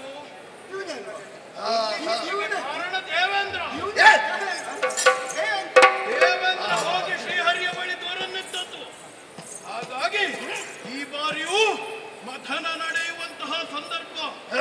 ಆ ಶ್ರೀಹರಿಯಿಂದ ಏನಾದರೂ ತೊಡಕು ಉಂಟಾದಿತು, ಜತನದಿಂದ ವ್ಯವಹರಿಸಬೇಕು. ನಮ್ಮವರೇ, ಒಬ್ಬೊಬ್ಬರು ಒಂದೊಂದು ಅಭಿಪ್ರಾಯವನ್ನು ಮುಂದಿರಿಸಿದ್ರಿ. ಆದರೂ ಯಾಕೋ ಸಮಾಧಾನ ಆಗುವುದಿಲ್ಲ. ನಾನು ಹೇಳಿದ್ದು 2 ಪಾಲು, 3 ಪಾಲಿಗೆ ಬಂತು. 2 ಪಾಲು ನಮಗೆ, 1 ಪಾಲು ಅವರಿಗೆ. ಇಲ್ಲಿಗೆ ಪೂರ್ತಿ ಆಯ್ತು. ನಮ್ಮ ಬೆಂಬಲ ನಿಮಗೆ ಉಂಟು. ತಡ ಮಾಡುವುದು ಕೇವಲ ನೀವು ಮಾತ್ರ ಬೆಂಬಲವನ್ನು ಸೂಚಿಸಿದ್ರೆ ಆಗುತ್ತದ? ಒಬ್ಬ ಇದ್ದಾನಲ್ಲ, ಅವನಿಗೆ ಜಗಳ ಮಾಡುವುದೊಂದೇ ಕೆಲಸ. ಕೇಳಲಿಲ್ಲ ಅಂತಾದ್ರೆ ಯಾಕೆ ಕೇಳಲಿಲ್ಲ ಕೇಳ್ತಾನೆ, ಕೇಳಿದ್ರೆ ಅದರಲ್ಲೂ ಸಮಾಧಾನ ಆಗುವುದಿಲ್ಲ. ಕರೆದ್ರೆ ಬರ್ತಾನ ಇಲ್ವಾ ಎನ್ನುವುದೇ ಪ್ರಶ್ನೆ. ಹೇಗೆ ಬಂದಾನ? ಮುಖಾಸುರ ಕರಿಬೇಕು. ಮುಖೇಶ, ಮುಖಾಸುರ ಕರಿತೇನೆ. ಓ ಮುಖಾಸುರ, ಇನ್ನೊಬ್ಬ ಅವರನ್ನು ಕರೆಯುವುದೇನೆ. ಗಟ್ಟಿ ಕರಿಯ.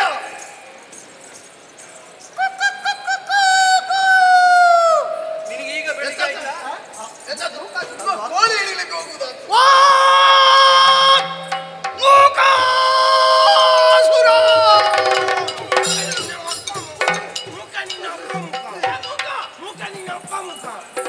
ಏನು ನಿನ್ನ ಮೂಗಿನ ಸೊಳ್ಳೆಯಿಂದ ಬಿದ್ದಿದ್ದಾನೆ ಮಾರಿ ಸಂತಾನ? ಮೂಕ ಮೂಕ ಮೂಕ ಎಲ್ಲವರ ಮೂಕ ಅಂತ ಹೇಳಲಿಕ್ಕೆ ಏನು ನಿಮ್ಮ ಅನ್ನಕ್ಕೆ ಬಿದ್ದಿದ್ದೇನಾ? ಅಣ್ಣ ಅಣ್ಣ ಮುಖಣ್ಣ ಕಣ್ಣ ಒಳ್ಳೆ ಒಳ್ಳೆ ನಿನಗೆ ಸಮಯ ಪ್ರಜ್ಞೆ ಇಲ್ವಾ? ನಾವೆಲ್ಲ ಮೊದಲೇ ಬಂದಿದ್ದೇವೆ. ನೀನು ತಡವಾಗಿ ಬಂದದ್ದು ಯಾಕೆ ಹೇಳಂತ? ಸಮಯ ಪ್ರಜ್ಞೆ ನಿಮಗೆ ಉಂಟ ಮಾರಿ ಸಂತಾನಗಳೇ. ಇಲ್ಲಿ ಬಾ ಅಣ್ಣ, ನಿನ್ನಲ್ಲಿ ಒಂದು ಹೇಳ್ತೇನೆ ನಾನು. ಎಂದದು? ನೀನು ಕಾರ್ಯಕ್ರಮ ಒಪ್ಪಿಕೊಂಡ ಮೇಲೆ ಆ ಸ್ಥಳಕ್ಕೆ ಹೋಗಲೇಬೇಕು. ಅಲ್ಲಿಗೆ ಬರ್ತೇನೆ ಇಲ್ಲಿಗೆ ಬರ್ತೇನೆ ಅಂತ ಹೇಳಿ ನೀನು ನಿನ್ನ ಮನೆಯಲ್ಲಿ ಮಲಗಿದ್ರೆ ತುಂಬಾ ತೊಂದರೆಗಳಾಗ್ತದೆ. ಇದನ್ನು ನೀನು ನನಗೆ ಹೇಳಲು. ಹೌದು. ಈಗ ನಾನು ಒಪ್ಪಿಕೊಂಡ ಕಾರ್ಯಕ್ರಮಕ್ಕೆ ಹೋಗದೇ ಇದ್ದರು ನನ್ನನ್ನು ಮತ್ತೆ ಮತ್ತೆ ಕರೀತಾನೆ ಎನ್ನುವ ಕಾರಣ ಏನು? ಏನು? ನಾನು ಬಾರದೇ ಇದ್ರು ಅವನಿಗೆ ನಾನು ಬೇಕು. ನೀನು ಮನೆಯಲ್ಲೇ ಬಿದ್ದುಕೊಂಡಿದ್ದೀಯ, ಏನಾದ್ರೂ ಕರೀತಾನ? ಬೇಕಾ? ಮುಖ ಮುಖ ನಿನ್ನ ಅಪ್ಪ ಮೂಕಣ್ಣ. ಎಂತನು? ದೊರೆಗಳು ಬರುವುದಕ್ಕೆ ಹೇಳಿದ್ದಾರೆ ನಮ್ಮನ್ನೆಲ್ಲ. ದೊರೆಗಳು? ಹೌದು, ನಾವೆಲ್ಲ ಬಂದಿದ್ದೇವೆ. ನೀನು ಮುಸ್ಕ ಹಾಕಿ ಮಲಗಿಕೊಂಡವಲ್ಲ ಒಳಗೆ. ಅಲ್ಲಿ ಹೌದು. ಯಾಕೆ ಮಲಗಿದ್ದು? ನನ್ನನ್ನು ಮೇಲೆ ಕರಿಬೇಕು. ಎಲ್ಲವರ ಜೊತೆಯಲ್ಲಿ ನಾನು ಬರುವುದಿಲ್ಲ. ನನ್ನನ್ನು ಮೇಲೆ ಪ್ರತ್ಯೇಕ. ನಿನಗೆ ವಿಶೇಷತೆ ಬೇಕಲ್ಲ? ಬರ್ಲಿಕ್ಕೆ ಹೇಳಿ. ಮೈಯಣ್ಣ ಮೈಯಣ್ಣ ಹಾಗಲ್ವಾ ಅದು? ಭಾಷೆ ಇಲ್ವೇನೋ? ಬಯ್ಯಣ್ಣ ಮೈ ಅಗಾಣಿ ಮೈ ಅಗಾಣಿ ಬಲಿ ಗಾಡಿ ಅಲ್ವಾ? ಬಲಿ ಚಕ್ರವರ್ತಿ. ಬಲಿ ಚಕ್ರ ಚಕ್ರವರ್ತಿ ಬಲಿ ಬಲಿ ಚಕ್ರವರ್ತಿ ಬಲಿ ಈಗ ಸರಿ ಮಾಡ್ಲಿಕ್ಕೆ ಆಗ್ಲಿಕ್ಕೆ ಚಕ್ರವರ್ತಿ ಅಲ್ಲ ಚಕ್ರವರ್ತಿ ಅವನೇ ಬರ್ಬೇಕಷ್ಟೇ. ಹೌದು ಯಮ ಬೇಡ ಹೇಳು ಹಾಗೆ ಮೈಯನ್ನ ಹೌದೇನೋ ಮುಖ ಎಂತನು ಕದ್ನಂದು ನಂಗೆ ಎಂತದ್ದು ಕದ್ನಂದು ಕಡದದ್ದು ಎಂತದಕ್ಕೆ ಯಾವುದಕ್ಕೆ ಊಟ ಮಾಡಿ ಮಲಗಲಿಕ್ಕೆ. ಆಯ್ತು ಹೋಗುವ ಬನ್ನಿ ಊಟ ಕದ್ದ ಮೊದಲು ಹೋಗ್ತಾನೆ ಅವ. ಹೋಗುವ ಊಟಕ್ಕೆ ಸ್ವಲ್ಪ ತಡ ಉಂಟು. ಸಾಮಾನ್ಯ ಆಗಲೇ ಹೇಳಿ ನಾವು ಎಂತ ಕೊರತೆ ಮಾಡಲಿಲ್ಲ ಎಲ್ಲ ತಿನ್ನಿ ಹೇಳಿ ಹೌದು. ಈಗ ಈ ಬಲಿಯಣ್ಣ ಏನು ಹೇಳ್ತಾನೆ ಅದನ್ನು ನೀನು ಕೇಳಬೇಕು. ಎಂತನು ಕಾರಣ ಉಂಟು ಕರೆಯುವುದಕ್ಕೆ. ಹಾ ದೇವೇಂದ್ರ ಬಂದಿದ್ದ.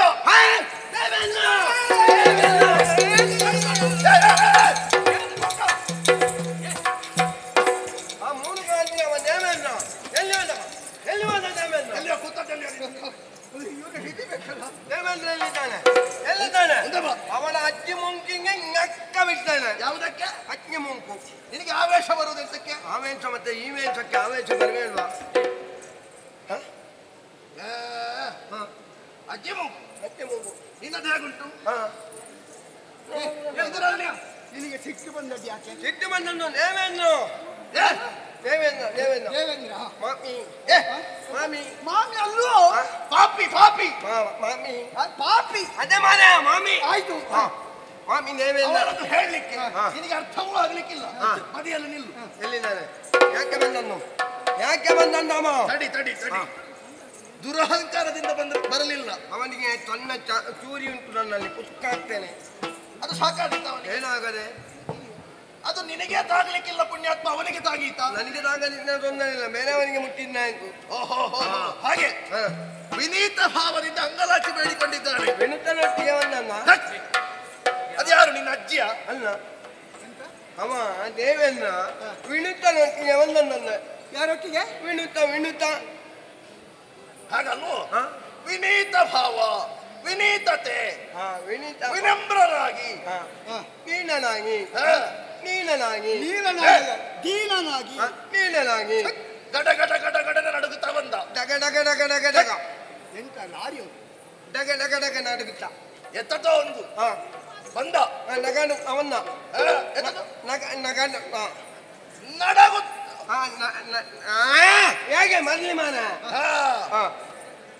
ನಿನ್ನನಿಗೆ ಯಾಕೆ ಕರೆಸಿದ್ದು ಗೊತ್ತಾಯ್ತಾ? ದೇವೇಂದ್ರ ಹೇಳಿದಂತಹ ಮಾತನ್ನು ನಿನ್ನಲ್ಲಿ ಹೇಳುವುದಕ್ಕೆ. ಯಾವನು ಸಕಲ ಸುವಸ್ತುಗಳನ್ನೆಲ್ಲ ಕಳ್ಕೊಂಡಿದ್ದಾನಲ್ವಾ? 33 ಕೋಟಿ ದೇವತೆಗಳು, 66 ಕೋಟಿ ದಾನವರು, ಎಲ್ಲರೂ ಜೊತೆಯಾಗಬೇಕಂತೆ. ಶರಧಿಯನ್ನು ಮತಿಸಬೇಕಂತೆ. ಮಸಣ ನಿನ್ನನ್ನು ಸಮುದ್ರ ಮತನ ಸಮುದ್ರ ಮಸಣ ಮತನಕ್ಕೆ ನೀನು ಹೋಗು. ಮತನಕ್ಕೆ ನಿನ್ನನ್ನು ಕೊಂಡು ಹೋಗುವ. ಸಮುದ್ರ ಮತನ ಸಮುದ್ರ ಮಸಣ ಸರಿ ಹೇಳ. ಬೇಡ ಕಡೆಯುವುದು ಅದು ನನಗೆ ಗೊತ್ತುಂಟು. ಅದು ಹೇಗೆ ಗೊತ್ತುಂಟ? ನನ್ನ ಮನೆಯಲ್ಲಿ ನನ್ನ ಅಜ್ಜಿಗನಿದ್ದಾರೆ ಮೊತ್ತ ಕೊಣಪ್ಪನ. ಅದಕ್ಕೆ ಹೆಪ್ಪು ಕಟ್ಟಿದ ಮೊತ್ತರನ್ನು ಹಾಕಿ ಅದಕ್ಕೊಂದು ಎಂತದ್ದು ಅದು ಅದಕ್ಕೆ ಎಂತ ಹೇಳುದ ಎಂತದ್ದು ಹೇಳುದ ಯಾವುದು? ಮೊತ್ತರು ಅನ್ಯಾಯುವುದು ಮತನ ಮಾಡುವಂತ ಮತನ ಮಾಡುವಂತದ್ದು. ಅದರಲ್ಲಿ ಒಂದು ಮತನ ಮಾಡುವಂತದ್ದು ಕಡೆಗೋಲು ಕಡೆಗೊಂಡ್ಲು ಮೂಕಣ್ಣಿನ ಅಪ್ಪ ಸರಿಯಾಗಿ ಕಡೆಗೊಂಡ್ಲಿಗೆ ಅಗ್ನ ಹಾಕಿ ದಳ್ಕ ಬುಡುಕ ದಳುಕ ಬುಡುಕ ದಳುಕ ಬುಡುಕ ಹಾಗೆ ಮಾಡಿದ್ರೆ ಎಲ್ಲವೂ ಚೆಲ್ಲಿ ಹೋಗುತ್ತದೆ. ಅದು ಮಸಣ ಮಾಡುವುದು. ಮತನ ಮಾಡುವುದು ಕಣಿಯುವನು ಕಣಿಯುವನು. ಅವಾಗ ಏನು ಬರ್ತದೆ? ಆವಾಗ ಬೆಣ್ಣೆ ಬೆಣ್ಣೆ ಬೆಣ್ಣೆ ಬರುವುದಲ್ಲ, ಮತ್ತೆ ಕಳೆದುಕೊಂಡಂತ ಸುವಸ್ತುಗಳು ಮತ್ತೆ ಬರುವುದು. ಮಾತದ ಮಲ್ಲಿ ಮಲ್ಲಿ ಮಲ್ಲಿ. ಆದ್ರೆ ಇಲ್ಲಿ ಕಡೆಗೋಲು ಏನು ಗೊತ್ತೇ? ಯಾವುದು? ಮಂದರಾದ್ರಿ. ಮಂದರಾದ್ರಿ ಮಂದರಗಿರಿ ಮಂದರಗಿರಿ ಮಂದರಗಿರಿ ಮತ್ತನಗಿರಿ ಮತ್ತ ಮಂದರಗಿರಿ ಮತ್ತನಗಿರಿ ಯಾರಲ್ಲಿ ಹೇಳುವುದು? ನಾನು ಅದನ್ನ ಹೇಳಿದ್ದು. ಮತ್ತನಗಿರಿ ಮಂದರಗಿರಿ ಮಂದರಗಿರಿ. ನೇಣನ್ನಾಗಿ ಯಾವುದನ್ನು ಉಪಯೋಗಿಸುವುದು ಗೊತ್ತೇ? ಯಾವುದು? ವಾಸುಕಿ. ವಾಸು ಅದು ಒಟ್ಟಿಗೆ ಹೇಳಬೇಕು, ಬೇರೆ ಬೇರೆ ಅಲ್ಲ. ಉಸ್ಸಪ್ಪ ಮುಸ್ಸಪ್ಪ ಮುಚ್ಚಪ್ಪ ಉಸ್ಸಪ್ಪ ವಾಸುಕಿ ವಾಸುಕಿ ಮಥಿಸಿದೆವು ಅಂತಾದ್ರೆ ಉಂಟಾದ್ರೆ ಸಕಲ ಸುವಸ್ತುಗಳು ಬರ್ತದೆ. ಬರ್ಲಿ ಬರ್ಲಿ. ಜೊತೆಯಲ್ಲಿ ಅಮೃತ ಬರ್ತದಂತೆ. ಅಮೂತ್ರ ಅಮೃತ ಬೇಡ ಬೇಡ ಬೇಡ ಬೇಡ ಹೇಳ್ಬೇಡ. ಅರ್ಥವಾಯ್ತು ತಾನೆ? ಬರ್ತಾನ. ಅದನ್ನು ಕುಡಿದೆವು ಅಂತಾದ್ರೆ ಸಾಯುವುದಿಲ್ಲ. ಚೂರು ಕೊಡ್ತಾರೆ ಆಯ್ತಲ್ಲ. ಮುದುಕರು ಆಗುವುದಿಲ್ಲ. ನನಗೆ ಬೇಕು. ನನಗೆ ಬೇಕು. ನನಗೆ ಬೇಕು. ತಡಿ, ಇವರ ಅಭಿಪ್ರಾಯವನ್ನು ಕೇಳಿದೆ. ಒಬ್ಬ ಸರಿ ಬಾರುವುದಿಲ್ಲ ಅಂತ ಹೇಳಿದ, ಇನ್ನೊಬ್ಬ ಸಮಪಾಲು ಅಂತ ಹೇಳಿದ, ಮತ್ತೊಬ್ಬ 3 ಪಾಲು ಮಾಡಬೇಕು, ಅದರಲ್ಲಿ 2 ನಮಗೆ 1 ಅವನಿಗೆ ಅಂತ ಹೇಳಿದ, ಮತ್ತೊಂದು ಸಿಕ್ಕಿದ ಸುವಸ್ತುಗಳೆಲ್ಲವೂ ಕೂಡ ನಮಗೆ ಎನ್ನುವ ಹಾಗೆ ಹೇಳಿದ. ಈಗ ನಿನ್ನಲ್ಲಿ ಕೇಳ್ತಾ ಇದ್ದೇನೆ, ನಿನ್ನ ಅಭಿಪ್ರಾಯ ಏನು? ಅಭಿಪ್ರಾಯ ಹೇಳ್ತೀನಾ? ಹೇಳ್ತೇನೆ. ಈಗ ನಾನಿಲ್ಲ. ನೀನು ಒಬ್ಬ ಇಲ್ಲ ಅಂತಾದ್ರೆ ನಾವು ಕೂಡ ಆ ಕಾರ್ಯಕ್ಕೆ ಮುಂದಾಗುವುದಿಲ್ಲ. ನೀವು ಬರ್ತೀರಿ ಎಂಬುದಾಗಿ ನಾವು ಒಪ್ಪಿಕೊಂಡದ್ದು. ಹೌದಾ? 3 ಪಾಲು ಮಾಡುವ ಅಂತ ಹೇಳಿದ್ದೇನೆ. ಈಗ ನೀನು ಹೇಳ್ತಿ ನಾನಿಲ್ಲ ಅಂತ. ನಾನಿಲ್ಲ. ಮತ್ತೆ ಅಲ್ಲಿ ಹೋಗಿ ಹೇಳ್ತಿ ನನ್ನನ್ನು ಕರೀಲೇ ಇಲ್ಲ ಅಂತ. ಅವನು ನನ್ನನ್ನು ಹೇಳಲಿಲ್ಲ. ಹಿಂಗೆ ಹೇಳಿದ್ರೆ ಅದು ಬೇರೆ ಬೆಟ್ಟ. ಈಗ ನಾವು ಒಟ್ಟಾಗಿ ಹೋಗಬೇಕು. ನಾನು ಬರುವುದಿಲ್ಲ. ಯಾಕೆ ಬರುವುದಿಲ್ಲ? ನಾನು ಬರಬೇಕು ಅಂತ ಅಂದ್ರೆ ನಾನು ಹೇಳಿದ ಹಾಗೆ ಆಗಬೇಕು. ಅದನ್ನೇ ಹೇಳು ನೀನು. ಈಗ ನಾವೆಷ್ಟು ಮಂದಿ ಇದ್ದೇವೆ? ಎಷ್ಟಿದ್ದೇವೆ ನಾವು 66 ಕೋಟಿ. ಕೋಟಿ ಹೇಳು, ನಮ್ಮನ್ನು ಹೇಳಬೇಡ. ಲೆಕ್ಕದಲ್ಲಿ ಹೇಳಿದ್ದು ಮಾಲೆ 66 ಕೋಟಿ. 66 ಕೋಟಿ ಹೇಳಿದ್ರೆ ಸಾಕು, ಮತ್ತೆ ನಾವೇ ಹೇಳ್ತೇವೆ. ಅವನು ದೇವತೆಗಳು ಎತ್ತಿನೋನು 33 ಕೋಟಿ. 33 ಕೋಟಿ. ಸರಿ ಮಾಡಿಕೊಳ್ತಾರೆ. ನೀವೇ ನಿರ್ಣಯ ಮಾಡಿ ಬಳಿಕ ನನ್ನಲ್ಲಿ ತಿಳಿಸಿ. ಆಯ್ತಾ? ಈಗ ಜನಸಂಖ್ಯೆ ಜನ ನೋಡು ಯಾರದ್ದು ಹೆಚ್ಚು? ಜನ ಬೆಂಬಲ ಯಾರದ್ದು ಹೆಚ್ಚು? ನಮ್ಮದು 66 ಕೋಟಿ. ಹಾಗಾಗಿ ಬಂದ ವಸ್ತುಗಳನ್ನು ಮೂಗು ಪಾಲು ಮಾಡುವ. ನಿನ್ನ ಮೂಗು ಪಾಲ್ ಮಾಡಿದ್ರೆ ಅದು ಸಣ್ಣದಲ್ಲ, ಪಾಲ್ ಮಾಡ್ಲಿಕ್ಕೆ ಆಗ್ತಾನೆ. ಎಂತದ ಹಾಗೆ ಹೇಳಿದ್ರೆ ಮೂಗು ಪಾಲು ಮೂಗು ಅದಲ್ಲ ಮಾರೇ, ಮೂಗು ಪಾಲು ಮಾರ. ಮೂಗು ಪಾಲು ಮಾಡುವ. ಮೂಗು ಪಾಲು ಮಾಡಿದ್ರೆ ಏಕಾಂಡ ಪಾಲು ನಮಗೆ. ಏಕಾಂಡ ಅಂತ ಏಕಾಂಡ ಪಾಲು ನಮಗೆ 2. 1 ಪಾಲು ಅವರಿಗೆ. 1 ಪಾಲು ಅವರಿಗೆ. ಯಾಕೆ? ಅವರು ಜನ ಬೆಂಬಲದಲ್ಲಿ ಕಡಿಮೆ ಅಲ್ಲ, ನಮ್ಮದು ಹೆಚ್ಚಲ್ಲ. ಹಾಗಾಗಿ ಅದಕ್ಕಿಂತಲೂ ಬಂದಂತ ಸುವಸ್ತುಗಳಲ್ಲಿ ನಾವು ನೋಡ್ಲಿಕ್ಕೆ ಉಂಟು. ಯಾವುದು ನೋಡುದು? ಒಳ್ಳೇದು ಯಾವುದುಂಟು? ಯಾವುದುಂಟು? ಒಳ್ಳೇದು ನಮಗೆ, ಬೇಡದ್ದೆಲ್ಲ ಅವರಿಗೆ. ಇದಕ್ಕೆ ಆಗ್ತಾನ ನಾನಿದ್ದೇನೆ, ಇಲ್ಲದಿದ್ರೆ ಇಲ್ಲ. ಏನಂತೆ? ನಾವು ಹೇಳಿದ ಹಾಗೆ ಆ ದೇವೇಂದ್ರ ದೇವತೆಗಳು ಕೇಳುವುದಾದ್ರೆ ಅವ ಹೇಳಿದ. ನನಗೊಂದು ವಿಶೇಷ ವಿಷಯ, ನಿಮ್ಮ ಜೊತೆ ಬಹಳ ಅಪರೂಪ, ಒಳ್ಳೆ ಜೊತೆ ನಿಮ್ಮದು. ಏನು ಹೇಳಿದವ? ಒಪ್ಪಿಕೊಂಡ. ಎಷ್ಟು ಪಾಲು? ನಮ್ಮ ತೀರ್ಮಾನ ಹೇಗುಂಟು? 3 ಪಾಲಿನದ್ದು. ಅದನ್ನು ಸರಿಯಾಗಿ ತಿಳಿದುಕೊಂಡು ಅವನು ಹೇಳಿದ್ದಾನೆ. ಹಾಗಾಗಿ 2 ಪಾಲು ನಮಗೆ ಅಂತೆ. ಮತ್ತೆ 1 ಪಾಲು ಅವನಿಗೆ. 1 ಪಾಲು ಅವನಿಗೆ, 2 ಪಾಲು ನಮಗೆ. ಇದಕ್ಕೆ ಒಪ್ಪಿಗೆ ಅಂತಾದ್ರೆ ಅವನನ್ನು ಕಲಿ, ಮೊದಲು ಅವನನ್ನು ಕಲಿ. ಒಪ್ಪಿಗೆ ಅಂತಾರೆ ನೀನಿದ್ಯಾ? ನಾನಿದ್ದೇನೆ. ಹೌದಾ? ನಾನಿದ್ದೇನೆ ಅಂತಾದ್ರೆ ಇವರೆಲ್ಲ ಇದ್ದಾರೆ. ಸರಿ, ಹಾಗಾದ್ರೆ ಮೊದಲಾಗಿ ಅವನನ್ನು ಕರಿಬೇಕು. ದೇವೇಂದ್ರ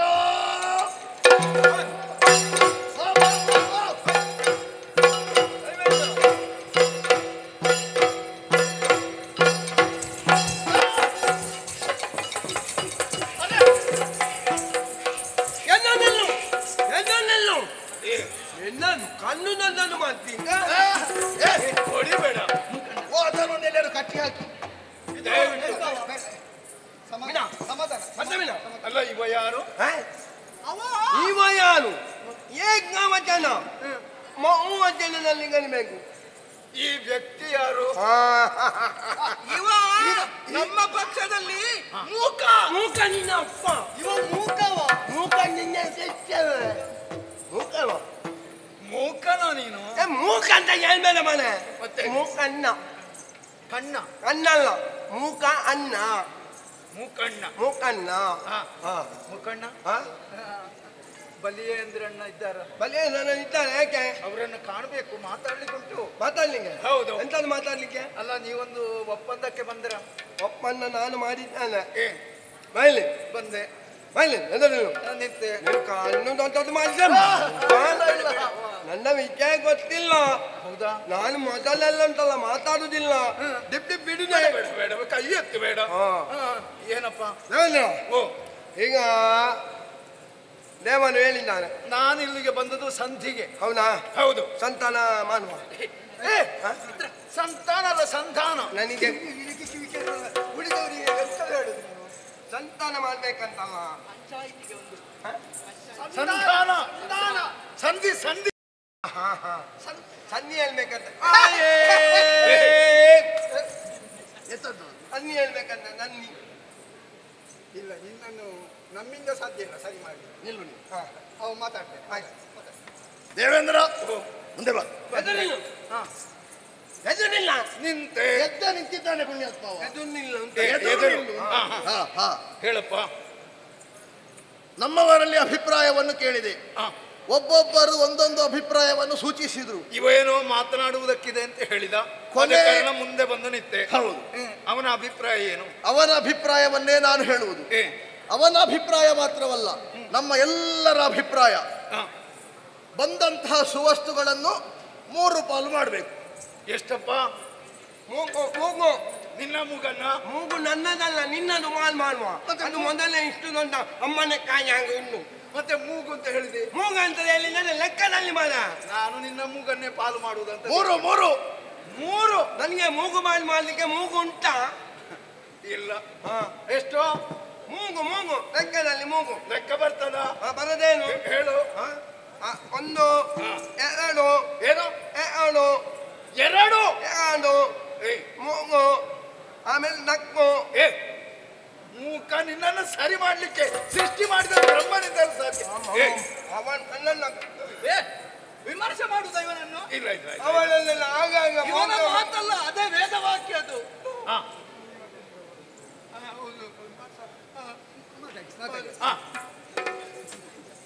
ಅಣ್ಣ, ನೀವೆಷ್ಟು ಬಂದಿದ್ದೀರಿ? ನಾವು 33 ಕೋಟಿ. ನಾವೆಷ್ಟು ಬಂದಿದ್ದೇವೆ?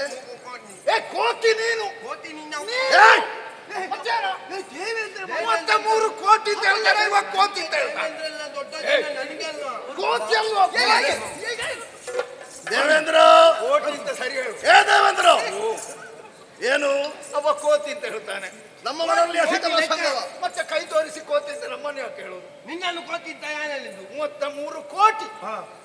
ನೀವು ಮಾತಾಡಬೇಡ ಅಂತ. ಈಗ ಗೊತ್ತಾಯ್ತಾ ಯಾಕೆ 3 ಪಾಲು ಮಾಡಬೇಕು ಎನ್ನುವ ಹಾಗೆ ಹೇಳಿದ್ದು? ಹೇಳಣ್ಣ. ನಾವು ಇಮ್ಮಡಿಯಾಗಿದ್ದೇವೆ 66 ಕೋಟಿ. ಹೌದು. ನೀವು 33 ಕೋಟಿ. ನಿಜ. ಸಿಕ್ಕಿದಂತಹ ಸುವಸ್ತುಗಳಲ್ಲಿ 2 ಪಾಲು ನಮಗೆ, ಸರಿ. 1 ಪಾಲು ನಿಮಗೆ, ಸರಿ. ಅದರಲ್ಲಿ ಕೂಡ ಯಾವುದು ಬೇಕು ಎನ್ನುವ ಹಾಗೆ ನಮ್ಮ ಆಯ್ಕೆ. ಸರಿ. ಇದಕ್ಕೆ ನಿಮ್ಮ ಒಪ್ಪಿಗೆ ಉಂಟು ಅಂತಾದ್ರೆ ನಾವೆಲ್ಲ ಜೊತೆಯಾಗಿದ್ದೇವೆ, ಇಲ್ಲ ಅಂತ ಆದ್ರೆ ನಾವು ಹೋಗುತ್ತೇವೆ. ಅಣ್ಣ ಅಣ್ಣ, ಸರ್ವಾನುಮತ ಎಲ್ಲರೂ ಒಪ್ಪಿಗೆ ಸೂಚಿಸಿದ್ದಾರೆ. ಎಲ್ಲರೂ ಒಪ್ಪಿದ್ದಾರಾ? ಹೌದು. ನಿನ್ನ ಮಾತು ಮಾತ್ರವಲ್ಲ ಅಲ್ಲ, ನಮ್ಮ ಒಗ್ಗಟ್ಟಿನಲ್ಲಿ ಒಡಕು ಇಲ್ಲ. ಅವರನ್ನೆಲ್ಲ ನಂಬಲಿಕ್ಕಾಗುವುದಿಲ್ಲ. ಒಪ್ಪಿದ್ದಾರೆ. ಒಪ್ಪಿದ್ದಾರೋ? ನೀವು ಹೇಳಿದ ಮಾತಿನಂತೆ ನಾವು ನಡೆದುಕೊಳ್ತೇವೆ. ಸರಿ. ಹಾಗಾದ್ರೆ ಆದಷ್ಟು ಬೇಗ ಸುವಸ್ತುಗಳನ್ನು ಪಡೆದುಕೊಳ್ಳಬೇಕು. ಆದರೆ ನಾವೇ ಚರ್ಚಿಸುವುದಾ? ನಿನ್ನನ್ನು ಕಳುಹಿಸಿದ್ಯಾರು? ದೇವರು. ಹಾಗಾದ್ರೆ ದೇವರಲ್ಲೇ ಅನುಮತಿಯನ್ನು ಪಡಿಬೇಕೋ ಬೇಡವೋ? ಹಾಗಾದ್ರೆ ಅಲ್ಲಿಗೆ ಹೋಗುವ. ಸರಿ, ಹೋಗುವ.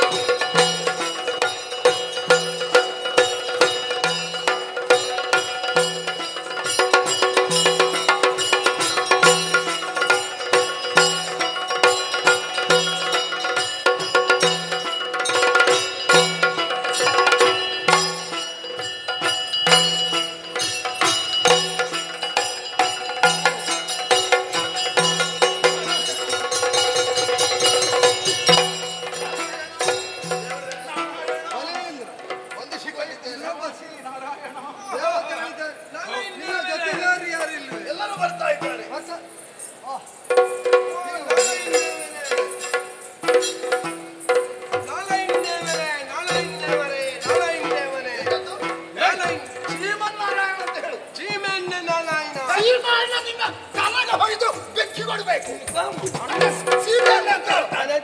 ನಿನ್ನ ಮುಖಕ್ಕೆ ಸೊರಬತಿ ಕೆಲವನ್ನು ಸರಿ ಮಾಡ್ಲಿಕ್ಕೆ ಹೊರಟಷ್ಟು ತಪ್ಪು ಹೆಚ್ಚಾದ ಶ್ರೀಮನ್ನಾರಾಯಣ ಅಂತ ಹೇಳ್ತೇನೆ, ಸೀಮೆ ಎಣ್ಣೆ ನಾರಾಯಣ. ನನ್ನ ಕಣ್ಣು ದೊಡ್ಡದು ಮಾಡಿದ್ರೆ ಮಂಗ ಮೈಲಿಕ್ಕೆ ಅಂತಾನು ಅವ ದೊಡ್ಡ ಜನ ಆದ್ರೆ ಅವನಿಗೆ ನಾನು ಅವನಿಗೆ ಅಂತ ಇದೆಯವ. ಹೇಗೆ ಇನ್ನೊಮ್ಮೆ ಹೇಳು, ಹೇಗೆ ಹೇಳಿದ್ದು ನೀನು? ಶ್ರೀಮನ್ನಾರಾಯಣ. ಶ್ರೀಮನ್ನಾರಾಯಣ ನನಗೆ ಅರ್ಥ ಆಯ್ತು, ನನಗೆ ಅರ್ಥ ಆಯ್ತು. ನೀನು ಏನು ಹೇಳಲಿಕ್ಕೆ ಹೊರಟದ್ದು ನನಗೆ ಅರ್ಥ ಆಯ್ತು. ಹೇಳಿ ನೀನು ಕಷ್ಟ ತಗೊಳ್ಳೋದು ಬೇಡ. ನನಗೆ ಇಲ್ಲಿ ಉಂಟು, ಅದು ನನಗೆ ಅರ್ಥ ಆಗ್ತದಲ್ಲ. ನಿಮಗೆ ಉಗುಳ್ಬೇಕು ಅಂತ ಇಲ್ಲಿ ಉಂಟು. ಬೇಡ ಬೇಡ ಬೇಡ. ಅಲ್ಲ, ಅದು ಅವ ಮಾಡದೆ ನನಗೆ ಅರ್ಥ ಆಗ್ತದೆ. ಆದ್ರೆ ನೀವು ಮಾಡಿಸುವುದು ಬೇಡ ಅಂತ ನಾ ಪ್ರತ್ಯೇಕವಾಗಿ ಹೇಳಿದ್ದೆ. ನನಗೆ ಇಲ್ಲಿ ಉಂಟು. ಅರ್ಥ ಆಯ್ತು, ಅರ್ಥ ಆಯ್ತು. ಅನ್ನೋದಿಲ್ಲ. ವೈಕುಂಠ ವಾಸಿ ನಾರಾಯಣ. ವೈ ಕುಂಟ ವೈ ಮನೆಯ ಯಾರ ಕುಂಟ? ಉಂಡ ವೈ ವೈಕುಂಠ. ಇವ ನಿಮ್ಮ ವರ್ಗದವನೇ ಹೌದಲ್ಲ? ಹೌದು ಹೌದು. ಅಂದ್ರೆ ಕೆಲವು ನಮ್ಮ ವರ್ಗದಲ್ಲಿ ಒಂದು ಅಪ್ರತಿಮ ಸಾಹಸಿಯೂ ಹೌದು, ಒಂದು ವಿಚಿತ್ರ ರೂಪ ಹೌದೌದು, ಇಂಥದ್ದು ಆದ್ರೂ ಸತ್ಯ, ಅನನ್ಯ ಪ್ರತಿಮೆ. ಅಂದ್ರೆ ಇಂಥದ್ದು ಇನ್ನೊಂದು ಸೃಷ್ಟಿ ಮಾಡುವುದಕ್ಕೆ ಬ್ರಹ್ಮನಿಗೂ ಕಷ್ಟ ಉಂಟು. ಅಲ್ಲ ನಾನು ಅದೇ ಅನನ್ಯ ಪ್ರತಿಭೆ. ಹೌದು. ಗರುಡ ಗಮನ. ಯಾರು ಯಾರೋ ಗೌಡು? ಗರುಡ. ನೀನೇನು ಹೇಳಿದ್ದು? ಅಗ್ನಿಯ ಎಗಲೇಲಿ ಮಂಗವಾಗೆ ನೋಡಕ್ಕ ನನ್ನ ಕೋಟೆ ಇವಗೆ ಯವನ. ಸರಿ ಹೇಳು. ಹಕ್ಕಿಯ ಎಗಲೇಲಿ ಮಂಗವಾಗೆ ನಿನಗೆ ಸ್ವಲ್ಪ ಸಮಯ ಚಿತ್ರಸೇನ ಗಾಯನ ಸಿಗಲಿಲ್ಲ ಅಲ್ಲ, ಈಗ ಇದು ಅನುಭವಿಸು. ನೋಡಕ್ಕ ಮನ ಚೋತೆ ನಾನವಾಗಿ ಶೇಷಶಯನ. ಯಜಪ್ಪನ್ನ ತೀಯನ ಅವ ಯಾರ್ಯಾರೆಲ್ಲ ನೆನಪಿಸಿಕೊಳ್ತಾ ಇದ್ದಾನೆ. ಬಂದದಿಲ್ಲಿಗಾದ್ರೆ ಅಂತೂ ಸುರಾಸುರರು ಒಟ್ಟಾಗಿ ಬಂದಿರಿ. ಶರದಿ ಮತನಕ್ಕೆ ಸನ್ನದ್ಧರಾಗಿದ್ದಾರೆ. ಎಲ್ಲರೂ ಸಿದ್ಧರಾಗಿದ್ದೇವೆ. ಒಪ್ಪಿಗೆ ಬಂದಿದ್ದಾರೆ. ಆದ್ರೆ ನೀವು ಸನ್ನದ್ಧರಾದ್ರೆ ಸಾಲದು, ಸಾಧನಗಳು ಬೇಕು. ನಮ್ಮದು ಒಂದು ಮಿನ್ನ ಉಂಟು. ನಮಗೆ ಎಲ್ಲಿ ಹೋದರೂ ಮರ್ಯಾದೆ ಕೊಡು ನೀನು.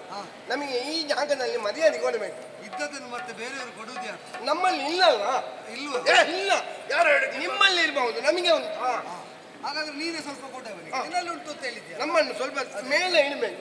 ಮೇಲೆ ಇಡದೆ ಅಂದರೆ ನಾವು ಮಾಡುವುದಿಲ್ಲ. ಈಗ ಮೇಲಿದ್ದದನ್ನು ಬುಡ ಸಹಿತ ಕಿತ್ತು ತಂದ್ರೆ ನಾವು ಮೇಲೆ ಹೋಗ್ಲಿಕ್ಕೆ ಆಗ್ತದೆ. ಹಾಗಾದ್ರೆ ಯಾವುದನ್ನು? ಮಂದರಾತ್ರಿಯನ್ನು ಹೊತ್ತು ತರುವಂತಹ ಕಾಯಕ ಸುರಾಸುರ ವರ್ಗದಿಂದ ನಡೆಯಬೇಕಾದದ್ದು ಈಗ ಅಪೇಕ್ಷಿತ. ಸರಿ. ಮತನಾಗಬೇಕು ಅಂತಾದ್ರೆ ಕಡೆಗೋಲು ಬೇಡವೇನು? ಕಡೆಗೋಲು ಬೇಕು. ಕಡೆಗೋಲು ಬೇಕು. ಮಂದರ ಪರ್ವತ ಬಂದಾಗ ಹೋದಾಗ ನಿನ್ನನ್ನು ಕಣ್ಣು ದೊಡ್ಡನ್ನು ಮಾಡ್ತೀನಿ. ಮಂದರ ಇಲ್ಲ, ದೇವರಿದ್ದಾರಲ್ವೋ ಇರುವುದೇ ಹಾಗೆ. ಹೌದು, ದೇವರಿದ್ದಾರೆ. ಆ ಕಾರಣ ಮಂದರ ಪರ್ವತ ಹೊತ್ತು ತರಬೇಕು. ಇವನನ್ನು ಕಳಿಸಿದ್ರೆ ಸಾಕ? ಹೋಗಿ ನೋಡಿ ಬರ್ಲಿಕ್ಕೆಲ್ಲ ಅದನ್ನು ಹೊತ್ತು ತರಬೇಕು. ಒಬ್ಬರನ್ನೇ ಕಳುಹಿಸುವುದು ಬೇಡ. ಸಾಕೋ ಬೇಕೋ ಎಂಬುದಕ್ಕಿಂತ ಎಲ್ಲರ ಸಹಭಾಗಿತ್ವ ಬೇಕು. ನೀವು ಜೊತೆಯಾಗಿ ಹೋಗಿ ಅದನ್ನು ಹೊತ್ತು ತಲ್ಲಿ.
ಅದು ಕುಳಿತುಕೊಳ್ಳುವ ಆಸನ ಪುಣ್ಯಾತ್ಮ.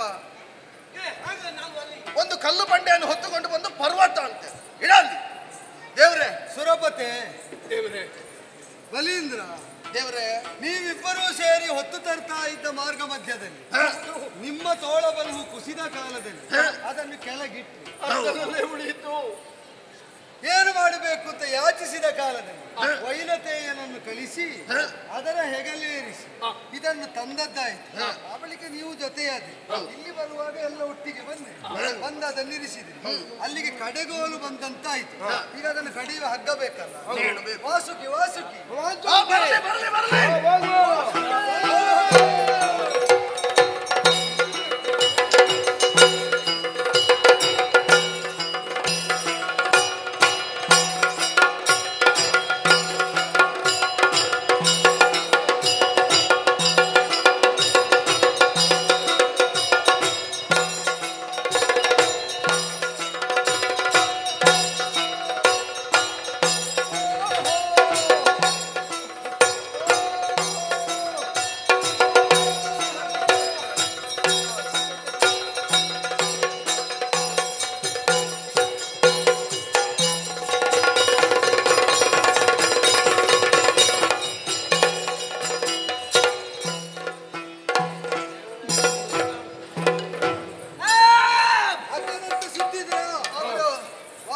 ಮೂಲಕವಾಗಿ ಮಂದಿರ ಆವೃತ ಆಯ್ತಲ್ಲ, ಆವೃತ ಆದದ್ದೇ ತಡ. ಇನ್ನೀಗ ಕಡಿಬೇಕಾದದ್ದು ಯಾವ ಗಡಿಗೆಯನ್ನು? ಕ್ಷೀರಸಾಗರವೆಂಬ ಗಡಿಗೆ.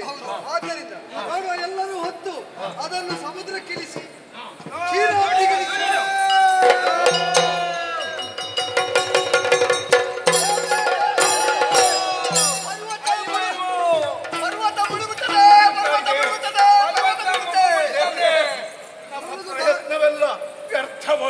ಒಂದು ಸದಾಶಯದಿಂದ ಮಾಡುವ ಸತ್ಕರ್ಮಕ್ಕೆ ಆರಂಭದಲ್ಲಿ ಹೀಗೆ ವಿಘ್ನ ಬರ್ತದೆ. ಓ, ಒಂದು ಕೊರತೆ ಆಗಿದೆ.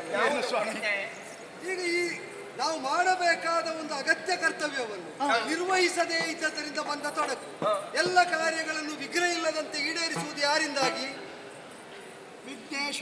ಗಣಪತಿ, ವಿಘ್ನ ವಿನಾಯಕನಾದ, ವಿಘ್ನ ನಿವಾರಕನೂ ಆದಂತಹ ಆ ಗಣಪತಿಯಿಂದಾಗಿ ಅವನ ಸ್ತುತಿ ಆಗಲಿಲ್ಲ. ಅವನನ್ನು ಸ್ತುತಿ ಮಾಡಿದ್ರೆ ಸರಿ ಆಗ್ತದೆ. ಯಾರು ಸ್ತುತಿ ಮಾಡುವುದು?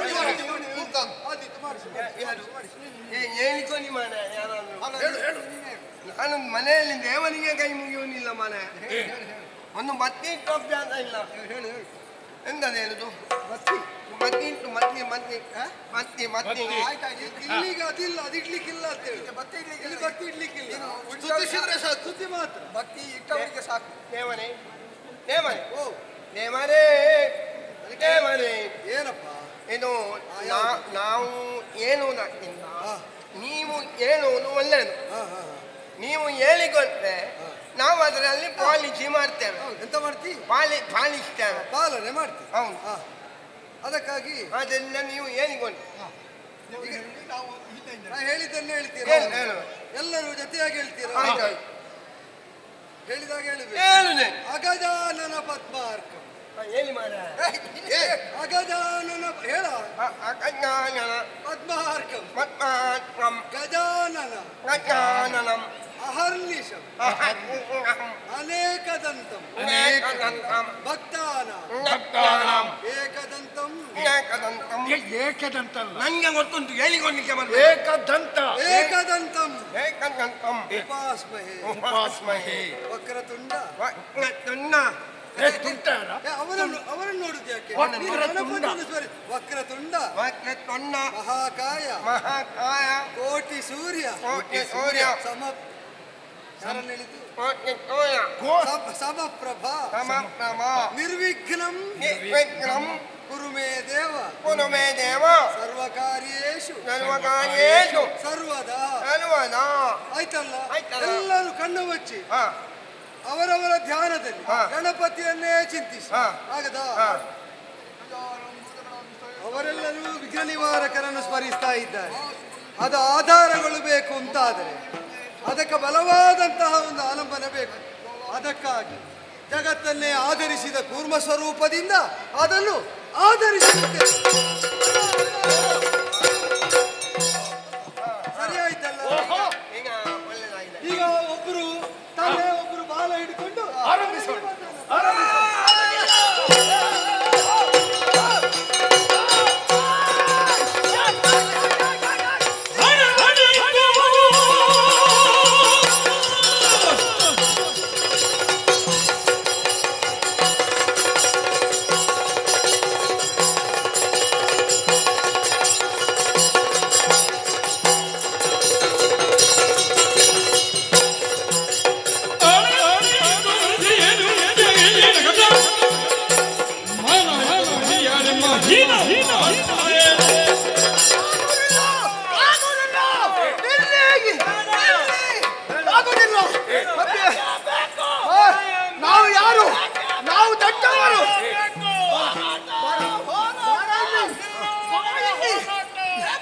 ನಾವು ಯಾರು?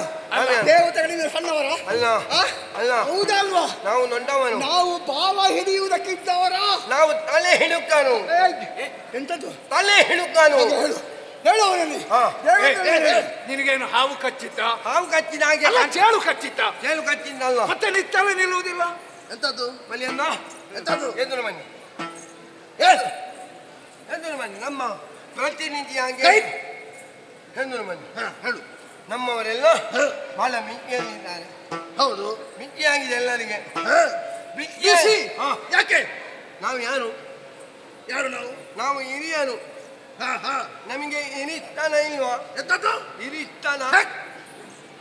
ಹಿರಿತನ? ಹಿರಿತನ ಅವರು ಕಿರಿಯ ಭಾಗಿಗಳು. ಕಿರಿಯ ಭಾಗಿಗಳು ಅಲ್ವಾ? ಹೌದು. ಅವರು ತಲೆ ಹಿಡಿಯುವಾಗ ನಾವು ಬಾಳೆ ಹಿಡಿಯುವುದೇ ಆಗ್ಲಿಕ್ಕಿಲ್ವಾ? ನಾವು ತಲೆ ಹಿಡುಕರು ನಾವಾಗಬೇಕು. ತಲೆ ಹಿಡುಕಾಗ್ತೇಳಿದ್ರೆ ಅರ್ಥ ಬೇರೆ ಆಗುತ್ತದು. ತಲೆ ಹಿಡ್ಕೊಳ್ಳುವವರು ತಲೆಯ ಭಾಗ ನಮಗೆ ನಮಗೆ ಬೇಕು. ನಮಗೆ ತಲೆ ಭಾಗ ಆಗಬೇಕು. ಹೇಗಾದ್ರೂ ತೊಂದರೆ ಇಲ್ಲ. ನಮ್ಮ ತಲೆ ಭಾಗ ಆಗಬೇಕು. ನಮಗೆ ತಲೆ ಭಾಗ ಆಗಬೇಕು. ದೇವರೇ, ತಲೆ ಭಾಗ ಆಗದೇ ಇಲ್ಲ, ಸಾಧ್ಯ ಇಲ್ಲ. ದೇವರೇ, ಏನಪ್ಪ ನೀವು ಶರದಿ ಮತನ ತೊಡಗಿ ಅಂತಂದ್ರೆ ಇನ್ನೂ ಏನೋ ವಿವಾದದಲ್ಲೇ ತೊಡಗಿದ್ದೀರಾ? ಸಮಸ್ಯೆ ಎಲ್ಲ ಜಗಳಕ್ಕೆ ಎದ್ದಿದ್ದಾರೆ. ಏನು ಅಂತ ಸಮಸ್ಯೆ ಉಂಟು. ಸಮಸ್ಯೆ ಉಂಟು. ಯಾರಿಗೆ? ನನ್ನಲ್ಲಿ ಮುಗಿಯಬಹುದಾದ ಯಾವುದನ್ನಾದ್ರೂ ಹೇಳಪ್ಪ, ಮುಗಿಸದ ಸಮಸ್ಯೆಯನ್ನು ಹೇಳಬೇಡ. ಇಲ್ಲ, ಏನು ನಿಮ್ಮಿಂದ ಏನಾದ್ರೂ ಸಾಧ್ಯ ಆದಿ? ಯಾವುದು? ನಾವು ಯಾರು? ನೀ ಯಾರು ಅಂತ ನಿನಗೆ ಗೊತ್ತಿಲ್ವಾ? ನಾವು ರಾಜ್ಯದ ಹೌದಾ? ಯಾರಲ್ಲ ಅಂದ್ರೆ ನಾವು ಹಿರಿತಾಯಿಯ ಮಕ್ಕಳು ಹೌದಾ? ಹೌದು ಅಂತ ನೀವೇ ಹೇಳ್ತಾ ಬರ್ತಾ ಇದ್ದ. ಮತ್ತೆ ಅವ ಯಾರು? ದೇವೇಂದ್ರ. ಅವಕ್ಕೆ ಈಗ ನಿನ್ನ ತಾಯಿಯ ತಂಗಿಯ ಮಕ್ಕ. ಹೌದಾ? ಹೌದು. ನನಗೆ ತೆಮ್ಮ ಬೀಳ್ತಾನೆ. ಏನು? ಅವನಿಗೇನೋ ಬೀಳ್ತಿಯಂತೆ ನೀನು. ಎಂತದ್ದು ಹೇಳಿದ? ನನಗೆ ತೆಮ್ಮ ಬೀಳ್ತಾನೆ. ತಮ್ಮ ಬೀಳ್ತಾನೆ. ತಮ್ಮ ಬೀಳ್ತಾನೆ. ಹೌದಾ? ನಾನು ಒಬ್ಬ ಅಣ್ಣ ಇರುವಾಗ ಅವ ತಲೆ ಹಿಡಿಯುವುದು, ನಾನು ಬಾಲ ಹಿಡಿಯುವುದು. ಆಗ್ತದಾ? ಯಾರು ಹೇಳಿದ್ರು? ನನ್ನ ತಲೆ ನನಗೆ ಬಾಲ ಕೊಟ್ರ? ನನಗೆ ಬಾಲ ಕೊಟ್ಟರು. ಇಲ್ಲಿ ಬನ್ನಿ. ಸುರಪತಿ ದೇವ್ರೆ, ನಿಜವಾಗಿ ಅವರು ಹಿರಿಯವರು, ದೊಡ್ಡಮ್ಮನ ಮಕ್ಕಳಲ್ಲ. ಹೌದು. ಅದೇ ಹೌದು ಅಂತ ಆದ್ರೆ ಹಿರಿ ಭಾಗ ತಮಗೆ ಬೇಕು ಬೇಕು ಅಂತ ಸತತವಾಗಿ ಹೋರಾಡ್ತಾ ಬಂದವರಿಗೆ ಈ ಹಂತದಲ್ಲಾದ್ರೆ ನಾವೊಂದು ನ್ಯಾಯ ಕೊಡದಿದ್ರೆ ನಿಜವಾಗಿ ನಾವು ಅನ್ಯಾಯ ಮಾಡಿದವರ. ಬೇಡ ಬೇಡ, ಮಾಡಿದ ಅನ್ಯಾಯ ಹೆಚ್ಚಾಗಿದೆ. ಅಂದ್ರೆ ಸರದಿಯಲ್ಲಿ ಎಲ್ಲ ಸೇರಿದ್ರಿಂದ ಹೇಳಿದ್ದು ನಾನು ಸಂಪದ ಅದನ್ನು ಸರಿಪಡಿಸುವುದಕ್ಕೆ ಹಿರಿಯ ಭಾಗವನ್ನು, ಅದರ ಹೊರೆಯನ್ನು, ಅದರ ಪರಿಣಾಮವು ಅವರೇ ಹೊಂದಲಿ. ನೀ ಚಿಂತೆ ಮಾಡಬೇಡ. ಬಿಟ್ಟು ಬಿಟ್ಟು ಬಿಟ್ಟು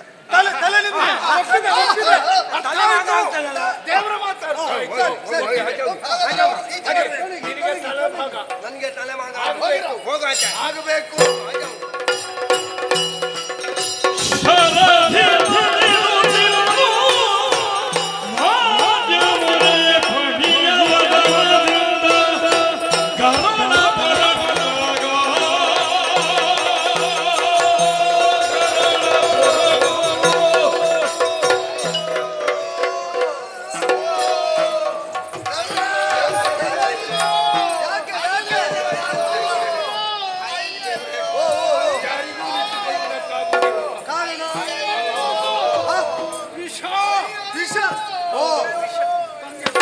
ತಲೆ ಹಿಡಿದದ್ದರಿಂದ ವಿಷ ಅದು ಗಮಿಸಲ್ಪಟ್ಟು ಅದೇ ಉಗಮಿಸಿ ಬಂದಿದೆ.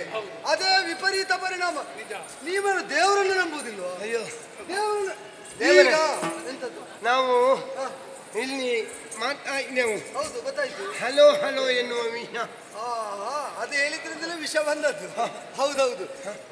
ಎಂತದ್ದು? ಹಲೋ ಹಲೋ ಹಾಲ ಹಾಲ ಹಲ ವಿಷ. ಹಲೋ ಹಲೋ ಹಲೋ ಹಲೋ ಹಾಲ ಹಲ ಹಲೋ ಹಲೋ. ದುರಿತ ಹರ ಯಾರು? ಈಗ ನೀವು ಮಾಡುವ ಕರ್ಮಕ್ಕೆ ದುರಿತ ಬಂದಿದೆ ಅಂತ ಆದ್ರೆ ದುರಿತ ಹರನಾರು? ಆರು ಹರನೇ. ಹರ ಭಕ್ತ ಹರನೇ. ಹರ ಅಲ್ಲ, ಸದಾಶಿವ. ಅವರಿಗೆ ಅದೊಂದು ಬೇಗ ಎಂತದ್ದು ಮಡಿಕೆ ಮಾಡ್ಲಿಕ್ಕೆ ಹರನನ್ನು ನೀವು ಸ್ಮೃತಿಸಿದ್ರೆ ನಿಮ್ಮ ದೈವ ಅಲ್ವೋ? ನಿಮಗೂ ಅದು ದೈವ ಅಲ್ವೋ? ಎಲ್ಲರೂ ಜೊತೆಯಾಗಿ ಅವನನ್ನೇ ದುರಿತ ಹರಣಕ್ಕಾಗಿ ಸ್ತುತಿಸಿ ಹರನನ್ನು ಸ್ತುತಿಸಿ.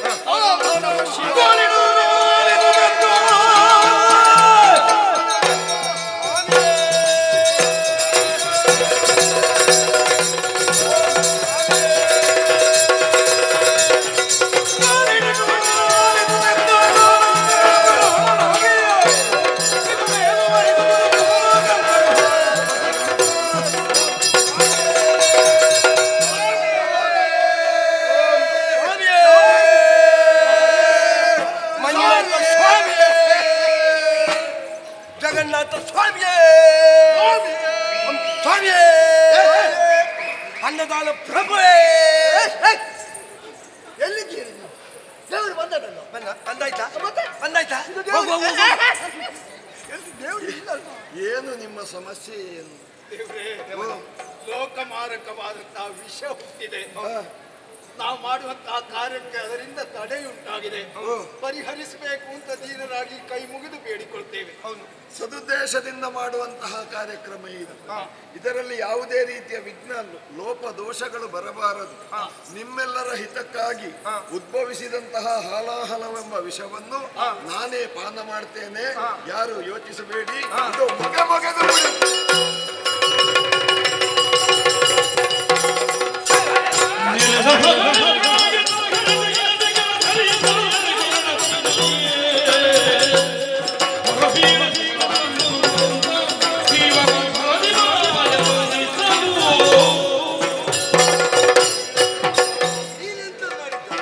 ಹೆಂಗಸವನ್ನು ನೇವರ ಕುತ್ತಿಗೆಯಿಂದ ನೀನು ಓಡಿಸಿದ ಬಂದವರು ಯಾರು ಅಂತ ಏನಾದ್ರೂ ಗೊತ್ತಾ ನಿನಗೆ?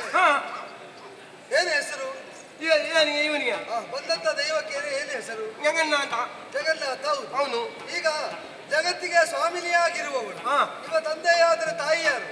ತಾಯಿ ಯಾರು? ಜಗತ್ತಿನ ತಂದೆ ತಾಯಂದಿರು ಯಾರು? ವಿಶ್ವನಾಥನು ತನ್ನೆಯ ನಾನೇ ವಿಶಾಲಾಂಗಿನ ಎಲ್ಲವೇ ಅಲ್ವೋ? ಅದೇ ಹೌದಾದರೆ ಆ ವಿಶಾಲಾಕ್ಷಿಗೆ ನೀನು ಅಟ್ಟಿಸಿಕೊಂಡು ಹೋದದ್ದ ಅಲ್ಲ? ನಿನ್ನ ಕೈಗೆ ಸಿಗಲಿಲ್ಲ ಬಿಡು. ಅಲ್ಲ, ಅವಳು ಬಂದ ಕೆಲಸ ಮಾಡಿ ಹೋದ್ರು. ಈಗ ನನಗೊಂದು ಸಮಸ್ಯೆ ಉಂಟಾಯ್ತಲ್ಲ. ಈಗ ಅವರನ್ನು ವಿಶಾಲಾಕ್ಷಿ ಅಂತ ಹೇಳ್ತೀರಿ. ಇವರು ವಿಶ್ವನಾಥ. ಅವನು ಈಗ ವಿಶ್ವನಾಥ ಇಲ್ಲಿ ಸಭೆಯಲ್ಲಿರುವಾಗ ವಿಶಾಲಾಕ್ಷಿಯನ್ನು ಗುತ್ತಿಗೆ ಇಡ್ತಾರೆ. ಯಾಕೆ? ಅರ್ಥ ಆಯ್ತಾ ನಿಮಗೆ? ಹೆಂಗಾಯ್ತು? ನಿನ್ನೆ ಸೀರೆ ತರ್ಲಿಕ್ಕೆ ಹೇಳಿದ ಹೆಂಗತ್ತು, ಇವರು ತರ್ಲಿಲ್ಲ.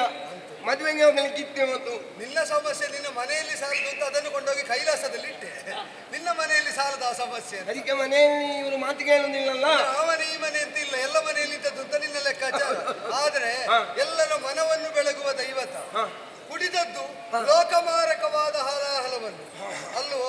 ಅದು ಉದರ ಕಿಳಿದ್ರೆ ಏನಾಗ್ತದೆ? ಅವನ ಜಗತ್ತಿನಲ್ಲಿ ಅವನು ಸಲಹುತ್ತಾ ಇರುವ ಲಯ ತಪ್ಪದಂತೆ ಕಾಪಿಟ್ಟ ಲೋಕಕ್ಕೆ ಅದರಿಂದ ಪರಿಣಾಮ ಆಗ್ತದೆ. ಆದ್ದರಿಂದ ಅವನ ಉದರವನ್ನು ಸೇರಕೂಡದು ಅಂತ ಗಂಟಲನ್ನೇ ಹಿಡಿದು ತಡೆದದ್ದು. ಆ ತಡೆದದ್ದರಿಂದಲೇ ಕುಡಿದ ವಿಷ ವಮಿಸಿದರೆ ಮತ್ತೆ ನಿಮಗೆ ಅದರ ಪರಿಣಾಮ. ಆದ್ರಿಂದ ನಾನೇನು ಮಾಡಿದೆ? ಏನು ಮಾಡಿದೆ? ನೀವು ಬಾಯಿಗೆ ಕೈ ಇಟ್ಟೆ. ಆದ್ರಿಂದ ವಿಷ ಎಲ್ಲಿ ಸಂಗ್ರಹಿತ ಆಯ್ತು ನೋಡು. ಎಲ್ಲಿ? ಆ ನೀಲವರ್ಣದಿಂದ ಕಪ್ಪಾಗಿ ಶೋಭಿಸುವ ಕಂಠವನ್ನು ನೋಡಿದ್ರು.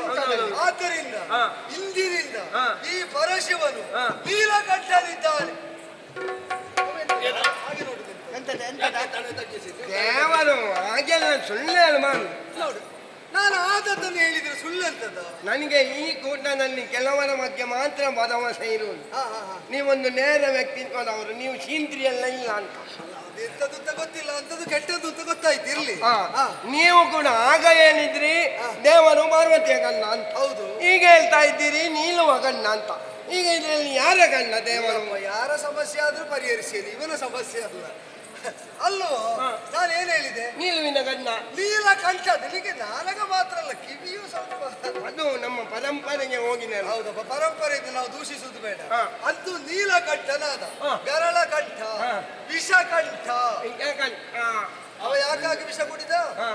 ಲೋಕಕ್ಕೆ ಅಪಾಯವಾಗದಂತೆ ಕೆಡುಕನ್ನು ಒಳಗಿರಿಸಿಕೊಂಡು ಒಳಿತನ್ನು ಅನುಗ್ರಹಿಸುವ ಸದಾಶಿವನಾದ ಜಗನ್ನಾಥ. ಇವ ನಂಜನ್ನು ನಿಮಗೆ ಕೆಡುಕುಂಟು ಮಾಡುವ ಹೆಚ್ಚಿನದ್ದಾದ ನಂಜನ್ನು ಉಂಡದ್ದರಿಂದ ನಂಜುಂಡ. ನಂಜುಂಡೇಶ್ ಪರಿಗಣ್ಯ ಅಥವಾ ಚಟ್ನಿ ಹಾಕಿ ಉಂಡಣ್ಣ. ಅದು ಏನು ತಿನ್ನೋದು? ನಂಜುಂಡ. ನೀನು ನಿನಗೆ ನಿಲ್ವಾ? ನಂಜುಂಡ, ನಂಜುಂಡೇಶ್ವರ ಹಾಗೆ ಹೇಳು. ನಂಜುಂಡೇಶ್ವರ ನಯ ಮಾನದೆ.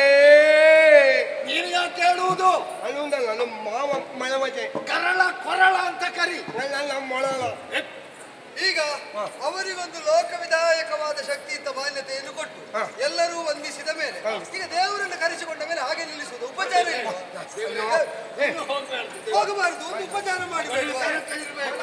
ಇಲ್ಲಿ ಈ ಕಾರ್ಯವನ್ನು ಸರಿಯಾಗಿ ದೇವರಿಗೊಂದು ಆಸನ, ಜಗನ್ನಾಥನ ವ್ಯವಸ್ಥೆಯಲ್ಲಿ ಎಲ್ಲ ಸಮರ್ಪಕ. ದೇವರಿಗೊಂದು ಆಸನ, ದೇವರೇ ನೀವು ಹಸನಕ್ಕೆ ಬರಬೇಕು. ದೇವರೇ ನೀವು ಹಸನಕ್ಕೆ ಬರಬೇಕು. ಎಲ್ಲಿಗೆ? ಹಸನಕ್ಕೆ. ಯಾಕೆ? ಕೂತ್ಕೊಳ್ಳಿ. ದೇವರೇ ದಯವಿಟ್ಟು ಬೇಸರ ಮಾಡಬಾರ್ದು.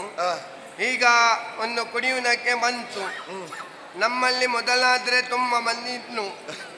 ಈಗ ಹಾಗೆಲ್ಲ ಕುಡಿಯುವವರು ಯಾರು ಇಲ್ಲ. ನಮಗೆ ನೀವು ಒಬ್ಬನೇ ದಿಕ್ಕಿರೋದು. ಇನ್ನೂ ಕುಡಿಯುವುದಕ್ಕೆ ಬರ್ಲಿಕ್ಕಿಲ್ಲ ಅಂತ ಹೇಳಲಿಕ್ಕೆ ಆಗೋದಿಲ್ಲ. ಬಂದನ್ನು ಕುಡಿಯುವುದಕ್ಕೆ ನೀವು ಬೇಕು. ಎಷ್ಟು ಬಂದರೂ ನಾನು ಕುಡಿಯುತ್ತೇನೆ. ಅದರಿಂದ ನೀವು ಕುಡ್ದವರಲ್ಲ, ಸ್ವಲ್ಪ ಕೂತ್ಕೊಂಡು.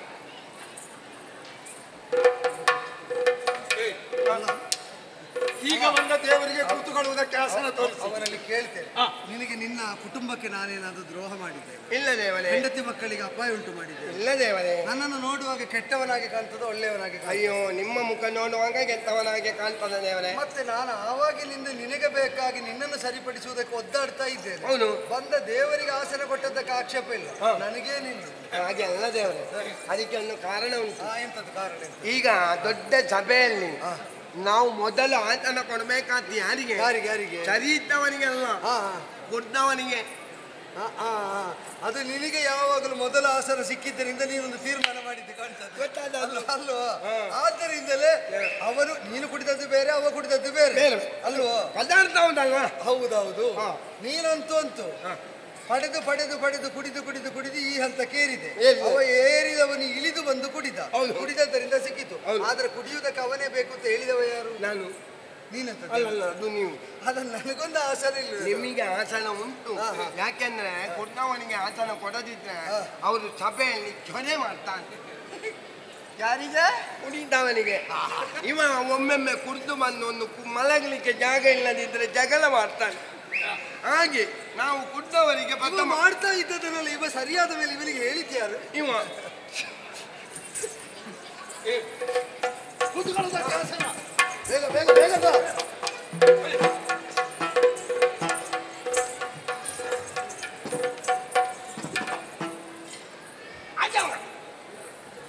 ಕೂತವನಿಗೆ ಆಸನ ಇಡುವಾಗ ಹಿಂದೆ ಬರ್ತಾನೆ.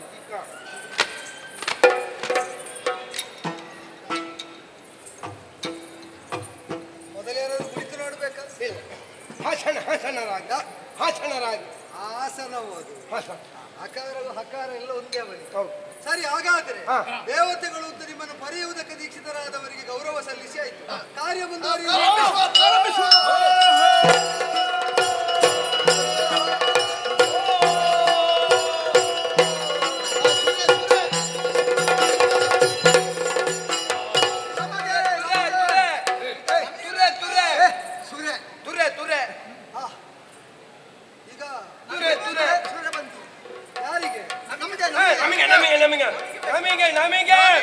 ನಾವು ಹಿರಿಯ ಭಾಗಿಗಳು ನಮಗೆ. ಅವರಿಗೆ ತಲೆ ಕೊಟ್ಟರೆ ಸಾಲದು, ಸುರೆಯೂ ಕೊಡಬೇಕಂತ. ಅವರಿಗೆ ಬೇಡ ಅಂತ ಅವರಿಗೆ ಬೇಡ. ಹಸುರ ತತ್ತಿಗೆ ಸ್ವೀಕರಿಸಿ ಸ್ವೀಕರಿಸಿ ಸ್ವೀಕರಿಸಿ ಮುಂದುವರಿಸಿ.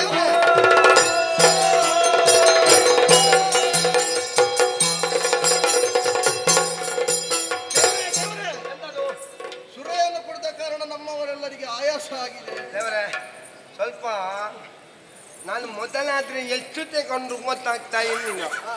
ಈಗ ಸ್ವಲ್ಪ ತೆಗೊಂಡ್ರೆ ಮಲಗುವಂತ ಆಗ್ತದೆ. ಆದ್ರಿಂದ ತೆಗೊಳ್ಳದಿದ್ರೆ ಆಗುದಿಲ್ಲ ಕಾಂತ. ಸ್ವಲ್ಪ ತೆಗೊಂಡು ನನ್ನದು ಒಂದು ಇದು ಒಳ್ಳೆಯ ಗುಣ ಉಂಟು. ನಾನು ತೆಗೊಂಡ ಮೇಲೆ ಯಾರಲ್ಲಿ ಮಾತಾಡುದಿಲ್ಲ. ನನ್ನಷ್ಟಕ್ಕೆ ಒಂದು ಮೂಲೆಯಲ್ಲಿ ಚಾಪೆಯು ಬೇಕು ಅಂತ ಇಲ್ಲ, ಮಲಗ್ತೇನೆ. ಈಗ ನೀವು ಮಲಗುವುದರ ಮೊದಲು ಈ ಕಾರ್ಯ ಹಾಗೆಯೇ ನಿಲ್ಲುವುದಕ್ಕಿಂತ ನೀವೊಂದು ಕೆಲಸ ಮಾಡಿ.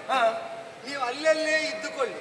ಸುರಾಸುರರು ನೀವು 66 ಕೋಟಿ, ಅವರು 33 ಕೋಟಿ ಜೊತೆಯಾಗಿ ಮಾಡಿದ ಕರ್ಮ ಸ್ತಬ್ಧ ಆಗುವುದು ಬೇಡ. ಸ್ವಲ್ಪ ಬದಿಗೆ ಸರಿ ಆಯ್ತು.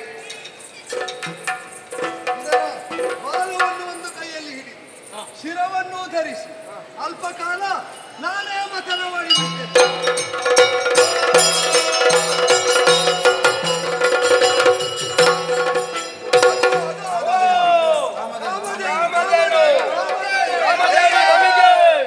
ಕಾಮಧೇನು ನಮಗೆ.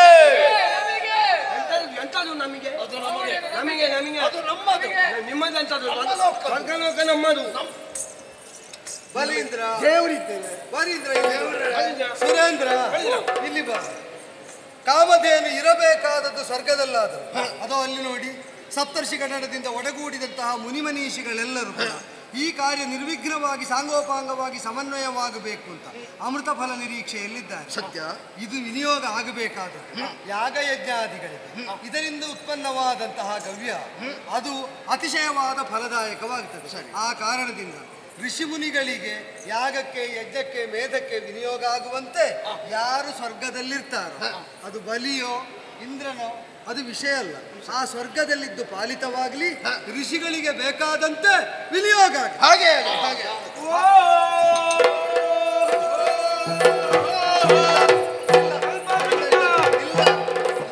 ಸ್ವಲ್ಪ ಚೇತರಿಸಬೇಕು ಅಂತಾದ್ರೆ ಮಹಾದೇವ ಇಲ್ಲ, ಅವರಿಗೆ ಸ್ವಲ್ಪ ಚೇತರಿಸುವುದಕ್ಕೊಂದು ವಿಶ್ರಾಂತಿ ಅವಧಿ ಕೊಡದೆ ಇದು ಮುಂದೆ ಹೋಗುವುದಿಲ್ಲ. ಬೇಕೇ ಬೇಕು. ವಿಷಯ ಎಂತದ್ದು? ಸ್ವಲ್ಪ ತಕೊಂಡವರನ್ನು ಹೆಚ್ಚು ದುಡಿಸಬಾರದು, ಅದು ಕೆಲಸ ಸರಿಯಾಗುವುದಿಲ್ಲ. ಆದ್ದರಿಂದ ಇಳಿದ ಮೇಲೆ ಏರಿದ್ದು ಇಳೀಲಿ, ಆ ಬಳಿಕ ಇಳಿದದ್ದನ್ನು ಎತ್ತುವ ಕೆಲಸ ಮಾಡುವ. ಸ್ವಲ್ಪ ವಿಶ್ರಾಂತಿ ಪಡಿಸ.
ಪ್ರಾತಃಕಾಲಕ್ಕೆ ಎದ್ದಿದ್ದೇನೆ.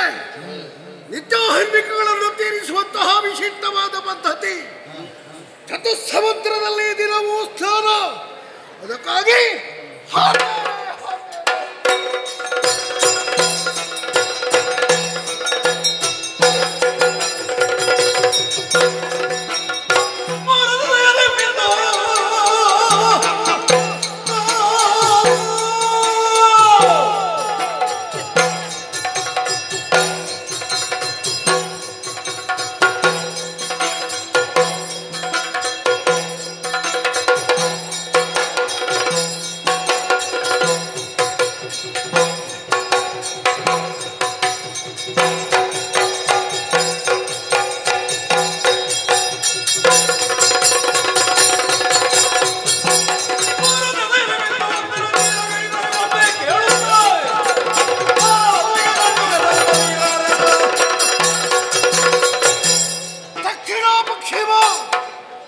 ಈ ಮೂರು ಸಮುದ್ರಗಳಲ್ಲಿ ಸ್ನಾನ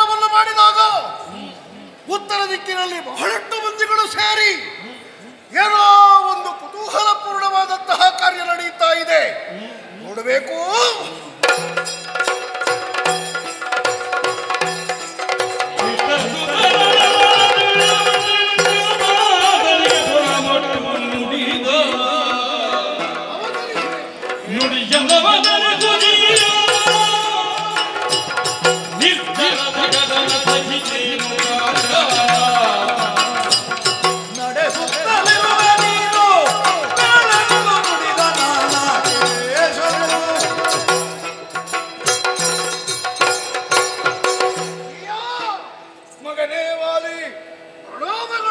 ಎದ್ದೇಳಪ್ಪ, ಬಹಳ ಆಶ್ಚರ್ಯ. ಎಲ್ಲವರು ಇಲ್ಲೇ ಕಲಿತಿದ್ದೀರಿ. ವಿಶೇಷವಾಗಿ ಏನೋ ಕಾಣಿಸ್ತಾ ಇದೆ. ಯಾವುದು ಅಂತ ಅರ್ಥ ಆಗ್ತಾ ಇಲ್ಲ. ಅಪ್ಪ, ಏನು ವಿಶೇಷವಪ್ಪ? ಇಲ್ಲಿ ಏನು ನಡೀತಾ ಇದೆ?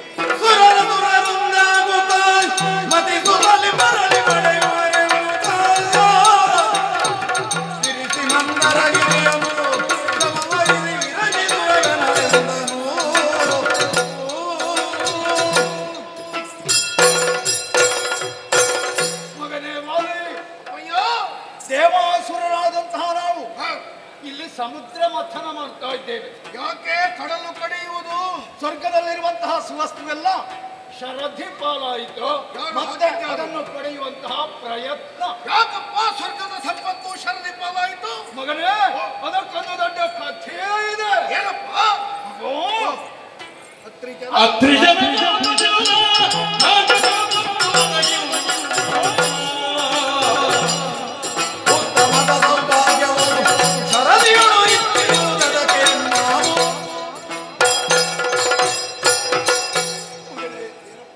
ಸ್ವರ್ಗದಲ್ಲಿ ನಾನೊಂದು ದಿನ ಐರಾವತದ ಬೆನ್ನ ಮೇಲೆ ಕುಳಿತು ನಮ್ಮವರ ಜೊಂದಿಗೆ ವಿಜೃಂಭಣೆಯ ಮೆರವಣಿಗೆಯನ್ನು ಮಾಡ್ತಾ ಇದ್ದೆ. ನಿಮ್ಮ ಜಂಬೂ ಸವಾರಿ ಯಾವಾಗಲೂ ಇರುವಂತದ್ದು. ಹೌದು. ಆ ಸಂದರ್ಭ ಅತ್ರಿ ಪುತ್ರರಾದಂತಹ ದೂರ್ವಾಸರು ಒಂದು ಮಾಲಿಕೆಯನ್ನು ಕೈಯಲ್ಲಿ ಹಿಡಿದುಕೊಂಡು ಬಂದರು. ದೇವೇಂದ್ರ, ಈ ಮಾಲಿಕೆಯನ್ನು ಯಾವನು ಕೊರಳಲ್ಲಿ ಧರಿಸ್ತಾನೋ ಅವ ಪರಿಪೂರ್ಣನಾಗ್ತಾನೆ ಅಂತ ಹೇಳಿದ. ಪರಿಣಾಮ ಮಗನೇ, ಎತ್ತಿ ನನ್ನತ್ತ ಎಸೆದರು. ಕೈಯಲ್ಲಿ ಹಿಡಿದುಕೊಂಡೆ. ಭೋಗಭೂಮಿ, ಸಕಲ ಸುವಸ್ತುಗಳಿಂದ ತುಂಬಿದ ದೇವಲೋಕ. ನಾನಾದರೂ ದೇವತೆಗಳಿಗೆ ಒಡೆಯ.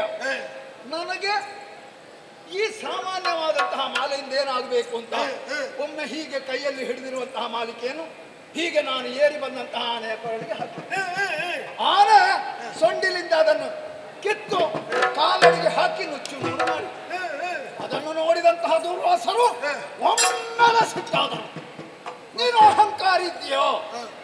ದೇವಭೂಮಿ ತನ್ನ ವಶ ಇದೆ, ಸಕಲ ಭೋಗವನ್ನು ಅನುಭವಿಸ್ತಾ ಇದ್ದಿ ಎನ್ನುವಂತಹ ದುರಹಂಕಾರ.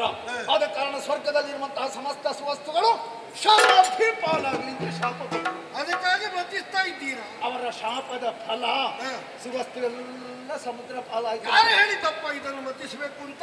ಶ್ರೀಮನ್ನಾರಾಯಣನ ಆದೇಶದಂತೆ. ಇಲ್ಲಿ ನೀವು ಮಾತ್ರ ಅಲ್ಲ, ಬಾಕಿದ್ದವರೆಲ್ಲ ಇದ್ದಾರೆ. 33 ಕೋಟಿ ದೇವತೆಗಳಿಂದ ಈ ಕಾರ್ಯ ಸಾಧ್ಯವಿಲ್ಲ. ಅಸುರರ ಸಹಾಯವನ್ನು ಪಡೆಯಿರಿ ಅಂತ ನಿರ್ದೇಶನ ಮಾಡಿ. ಒಟ್ಟು ಎಷ್ಟು ಕೋಟಿ? 99 ಕೋಟಿ ದೇವಾಸುರರು ಸೇರಿ ಮಥನ ಮಾಡ್ತಾರೆ.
ಸಹಸ್ರ ತಾರೆಗಳ ಕಾಂತಿ ಆಕೆಯ ಮುಖದಲ್ಲಿ ಕಾಣ್ತಾ ಇದೆ. ನಿಮಗಪ್ಪ ನಮ್ಮ ಸಂಪಾದನೆ, ನನ್ನ ಮೊದಲ ಸಂಪಾದನೆ ಇದು.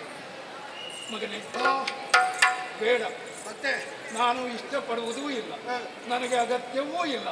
ಇದು ನೀನು ಮಥನ ಮಾಡಿದೆ, ನಿನ್ನ ಪ್ರಯತ್ನದ ಪ್ರತೀಕವಾಗಿ ಸಮುದ್ರದ ಆಳದಲ್ಲಿದ್ದಂತಹ ಆ ಚೆಲುವೆ ಕಾಣಿಸಿಕೊಂಡಿದ್ದಾಳೆ. ಇದು ಆಕೆಯನ್ನು ಎತ್ತಿ ನಿನಗೇ ನೀಡ್ತಾ ಇದ್ದೇನೆ. ನನಗೆ ಯಾಕೆ? ಆಕೆಯನ್ನು ಹೆಂಡತಿ ಅಂತ ತಿಳ್ಕೊಂಡು ಆಕೆಗೆ ಬಾಳ್ವೆ. ಅಪ್ಪನಾಗಿ ನೀವು ಮದುವೆ ಮಾಡಲಿಲ್ಲ, ಸಿಕ್ಕಿದ್ದನ್ನಾದರೂ ನನಗೆ ಕೊಟ್ಟು ವಿವಾಹ ಅಂತ ಹೇಳ್ತೀರಿ. ಅಮ್ಮ ಸುಗ್ರೀವ, ಇವರನ್ನು ಜಾಗ್ರತೆಯಿಂದ ಅರಮನೆಗೆ ಕೊಂಡು ಬಂದು ಮಗನೇ ಮಗನೇ, ಅಪ್ಪ ನಾವು ಕರೆದು ನೀನು ಬಂದದ್ದಲ್ಲ, ನೀನಾಗಿ ಬಂದೆ. ಈಗ ನಾವೆಲ್ಲ ಬೆರಗಾಗುವ ಹಾಗೆ ಈ ಘನ ಕಾರ್ಯವನ್ನು ಮಾಡಿದೆ. ನನಗೆ ಸಂತೋಷ ಆಯ್ತು. ಹೆಚ್ಚು ಹೊತ್ತು ನೀನು ಬೇಡ. ಅಮ್ಮ ನೀವು ಇಲ್ಲಿ ಕೂತ್ಕೊಂಡು ಹೋಗೋ ಕೆಲಸ ಯಾರಿಗೆ ಹೇಗಾಗಿದೆ ಅಂತ ಒಮ್ಮೆ ನನಗೆ ನೋಡ್ಬೇಕು. ಬೇಗ ಹೋಗಿಬಿಡು. ಇಲ್ಲಪ್ಪ, ಬೇಗ ಹೋಗು. ನಾನು ಒಮ್ಮೆ ಒಂದು ಸುತ್ತು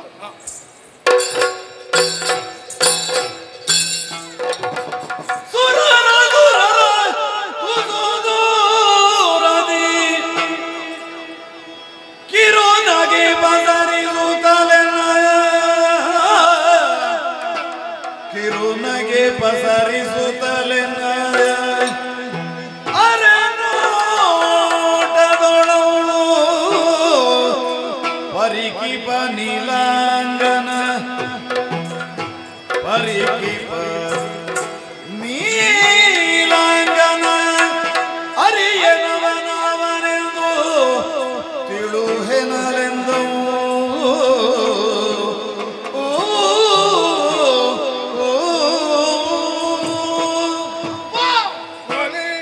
ಎಲ್ಲರ ಮುಖವನ್ನು ನೋಡುತ್ತಾ ಮುಂಬರಿದೆ. ಕೆಲವರೆಲ್ಲ ನನ್ನನ್ನು ಕಂಡಾಗ ಭೀತಿ ತಳೆದಿದ್ದಾರೆ, ಕೆಲವರೆಲ್ಲ ಹರ್ಷಾನಂದ ಚಿತ್ತದಲ್ಲಿ ನನ್ನನ್ನು ಕೈ ಎತ್ತಿ ನನ್ನನ್ನು ಪ್ರೋತ್ಸಾಹಿಸ್ತಾ ಇದ್ದಾರೆ. ಮತ್ತೆ ಕೆಲವರೆಲ್ಲ ಒಂದು ಸಂತೋಷದ ಮುಗುಳ್ನಗೆ ಅಷ್ಟೇ. ದೊಡ್ಡ ವಿಷಯ ಅಲ್ಲ, ಆದ್ರಪ್ಪ ಏನಪ್ಪ? ಒಬ್ಬ ವಿಷದ ಬಣ್ಣ, ನೀಲಮೇಘ ಶ್ಯಾಮ ಅರೆತರೆದ ನಯನದಿಂದ ಒಂದು ಓರ ನೋಟ ನನ್ನನ್ನು ನೋಡ್ತಾ ಇದ್ದಾನೆ. ಅಪ್ಪ, ಅವನಿಗೆ ಕಣ್ಣೋವ, ಅವನಿಗೆ ಸರಿ ನಗಾಡ್ಲಿಕ್ಕೆ ಆಗುದಿಲ್ವ? ಅವನ ತುಟಿಗೆ ಪೆಟ್ಟಾಗಿದ, ಒಂದು ಸರಿ ನಗಾಡ್ಲಿಕ್ಕೆ, ಒಂದು ಅಲ್ಲಿಂದ ಅಲ್ಲಿಗೆ ಬೇಕಾಬೇಡುವ ಅಂತ ನಗಾಡ್ತಾ ಇದ್ದಾನೆ. ಮದುವೆ ಮನೆಯಲ್ಲಿ ಸಾಧಾರಣ ಮಧ್ಯಾಹ್ನ ಕಳೆದ ಮೇಲೆ ಹಸುವಿನಿಂದ ಮದುಮಕ್ಕಳು ನಗಾಡಿದ ಹಾಗೆ. ಯಾಕಪ್ಪ ಹಾಗೆ ಮಾಡುದು? ಯಾರಪ್ಪ ಬಣ್ಣಿಸುವುದೇನವ ನೀರವ ಸಂಪೂರ್ಣವರಿಯರು ವಿಧಿಭವಾದ್ಯರು ಸಣ್ಣ ಕಾಯದಿ ಕೋದಡೆಯು ಚೈತನ್ಯ ರೂಪಯ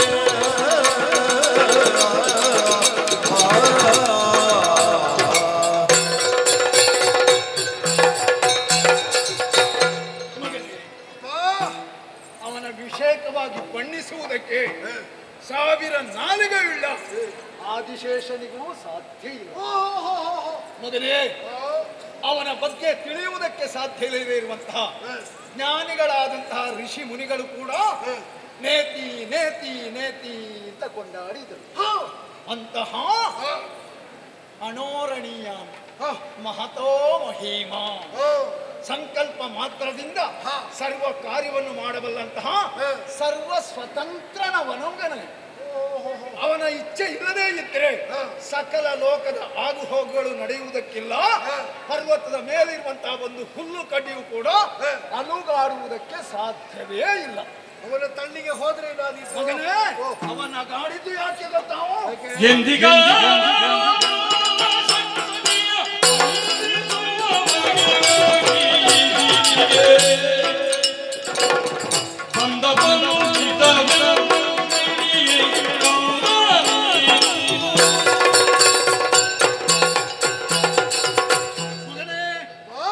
ದೂರದಿಂದಲೇ ಅವನ ಮುಖವನ್ನು ನೋಡಿದೆ, ಕಿರು ನಗೆಯನ್ನು ಬೀರ್ತಾನೆ ಅಂತ ಹೇಳಿದೆ.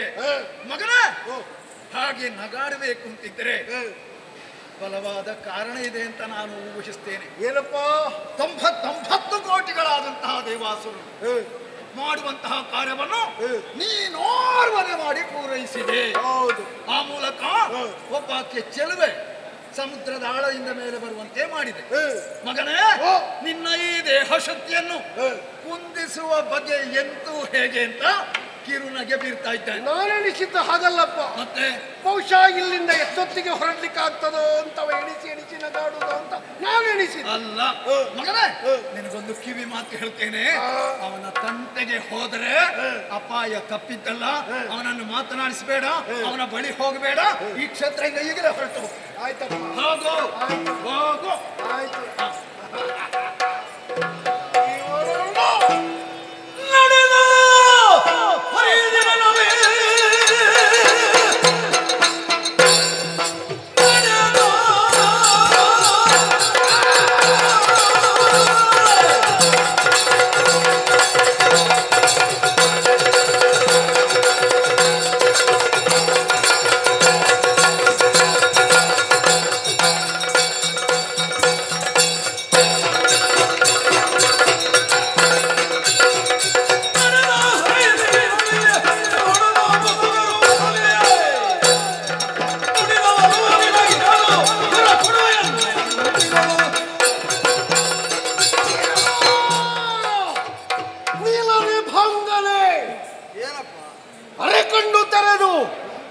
ಅರೆತುಟಿಯನ್ನು ತೆರೆದು ಒಂದು ಹದಾದಲ್ಲಿ ಹಲ್ಲು ತೋರಿಸುತ್ತಾ ಪರಿಹಾಸ್ಯದ ನಗೆಯನ್ನು ಬೀರುತ್ತಿರುವೆಯಲ್ಲ.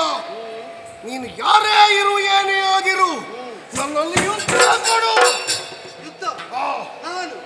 ನನ್ನನ್ನು ಏನು ಅಂತ ತಿಳಿದಿದ್ದೀನಿ?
ನನ್ನನ್ನು ನೋಡಿದ್ರೆ ಒಂದು ಹೋರಾಟದ ಜನ ಅಂತ ಕಾಣ್ತದ ನಿನಗೆ? ನಿನಗೆ ಹೋರಾಟ ಮಾಡ್ಲಿಕ್ಕೆ ಮನಸ್ಸಿಲ್ಲದೆ ಇದ್ರು ಹೌದು, ಇಲ್ಲಿ ನನಗೆ ಇತ್ಯರ್ಥ ಆಗಬೇಕು ಯಾರು ಅಂತ ನೀನು ಮಾಡು. ನನ್ನಂತವರಲ್ಲಿ ಇತ್ಯರ್ಥ ಮಾಡುವುದಕ್ಕೆ ಹೊರಟ ನಿನ್ನನ್ನು ನೀನು ಏನಾಗಿದ್ಯೋ ಅದಕ್ಕಿಂತ ಭಿನ್ನವಾಗಿ ಲೋಕವೇ ಇತ್ಯರ್ಥ ಮಾಡ್ತದೆ.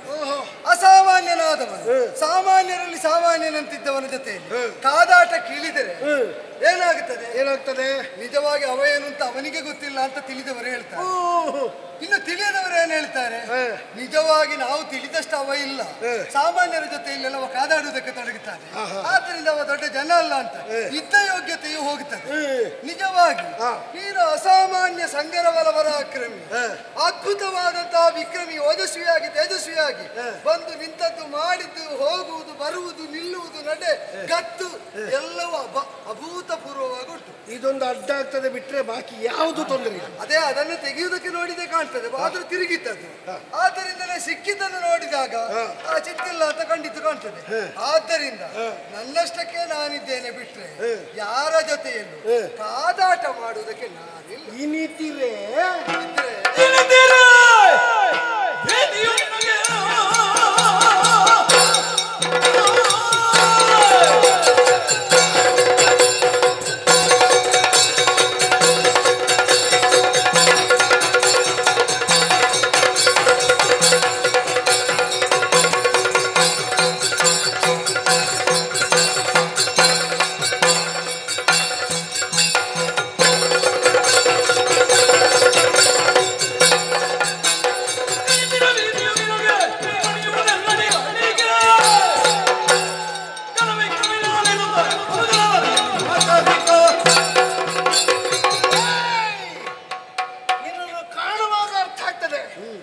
ತಪ್ಪಿಸಿಕೊಳ್ಳಿಕ್ಕೆ ದಾರಿ ನೋಡ್ತಾ ಇರುವೆ. ನಿನಗೆ ಒಳಗಿಂದ ಒಳಗೆ ಡಬಡಬ ಡಬಡಬ ಡಬಡಬ ಡಬಡಬ ಭೀತಿ, ಹೆದರಿಕೆ, ಇನ್ನೇನಾಗಿ ಬಿಡ್ತದೋ ಎನ್ನುವಂತಹ ಒಂದು ಸ್ಥಿತಿ. ಒಂದು ನಗುವಿಗೆ ಎಷ್ಟೆಲ್ಲ ಅರ್ಥ ಉಂಟು ನೋಡಿ. ನಿನ್ನ ನಗು ಹಾಗೆಯೇ ನನಗೆ ನನ್ನ ನಗು ನಿನಗೆ ಕಂಡದ್ದೇನು ಅಂತ ನಿನ್ನ ಮಾತಿನಿಂದ ನನಗೂ ಗೊತ್ತಾಗ. ಆದದ್ದರಿಂದ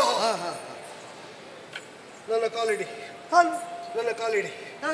ನನ್ನನ್ನು ದೊಡ್ಡವ ತಪ್ಪು, ನನ್ನನ್ನು ದೇವರು ತಪ್ಪು, ನಿನ್ನನ್ನು ನಾನು ಮಾನಿಸ್ತೇನೆ. ನೀನು ಬರುವುದಿಲ್ಲದೇ ಇದ್ರೆ ಅವಮಾನಿಸ್ತೇನೆ. ಇಲ್ಲಿ ಒಟ್ಟು ಎಷ್ಟು ಮಂದಿ ನಿನ್ನನ್ನು ಬಿಟ್ಟಿದ್ದಾರೆ ಅಂತ ಗೊತ್ತುಂಟಾ? ಬಿಟ್ಟಿದ್ದಾರೆ 99 ಕೋಟಿ. ಹೌದು. ಅಷ್ಟು ಮಂದಿಯು ನನ್ನನ್ನೇನು ಅಂತ ಕರೆಯುವುದು ಗೊತ್ತುಂಟು? ಏನು ಕರೀತಾರೆ? ದೇವನ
ಅವರಿಗೆಲ್ಲ ಕರೆಯುವುದಕ್ಕೆ ಅಲ್ಲ, ಅದು ಕೆಲವು ಸಲ ಏನಾಗ್ತದೆ ಗೊತ್ತುಂಟ? ಏನಾಗ್ತದೆ? ಉದ್ದ ಹೆಸರಿದ್ರೆ ಅದನ್ನು ತುಂಡು ಮಾಡುವಾಗ ಬಹುಶಃ ದೇವ ದೇವ ಅಂತ, ಇನ್ನ ವಾಸ್ತವ ಅಂತ ಹೆಸರ. ಹೌದೌದು. ಕೆಲವರೆಲ್ಲ ದೇವ ಅಂತ ಕರೀಲಿಕ್ಕೂ ಸಾಕು. ನೋಡು, ಕೆಲವರ ಯೋಗ ಹೇಗಿರ್ತದೆ ಅಂದ್ರೆ ಹೇಗೆ ತುಂಡು ಮಾಡಿದ್ರು ಅದು ಅರ್ಥಪೂರ್ಣವಾಗಿರ್ತದೆ. ಈಗ ನಿನ್ನ ಹೆಸರೇನು? ವಾಲಿ. ವಾಲಿ ಅಂತ. ಈಗ ಅದನ್ನು ತುಂಡು ಮಾಡಿದ್ರೆ ಬಾಲ ತುಂಡು ಮಾಡಿದಾಗ ಆಗುದಿಲ್ಲ. ಬಾಲ ಅಲ್ಲ, ಅಲ್ಲಿ ವಾಲಿಯನ್ನು ತುಂಡು ಮಾಡಿದ್ರೆ ಬಾಲ ತುಂಡು ಮಾಡಿದಾಗ ಇಲ್ಲ. ವಾಲಿಯನ್ನು ತುಂಡು ಮಾಡ್ಲಿಕ್ಕೆ ಇಲ್ಲ, ಎರಡೇ ಅಕ್ಷರ ಹೇಳಿದ್ದು. ಈ ಎರಡಕ್ಷರದ ಹೆಸರಿದ್ರೆ ಯಾರು ತುಂಡು ಮಾಡುವುದಿಲ್ಲ. ಉದ್ದೋದ್ದ ಇಟ್ರೆ ಮಾತ್ರ ಆಗಾಗ ಬೇಕಾದಾಗ ಅವರು ತುಂಡು ಮಾಡುದು. ಕೆಲವು ತುಂಡು ಮಾಡಿದ್ರೆ ನಾಶ ಆಗುತ್ತದೆ, ಕೆಲವು ತುಂಡು ಮಾಡಿದ್ರೆ ಹೊಸ ಹುಟ್ಟಾಗುತ್ತದೆ. ನಮ್ಮ ವಾಸುದೇವನನ್ನು ವಾಸುವನ್ನು ದೇವವನ್ನು ಅದು ಹೊಸ ಹೆಸರಾಗುತ್ತದೆ ಬಿಟ್ರೆ ಇದ್ದದ್ದು ನಾಶ ಆಗುದಿಲ್ಲ. ನಿನ್ನನ್ನು ತುಂಡು ಮಾಡಿದರೆ ಶರೀರದಿಂದ ಬಾಲವನ್ನು ಬೇರ್ಪಡಿಸಿದಾಗ ತುಂಡು ತುಂಡ ಒಂದು ತಲೆಬಿಸಿಯೇ ಇಲ್ಲ ಅಂತ ತುಂಡು ಮಾಡುವುದಿಲ್ಲ. ಎರಡಕ್ಷರದ ಹೆಸರನ್ನು ಯಾರಿಗಿಟ್ರು ಅದನ್ನು ತುಂಡು ಮಾಡಿ ಆಯ್ತು. ನಿನ್ನನ್ನು ಮಾತ್ರ ಬೇಕಾದ ಹಾಗೆ ಬಾಕಿದವರು ತುಂಡು ಮಾಡ್ತಾ ಇರ್ತಾರೆ. ಇಲ್ಲಪ್ಪ, ನಿನ್ನನ್ನು ನಾನು ತುಂಡು ಮಾಡುವುದಿಲ್ಲ, ನೀನು ಆತಂಕ ಪಡಬೇಡ. ಈಗ ನಿನ್ನಲ್ಲಿ ನಿಜವಾಗಿ ಹೇಳುವ ಪರಾಕ್ರಮಿಗಳೆಲ್ಲ ಅವರನ್ನು ಅವರೇ ತುಂಡು ಮಾಡಬೇಕು ಬಿಟ್ರೆ ಯಾರ್ಯಾರು ತುಂಡು ಮಾಡಬಾರ್ದು. ಆದ್ರಿಂದ ನಿನಗೆ ನೀನೇ ಜನ, ನನ್ನನ್ನು ದೇವ ಅಂತ ಗುರುತಿಸುವುದು ಯಾಕೆ ಗೊತ್ತು? ಯಾಕೆ? ಹಿರಿತನವನ್ನು ಆರೋಪಿಸಿದ್ದಾರೆ. ಏನದು? ಈಗ ಬಲಿಷ್ಠನಲ್ಲದವರನ್ನು ಕೂಡ ಮನೆಯಲ್ಲಿ ಯಾಜಮಾನ್ಯವನ್ನು ಹೊಂದಿದ ಪ್ರಾಯಪ್ರಬುದ್ಧರಾದವರಿಗೆ ಕಾಲಿಗೆ ಎರಗುತ್ತಾರೆ. ಈಗ ಅವರಿಗಿಂತ ಸಮರ್ಥರಾದಂತಹ ಬಲಿಷ್ಠರಾದವರು ಮನೆಯಲ್ಲಿರುವುದಿಲ್ವೋ? ಇರ್ತಾರೆ. ಬಲಿಷ್ಠರಾದರೂ ಕೂಡ ಹಿರಿತನದಿಂದ ವೃದ್ಧಿಯಿಂದ ಕೃಷರಾದ ದುರ್ಬಲರಾದ ಹಿರಿಯರ ಕಾಲಿಗಾದ್ರೂ ಎರಗುವುದು ಯಾಕೆ? ಅದು ಸುಮಾರು ಜನ ಎರಗುವಾಗ ಒಬ್ಬ ಎದುರು ನಿಂತರೆ ಬಾಕಿದ್ದವರೆಲ್ಲ ಇವನಿಗೆ ಎದುರಾಗ್ತಾರೆ. ಅದಕ್ಕೆ ಹಾಗಲ್ವೋ?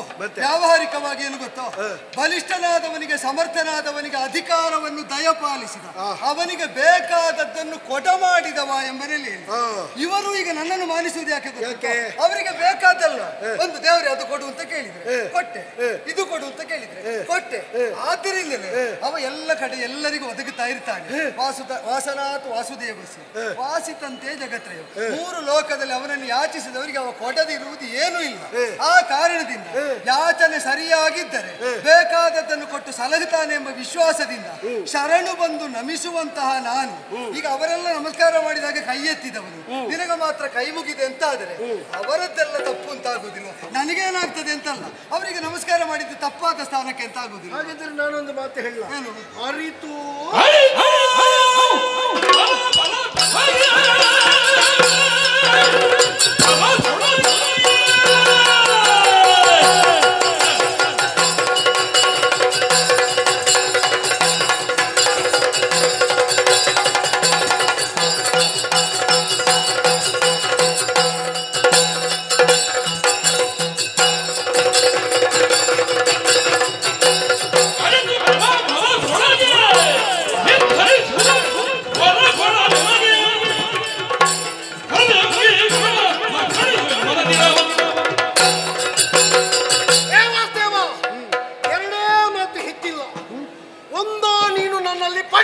ಹೌದು, ಇಲ್ಲದೆ ಇದ್ರೆ ನನ್ನಲ್ಲಿ ಹೋರಾಟ ಕಡಿಯಾಗಬೇಕು. ಹೋರಾಟ ಇಲ್ಲ, ಅರಿತು ಬಲಗಳೊಳಗೆ ಒಂದೊಂದರಲ್ಲಿ ನೀನು ಕೇಳಬೇಕು. ಇಲ್ಲದೆ ಇದ್ರೆ ನನಗಿಂತ ಹೆಚ್ಚಿನ ಮಾತ್ರ ಯುದ್ಧದಲ್ಲಿ ಸ್ಥಾಪಿಸಬೇಕು. ಇದು ತನಕ ಕೊಡುವುದಕ್ಕೆ ಹೊರಟವರು ನನ್ನನ್ನು ಬಿಟ್ಟು ನಾನು ಹೇಳುವುದು ಕೊಟ್ಟದ್ದರಿಂದ ಕಳ್ಕೊಳ್ತೇವೆ ಅಂತ ಎಂಬ ಭಾವದಲ್ಲಿದ್ದದ್ದು. ಕಳೆದುಕೊಳ್ಳುವ ಭೀತಿ ಇಲ್ಲದೆ ನಾನು ಬೇಡಿದವರಿಗೆ ಬೇಕಾದನ್ನು ಕೊಡ್ತಾ ಬಂದೆ.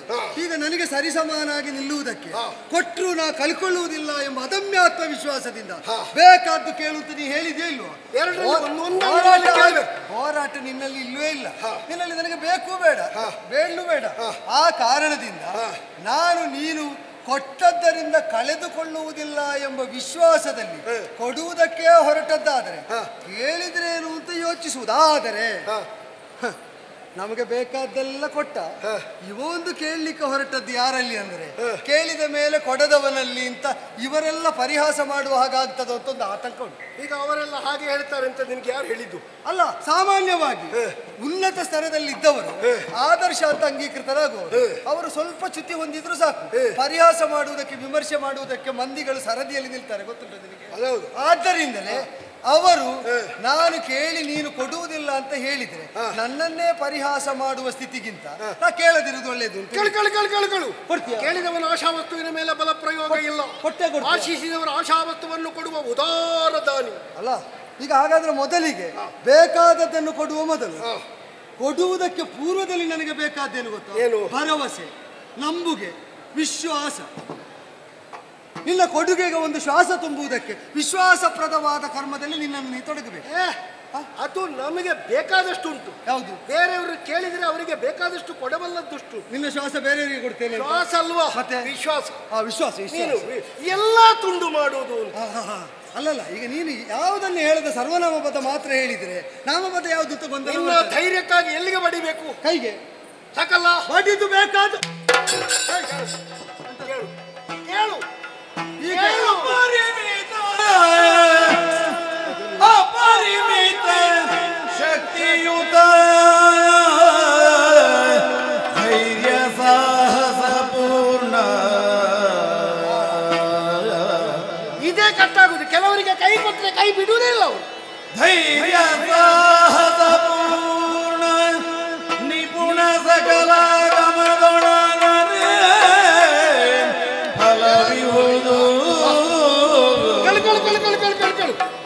ಚಪಲ ನಿನ್ನಯ ಕುಲ ಸ್ವಭಾವ ಸಿದ್ಧ ಚಪಲ ನಿನ್ನಯ ಕುಲ ಸ್ವಭಾವ ಸಿದ್ಧ ಇದೆಂಬುದರಿವಾಯ್ತು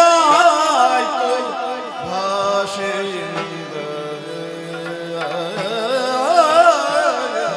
ಒಟ್ಟು ಬಿಟ್ಟಿಯಲ್ಲ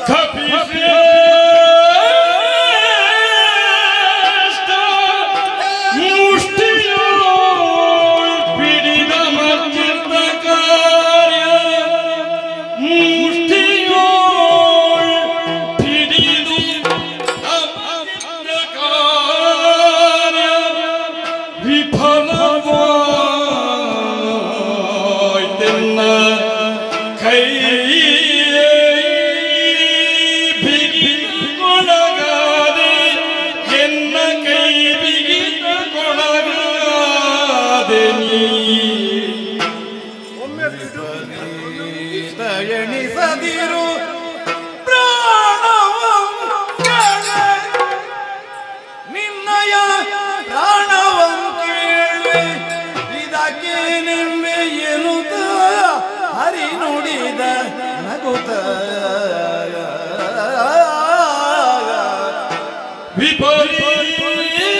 ವಿಪರೀತವೆಣಿಸದಿರು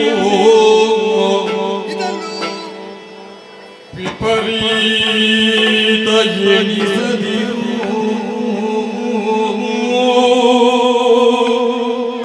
ಪ್ರಾಣವು ಕೇಳಿದಕ್ಕೆ ಏನೆಂಬೆ ಏನೆಂಬೆ ಏನೆಂಬೆ ಏನಲೆಂದನು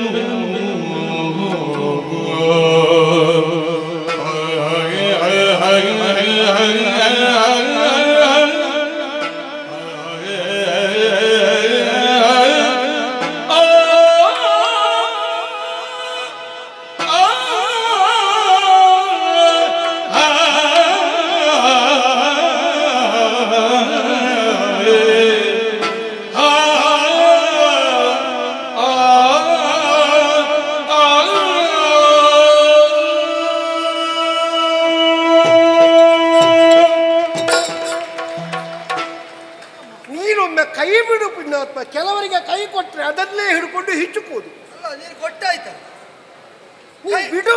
ಕೈ ಕೊಟ್ಟಾಯ್ತಲ್ಲ. ಯಾರಿಗೆ? ನನಗೆ. ನಾನು ಯಾರಿಗೂ ಜೀವಮಾನದಲ್ಲಿ ಕೈ ಕೊಟ್ಟವ. ಈಗ ಕೊಟ್ಟದ್ದೆಂತ? ಅದು ಭಾಷೆಯ.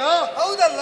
ಕೈ ಕೊಟ್ಟದ್ದು ಅಂತ ಹೇಳಿದ್ರೆ ರೂಢಿಯಲ್ಲಿ ನನ್ನ ಮುಷ್ಟಿಯೊಳಗೆ ಭಾಷಾ ರೂಪದಲ್ಲಿ ನಿನ್ನ ಕರ್ತೃತ್ವ, ನಿನ್ನ ಕೈ ಸಿಲುಕಿ ದೃಢ ಹಿಡಿತಕ್ಕೆ ಸಿಲುಕಿದ ಮೇಲೆ ಎಲ್ಲ ಇದ್ದು ದಟ್ಟ ದರಿದ್ರನಾಗಿ ಬಿಟ್ಟಿಯಲ್ಲ. ಹೌದಪ್ಪ. ನೀನು ಒಗಟೊಗಟು ಮಾತಾಡಬೇಡ. ನನಗೆ ಗೊತ್ತಾಯ್ತಲ್ಲ ನೀನು ಎಂತದನ್ನು? ನಿನ್ನದು ಮುಗಿಯಿತಲ್ಲ. ಎಲ್ಲಿ ಎಷ್ಟಿದ್ದರೇನು ಸ್ವೇಚ್ಛೆಯಿಂದಲೇ ಮುನ್ನಡೆಯಲಾಗದ, ಬೇಕಾದಂತ ಮುಗಿಸಲಾಗದ ನೀನು ಪರಾವಲಂಬಿಯಾಗಿ ಪರಹಸ್ತಗತನಾಗಿ ಸರ್ವಸ್ವವನ್ನು ಕಳೆದುಕೊಂಡು ದಯನೀಯಾವಸ್ಥೆ ಹೊಂದಿದ ಮಂಗ ನಿನ್ನನ್ನು ಅದ ಕೇಳುದು. ಎಷ್ಟು ಬಲ ಇರ್ಲಿ, ಎಷ್ಟು ವಾಗ್ಮಿತೆ ಇರ್ಲಿ, ಎಷ್ಟು ಪಾಂಡಿತ್ಯ ಇರ್ಲಿ, ಮಂಗ ಮಂಗನೆ ಅಂತ.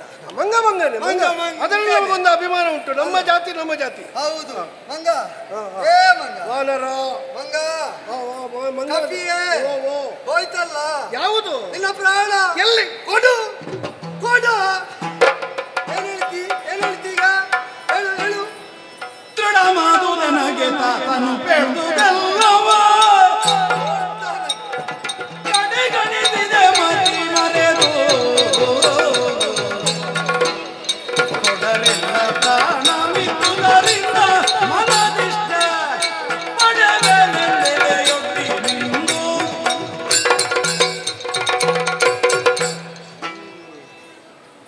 ಇವ ನಗು ನಿಲ್ಲಿಸಿ ಕೊನೆಯ ಶಬ್ದ ಕೇಳಿದ್ದು ನನ್ನ ಪ್ರಾಣ ಕೊಡಬೇಕು ಅಂತ. ನನ್ನ ಅಪ್ಪ ಹೇಳಿದ್ದಾರೆ, ಅವನೇ ಎದುರೊಂದು ಹೋಗಬೇಡ ಮಗ, ಯಾರಲ್ಲಿ ವ್ಯವಹಾರ ಆದರೂ ಆದೀತು. ಅವನಿಗೆ ಬೇಡ ಅಂತ ಇದ್ರೆ ಯಾರನ್ನೂ ಬದುಕಲಿಕ್ಕೆ ಬಿಡ್ಲಿಕ್ಕಿಲ್ಲ. ಆಯ್ತಲ್ಲ ಆಯ್ತಲ್ಲ, ಆಗ್ಲಿ ಆಗ್ಲಿ. ಹೀಗೆ ಆಗಬೇಕು ಅಂತ ಇದ್ರೆ ಮತ್ತೆ ಹೇಗಾಗುವುದಕ್ಕೆ ಸಾಧ್ಯ? ಆಗಲಿ ಆಗಲಿ. ಹೌದು, ನನ್ನ ಪ್ರಾಣವನ್ನು ಹೇಗೆ ತಗೊಳ್ತೀಯೋ ಹಾಗೆ ತಗೋ. ತಲೆ ಕರೀತೀಯಾ? ಎದೆ ಬಗೀತೀಯಾ? ಮೆಚ್ಚಿ ಮೆಚ್ಚಿದೆ. ನೀನೀಗ ಕೊಡುವುದೇ ಹೌದಲ್ಲ? ಕೊಡುವುದೇ. ನನಗೆ ಒಪ್ಪಿಸಿ ಬಿಟ್ಟೆ ಅಲ್ಲ, ಪ್ರಾಣ ಬಿಟ್ಟೆ ಅಲ್ಲ. ಈಗ ನಿನ್ನ ಪ್ರಾಣ ಎಲ್ಲಿ ಉಂಟು? ನನ್ನ ಕೈಯಲ್ಲಿ ಉಂಟು. ನನ್ನ ಕೈಯಲ್ಲಿ. ನೀ ಮಾತಿನ ಮೂಲಕ ಕೈ ತಟ್ಟಿ ಹೇಳಿದ್ದ. ಈಗ ನಿನ್ನ ಪ್ರಾಣ ನನ್ನ ಕೈಯಲ್ಲಿ ಉಂಟು. ನಿನ್ನ ಸ್ವಾಧೀನ ಉಂಟು. ನನ್ನ ಸ್ವಾಧೀನ. ನಿನ್ನ ಕೈಯಲ್ಲಿ ಬೇಕಾದ್ರೆ ಇರ್ಲಿ, ಬೇರೆ ಕಡೆಯಲ್ಲಿ ಬೇಕಾದ್ರೂ ಇರ್ಲಿ. ನಿನ್ನ ಸ್ವಾಧೀನ. ನಾ ಬೇಕಾದಂತದನ್ನು ಬಳಸಬಹುದು, ಪಡೆಯಬಹುದು, ತೆಗೆಯಬಹುದು. ಆದ್ರೆ ಈಗ ಬೇಡ. ಮತ್ತೆ ಈಗ ನನ್ನದು ನಿನ್ನಲ್ಲಿ ನ್ಯಾಸವಾಗಿರ್ಲಿ. ಅದು ನನ್ನದೀಗ. ನಿನ್ನಲ್ಲಿರುವುದು ನಾನು ನ್ಯಾಸವಾಗಿಟ್ಟದ್ದರಿಂದ ನಿನ್ನ ಬದುಕು ಕೊನೆಗಾಣಿಸುವುದಕ್ಕಲ್ಲ, ನೇರ್ಪುಗೊಳಿಸುವುದಕ್ಕಾಗಿ ಪಡೆದೆ. ನಿನಗೆ ಬದುಕು ಸಾಕೆನಿಸಿದಾಗ ನಿನ್ನಲ್ಲಿ ಪೂರ್ವ ಶೋಚನೆ ಕೊಡದೆ, ಎದುರಲ್ಲಿ ಕಾಣದೆ ನಾನದನ್ನು ಪಡೆಯಬಲ್ಲೆ. ಯಾವತ್ತಿದ್ದರೂ ಬಿಡುವುದಕ್ಕಿರುವ ನಾ ಬಿಟ್ಟುಕೊಟ್ಟ ಪ್ರಾಣ ಅಂತ ಎಚ್ಚರವನ್ನು ಇಟ್ಟುಕೊಂಡು ಬದುಕಬಹುದಾದಷ್ಟು ಕಾಲ ನೀ ಬದುಕಬಹುದು. ಇದಕ್ಕಿಂತ ನನ್ನ ಜೀವ ತೆಗಿಬಹುದಿತ್ತು ನಿನಗೆ. ಈಗ ಅದನ್ನು ಏನು ಮಾಡಬೇಕಿತ್ತು ಅಂತ ನೀನು ಹೇಳಲಿಕ್ಕಿಲ್ಲ. ಯಾಕೆಂದ್ರೆ ಅದು ನನ್ನದಲ್ವ. ಈಗ ಅದನ್ನು ಬೇಕಾದಂತೆ ವಿನಿಯೋಗಿಸುವ ಪರಮಾಧಿಕಾರ ನನ್ನದು. ಕೆಲವರೆಲ್ಲ ಹೇಳ್ತಾರೆ ಒಟ್ಟು ಮುಗಿಸುವ ಅಥಾರಿಟಿ ಅಲ್ವ. ಕೆಲವರೆಲ್ಲ ಹೇಳ್ತಾರೆ ಏನಿಲ್ಲದಿದ್ರು ಒಂದು ಸ್ವಂತ ಮನೆ ಬೇಕು ಅಂತ. ಹೌದೌದು. ಈ ಬಾಡಿಗೆ ಮನೆ ಆದ್ರೆ ಕಷ್ಟ ಆಗುದು. ಯಾವಾಗ ಎಬ್ಬಿಸ್ತಾರೆ ಅಂತ ಹೇಳಲಿಕ್ಕೆ ಸಾಧ್ಯ ಇಲ್ಲ. ಇದು ಹಾಗಾಯ್ತಲ್ಲ. ಬಾಡಿಗೆಯ ಮನೆಯೊಳಗೆ ನಿನ್ನ ಜೀವವನ್ನು ಇಟ್ಟುಕೊಂಡು ಯಾವಾಗ ಎಬ್ಬಿಸ್ತಿ ಅಂತ ಗೊತ್ತಿಲ್ಲ ನನಗೆ. ಯಾರೋ ತಿಳಿದವರು ಹೇಳಿದ್ದು ಹೇಳಿಯೋ. ಹೇಗೆ? ಯಾತ್ರಿಕರು ನೀವು ದಿವ್ಯ ಕ್ಷೇತ್ರ ವಾಲೋಕ ನೇಮದಿಂದಲ್ಲಿ ಇರಲಿಕ್ಕೆ ಎಡೆಯುಂಟು. ರಾತ್ರಿ ಹೊತ್ತಾಯಿತು ಹೊರಡೇನೆ, ಹೊರಟವನೇ ಶ್ರೇಷ್ಠನಾಗುತ್ತಾನೆ, ಪ್ರಿಯ ನೆನೆಸ್ತಾನೆ. ಇದು ಹೇಳಿದ್ದು ಸರ್ವಜ್ಞತ್ವವನ್ನು ಹೊಂದಿದವರು ಅಂತ ತಿಳಿದು, ಅವರು ಆಡಿದ್ದು ಬದುಕಿನ ತಥ್ಯವನ್ನು ಅಂತ ಮಾನಿಸಿ ನೇಮದಿಂದ ಇರ್ತೀಯೋ ಇರಲಿಕ್ಕೆ ಎಡೆಯುಂಟಲ್ಲಿ. ಹೋಗು. ನನಗೆ ಒಂದು ಅರ್ಥ ಆಯ್ತು. ಇದಕ್ಕಿಂತ ಮೊದಲು ಯಾರ ಮೇಲೆ ಬೇಕಾದರೂ ಬೀಳ್ತಿದ್ದೆ, ನಾನು ಏರಿ ಹೋಗ್ತಿದ್ದೆ. ಆದರೆ ಇನ್ನು ನನ್ನದಲ್ಲದೇ ಇರುವ ನನ್ನ ಒಳಗಿನ ಪ್ರಾಣ ಎಲ್ಲಿಯೂ ನಾನೆಣಿಸಿದಂತೆ ಏರಿ ಹೋಗುವುದಕ್ಕಾಗುವುದಿಲ್ಲ. ಆಯ್ತು, ಬೇಕಾದಾಗ ಪಡೀತೇನೆ, ಪ್ರಾರ್ಥಿಸ್ತೇನೆ. ಏನಂತ? ತುಂಬಾ ತಡ ಮಾಡಬೇಡ. ಯಾವುದಕ್ಕೆ? ಬೇಗ ತಕ್ಕೋ ಅಂತ ಅಲ್ಲ, ನಾನು ನಿನ್ನಲ್ಲಿ ಸೂಚಿಸ್ತೇನೆ, ಬೇಗ ಹೋಗುವ ಕೆಲಸ ಮಾಡಬೇಡ.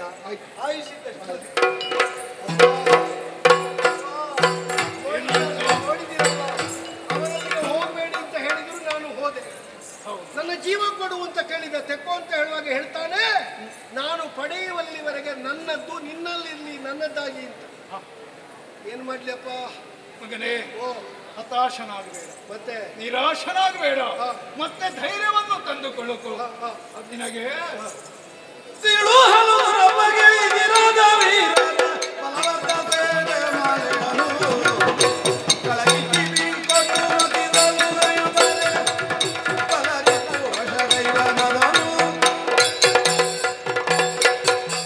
ಮಗನೇ, ಅಪ್ಪ, ಹಿರಿಯರ ಮಾತನ್ನು ಕಿರಿಯರಾದವರು ಧಿಕ್ಕರಿಸಿದರೆ ಕಷ್ಟವಂತೂ ತಪ್ಪಿದ್ದಲ್ಲ. ನನಗೆ ಮತ್ತೆ ಗೊತ್ತಾದ್ದಪ್ಪ. ಗೊತ್ತಾಗುವಾಗ ಸ್ವಲ್ಪ ಹೊತ್ತಾಯಿತು. ಹೊತ್ತಾಗುವಾಗ ಪ್ರಾಣ ಯಾರ್ಯಾರ ಕೈಯಲ್ಲಿ ಆಗಿ ಹೋಗಿದೆ. ಆದರೂ ನನ್ನ ಮಗನಿಗೆ ಬದುಕಿನಲ್ಲಿ ಆಪತ್ತು ಬಂದದಬಾರದು. ಅದಕ್ಕಾಗಿ ಇದೋ ಈ ಕಾಂಚಲ ಮಾಲೆಯನ್ನು ನಿನ್ನ ಹೊರಳಿಗೆ ತೊಡಿಸಿದ್ದೇನೆ. ನಿಮ್ಮ ಕೈಯಿಂದ ಸ್ವರ ಹೋಗಿದೆ, ನನ್ನ ಸ್ವರ ಹೋಗಿದೆ. ಮಗನೇ, ವೈರಿಯಾದವ ಯುದ್ಧಕ್ಕೆ ಆಹ್ವಾನಿಸಿ ನಿನ್ನ ಮುಂದೆ ನಿಂತ ಅಂತಾದರೆ ಅವನ ದೇಹದ ಅರ್ಧ ಶಕ್ತಿ ನಿನ್ನ ದೇಹವನ್ನು ಸೇರಿಕೊಳ್ತದೆ. ಆ ಮೂಲಕ ನಿನಗೆ ಜಯ ಒದಗಿ ಬರ್ತದೆ. ಅಪ್ಪ, ಒಂದು ರೀತಿಯ ಆಶೀರ್ವಾದ. ನಾ ಬರ್ತೇನೆ, ನೀವು ಪ್ರಸಂಗ ಮುಂದುವರಿಸಿ. ನಾವು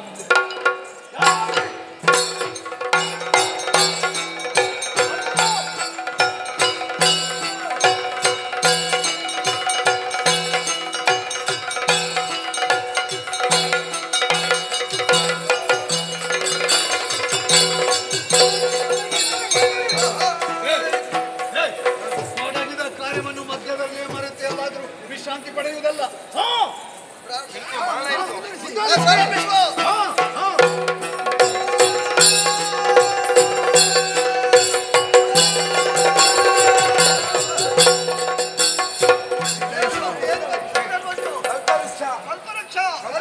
ಇರಬೇಕಾದಲ್ಲಿ ಸ್ವರ್ಗಲೋಕದಲ್ಲಿ ಹೋಗಲಿ.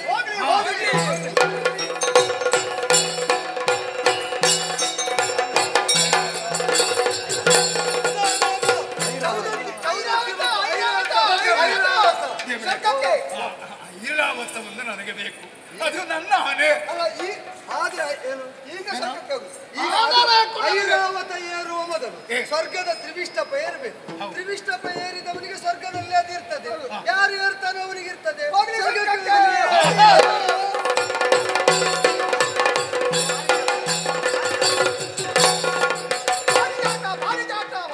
ಪಾರಿಜಾತ ಸುಮ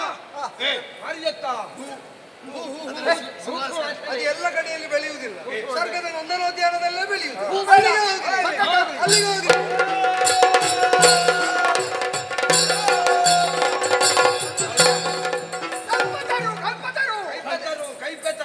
ಈಗ ಅದು ಮಂದಾರ ಮಾಲಿಕೆಯನ್ನು ಮಾಡುವುದಕ್ಕೆ ಅನುವಾಗುವಂತೆ ಮಂದಾರ ಸುಮಗಳನ್ನು ಉದುರಿಸುವ ಮಂದಾರ ವೃಕ್ಷ, ಇದು ಕಲ್ಪ ವೃಕ್ಷ ಎಲ್ಲ ಜೊತೆಯಾಗಿ ಚಂದನವನ್ನು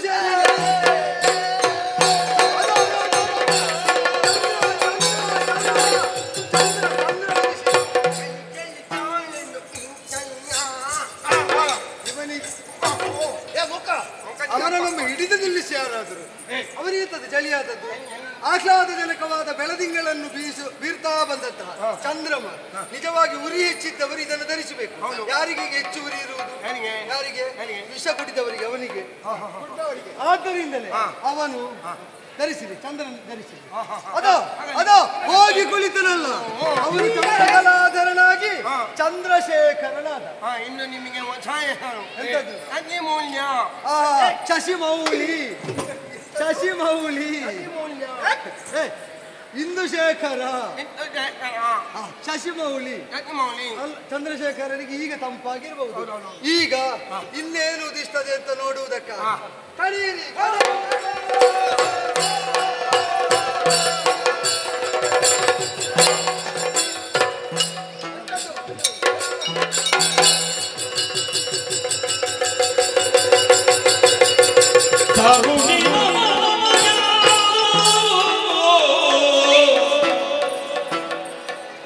ತರುಣಿ ನಮಗೆ ಮುಂದುವರಿಯೇ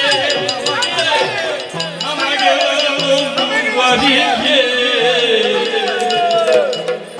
ಸಾಕು ಕೈದಿಸಿ ನಿಮ್ಮೊಡೆ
ಈಗಾಗಲೇ ನೀವು ಬೊಬ್ಬೆ ಹಾಕಿದ್ದು ಬಹಳ ಹೆಚ್ಚಾಗಿದೆ.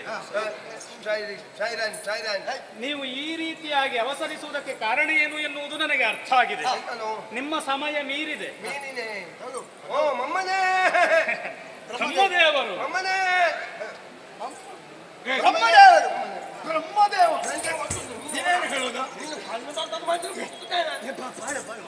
ಬ್ರಹ್ಮದೇವರು ಅಂತ ಗೊತ್ತಾಯ್ತಲ್ಲ, ಇನ್ನು ಹಿಂದೆ ಹೋಗ್ಲಿಕ್ಕಿಲ್ಲ, ಮುಂದೆ ನಿಂತು ಮಾತಾಡಿ.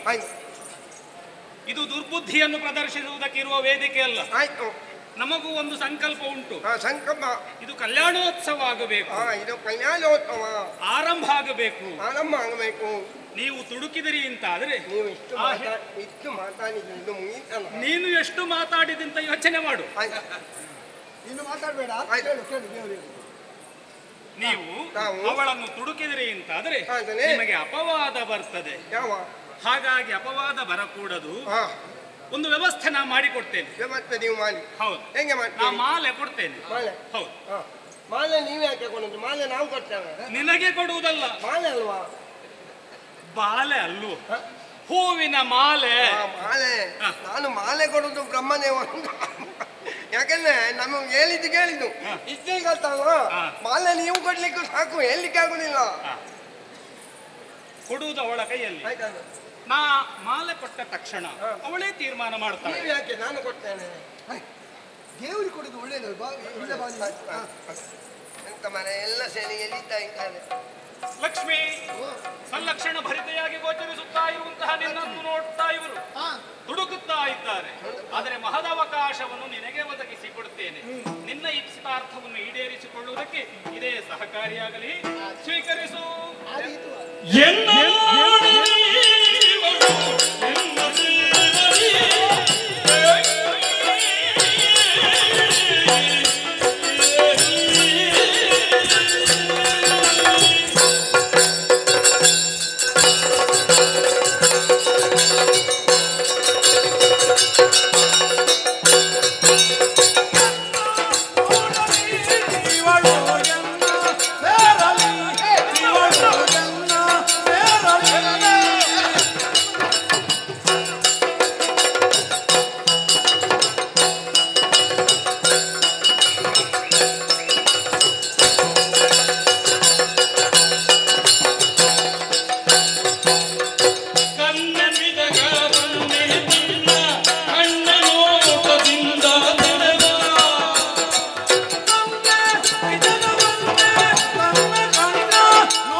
ನಿನ್ನ ಹೆಸರು ಜಮ್ಮರಲ್ಲ ಮಾರ? ಜಂಬರಾಸುರ.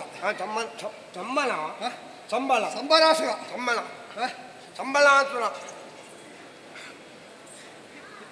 ಮುಖಾಸುರ. ಮೂಕ ನಿನ್ನ ಅಪ್ಪ ಮೂಕ. ಮುಖಣ್ಣ ಅಣ್ಣ. ಈಗ ಈ ಹುಡುಗಿ ನನ್ನನ್ನು ಮದುವೆ ಆಗಬೇಕು ಅಂತಿದ್ದೆ. ನಿನ್ನನ್ನು ಎಲ್ಲಿಗೆ ಮಾರ? ನಿನಗೆ ಪ್ರಾಯ ಆಗಿದೆ ಮಾರ. ನೀನು ಇದೆಲ್ಲ ಅಕ್ಕಿ ಇಟ್ಟು ಚೆನ್ನ ಕಾಣುದು. ಅಲ್ಲಿ ಅದಕ್ಕೆ ಪುಡಿ ಮಾಡಿ ಇರ್ತೀನಿ. ಅಗಿಲಿಕ್ಕೆ ಆಗುದಿಲ್ಲ ಅವನಿಗೆ. ಹಾಗಲ್ಲ ಅದನ್ನ ಹಾಗಲ್ಲ. ಪ್ರಾಯ ಎಷ್ಟೇ ಆಗ್ಲಿ ನನಗೆ ಹುಡುಗಿ ಬೇಕು. ಎಂತದಕ್ಕೆ? ನನಗೆ ಬೇಕು. ಎಂತದಕ್ಕೆ ಕೇಳಬೇಕು. ನನಗೆ ಬೇಕು. ಇವಳು ಸಿಗ್ಬೇಕು ಅಂತಂದ್ರೆ ಏನು ಮಾಡಬೇಕು? ಏನು ಮಾಡ್ತೀನಿ? ಕಾಳಿಕಾದೇವಿಗೆ ದೇವಿ ಕಾಳಿಯ ಕಾಳಿಕಾದೇವಿ ಅದನ್ನ ಹೇಳಿದ್ದು. ದೇವಿ ಕಾಳಿಯ ಅಂತ. ಕಾಳಿ ದೇವಿಯಾ? ಹೌದು ಹೌದು. ಅವಳಿಗೆ ನನ್ನನ್ನೇ ನೋಡಬೇಕು, ನನ್ನನ್ನೇ ಒರಿಸಬೇಕು. ಹಾಗಾದ್ರೆ ಇದನ್ನು ಎಲ್ಲಿಗೆ ಒರೆಸುವುದು ಮಾರಾಯ? ಇದನ್ನು ಒರೆಸಿದ್ರೆ ಜಿಡ್ಡು ಉಂಟೆಷ್ಟು. ನೀವು ಮತ್ತೆ ಮಾತಾಡಿದ್ರೆ ಅಲ್ಲೆಲ್ಲ ತೆಗಿತೇನೆ. ನನ್ನನ್ನೇ ಒರಿಸಿದ್ರೆ ನಾನು ಆ ಕಾಳಿಕಾದೇವಿಗೆ ಸಾವಿರ ಕೋಣಗಳನ್ನು ಬಲಿ ಕೊಡ್ತೇನೆ. ದಯವಿಟ್ಟು ಮಠ ಮಂದಿರಗಳಲ್ಲಿರುವ ಕೋಣಗಳನ್ನು ಹೊರಗೆ ಬಿಡಬೇಡಿ. ಇವ ರಾತ್ರಿ ಗಾಡಿಯಲ್ಲಿ ಹಾಕಿಕೊಂಡು ಕೋಣಗಳನ್ನು ಕಳ್ಳತನ ಮಾಡುವ ಗೋಕಳ್ಳ. ಮುಖಣ್ಣ ಅಣ್ಣ ಗೌರವ ಕೊಟ್ಟ. ಹೇಳು ಹೇಳು. ನೀನು ಕವಲು ಕೊಡ್ತೀಯಲ್ಲ, ಹೇಳು. ಗೌರವ ಕೊಟ್ಟ ಅದನ್ನೇ ಮಾರ. ಹೇಳು ಮಾರ. ಮುಖಣ್ಣ ಎಂತಾನು? ಇಲ್ಲಿವರೆಗೆ ನನಗೆ ಮದುವೆ ಆಗುವಂತ ಆಸೆ ಇರ್ಲಿಲ್ಲ. ಇರ್ಲಿಲ್ಲ. ಈಗ ಆಸೆ ಆಗ್ತಾ ಉಂಟು. ಯಾಕೆ ಮಾರ? ಯಾಕೆ ನಿನ್ಗೆ? ನೋಡು ಮದುವೆ ಅಂತ ಹೇಳಿದ್ರೆ ಎಂತನು ಏನು ಮರೆಯಲಾಗದ ದುರ್ಘಟನೆ ನಡೆಯುವ ವೇದಿಕೆ. ಯಾಕೆ ಹೇಳುದಾ ಹಾಗೆ? ಮದುವೆ ಬೇಡ, ಬೇಕು ಮದುವೆ. ನಾವೆಲ್ಲ ರಾಜ್ಯಂತರೆಲ್ಲ ಮದುವೆ ಆಗ್ಬಾರ್ದು. ಈ ಸಣ್ಣ ವಯಸ್ಸಿನಲ್ಲಿ ಮದುವೆ ಆಗ್ಬೇಕು ನಾವು, ಗೊತ್ತಾ? ಆಯ್ತು ಆಯ್ತು, ನಿನ್ನ ಹಣೆ ಬರಕ್ಕೆ ಹೊಣೆಯಾನು ಆಗು. ಈ ಮೊದಲೇ ಹೇಳಿದ್ದೇನೆ, ಅವಳನ್ನು ನೋಡಿದ ಮೇಲೆ ನನಗೆ ಮದುವೆ ಆಗ್ಬೇಕೆಂಬಂತ ಆಸೆ.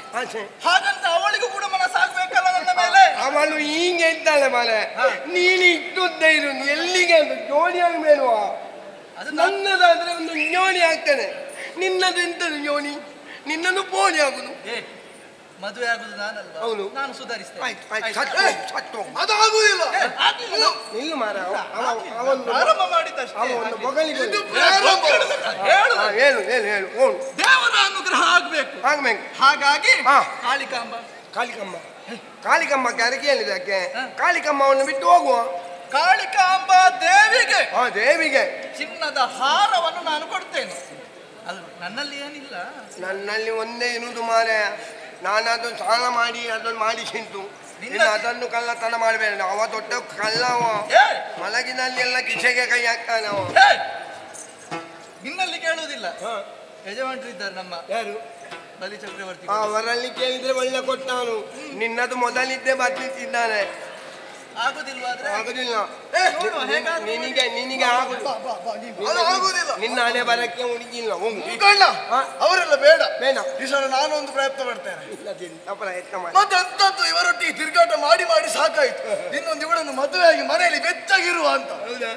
ಒಳ್ಳೇದು ಒಳ್ಳೇದು, ಅದು ಒಳ್ಳೇದು. ಇವಳನ್ನು ಮದುವೆ ಆದ್ರೆ ನನಗೊಬ್ಬನಿಗೆ ಸಂತೋಷ ಅಲ್ಲ, ಬ್ರಾಹ್ಮಣರಿಗೆ ಕರೆಸಿ ಕರೆಸಿ ಇಕ್ಕುವುದು. ನಿನಗೆ ನೀನು ಸರಿಯಾಗಬೇಕಾದ್ರೆ ಅದನ್ನೇ ಮಾಡ್ಬೇಕು ಮಗ. ನಿನಗೆ ದೋಷ ಸರಿ ತಟ್ಟಬೇಕು ಆದರೆ ಬ್ರಾಹ್ಮಣರಿಗೆ ಇಕ್ಕಬೇಕು. ನೀನು ಯಾವ್ದನ್ನು ಇಕ್ಕುವುದು? ಮತ್ತೆ ಇಕ್ಕುತ್ತೇನೆ. ಪೂರಿ ಭೋಜನ, ಪೂರಿ ಮಾತ್ರ ತಿಂದವರಿಗೆ ಸಾಕಾಗಬೇಕು. ಈಗ ಇಷ್ಟು ಮಂದಿಗೆ ಊಟ ಕೊಡುವಾಗ ಪೂರಿ ಖಾಲಿ ಆದ್ರೆ ಹಾಗಲ್ವ? ಪೂರಿ ಭೋಜನ ಅಂತ ಅದು ತಿಂದು ಮುಗಿಲಿಕ್ಕಿಲ್ಲ, ಅಷ್ಟು ಕೊಡ್ಲಿಕ್ಕೆ ಉಂಟು. ಹಾಗಾಗಿ ಅವಳನ್ನು ನನಗೆ ಮದುವೆ ಮಾಡ್ಲಿಕ್ಕೆ ಅವಕಾಶ ಕೊಟ್ರೆ ಇಷ್ಟೆಲ್ಲ ಮಾಡ್ತೇನೆ. ಇಲ್ಲಿ ನೀನು ಊಟ ಕೊಡ್ಲಿಕ್ಕೆ, ನೀನೇ ಊಟ ಮಾಡ್ಲಿಕ್ಕೆ ಯಜಮಾನ್ರ ಮನೆಗೆ ಮರುನು ಮಾಲೆ ಎಲ್ಲಿ ಮದುವೆ ಉಂಟು ಅಂತ ಕಾದು ನೀನೆಂತ ಕರ್ಮ. ನನ್ನ ಜೋಡಿ ಹೇಗೆ ಎಂತ ಬೊಡ್ಡ ಮಾರೆ ಎಂತ ಇದ್ರಲ್ಲಿ ಎಲ್ಲಿ ಉಂಟ? ಎದೆಯಲ್ಲಿ ಉಂಟು, ಹೊಟ್ಟೆಯಲ್ಲಿ ಎಂತ? ಆ ಜೋಡಿ ನನಗೆ ಆದಿತ್ತು. ಆ ಜೋಡಿ ನಿನಗೆ ಆದಿತ್ತು ಅಂತ ನೀನೇ ನಿಶ್ಚಯ ಮಾಡುದಲ್ವಾ? ಅಲ್ಲ, ನಾನು ಹರಿಕೆ ಹೇಳ್ತೇನೆ. ಹರಿಕೆ? ಓ, ಅವ ಪೂರಿ ಭೋಜನ ಕೊಡುತ್ತಿಲ್ವೇ? ಅವನು ಅಲ್ಲಿ ನಾನು ಕೈ ತುಂಬ ದಕ್ಷಿಣೆ ಕೊಡ್ತೇನೆ. ದಕ್ಷಿಣೆ? ನೀನು ಖರ್ಚಿಗೆ ಇಲ್ಲ ಅಂತ ಈ ಸಲ ನಮ್ಮೊಟ್ಟಿಗೆ ಬರ್ಲಿಕ್ಕೆ ಮುಂಗಾರ ತಗೊಂಡಿದ್ದಿ. ನೀನು ಖರ್ಚಿಗೆ ಕೊಡುದು ಎಲ್ಲಿಂದ ಕೊಡ್ತೀನಿ? ನಿನ್ನ ಅಪ್ಪನ ಮನೆಯಿಂದ. ಅದು ನಮ್ಮ ದನಿ ಇದ್ದಾರಲ್ಲ. ಎಂತದ್ದು ದನಿಯಿಂದ? ಹೋಗ ಅದಿಗೆ ಹೋಗ ಮೂಕಣ್ಣ. ಈಗ ನಮ್ಮದೆಲ್ಲ ಹರಕೆ ಹೇಳಿ ಆಯ್ತು, ಈಗ ನಿನ್ನದ್ದೆಂತದ್ದು ಇಲ್ವಾ? ಅವನಿಗೆ ಬೇಡ. ಅವನನ್ನು ಮದುವೆ ಆದ್ರೆ ಅವಳಿಗೆ ಏನಾದ್ರು ಅರ್ಥ ಆದೀತ? ನಾನು ಅದಕ್ಕೆ ಹೇಳಲೇಬೇಕು. ಯಾಕೆ ನನಗೆ ಸಿಂಗದಿದ್ರೆ ನೀವು ಹೇಳ್ತೀನಿ, ಅವ ಅರಿಕೆ ಇಲ್ಲ ಆದ್ರಿಂದ ಸಿಗಲಿಲ್ಲ. ಅರಿಕೆ ಬೇಕಾಗಿ ನಾನು ಯಾರಿಗೆ ಅರಿಕೆ ಹೇಳಲು? ಯಾರಿಗೆ? ನಾನು ಕಡ್ಪತಿ ದೇವನಿಗೆ. ಕಡ್ಪತಿ ಎಲ್ಲ ಮುಖಗೆ ಭಕ್ಷ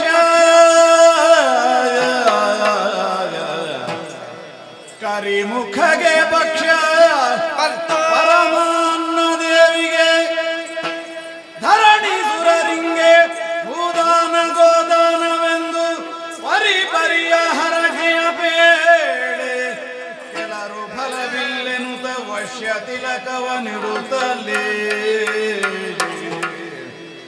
ಕರಗೆ ಮಂತ್ರಿಸಿದಾರ ಬಿಗಿದು ಹಲವರು ಕೋಣಸರಿಗೆ ಉಂಗುರವೆಂಟಿ ಧರಿಸಿ ಸಿಂಗರಿಸುತ್ತಲೇ ಪರಿಕಿದುದ ದರ್ಪಣವ ಪಲ್ಕಿರಿಯುತ್ತಿರೆ ಪಲ್ಕಿರಿಯುತ್ತಿರೆ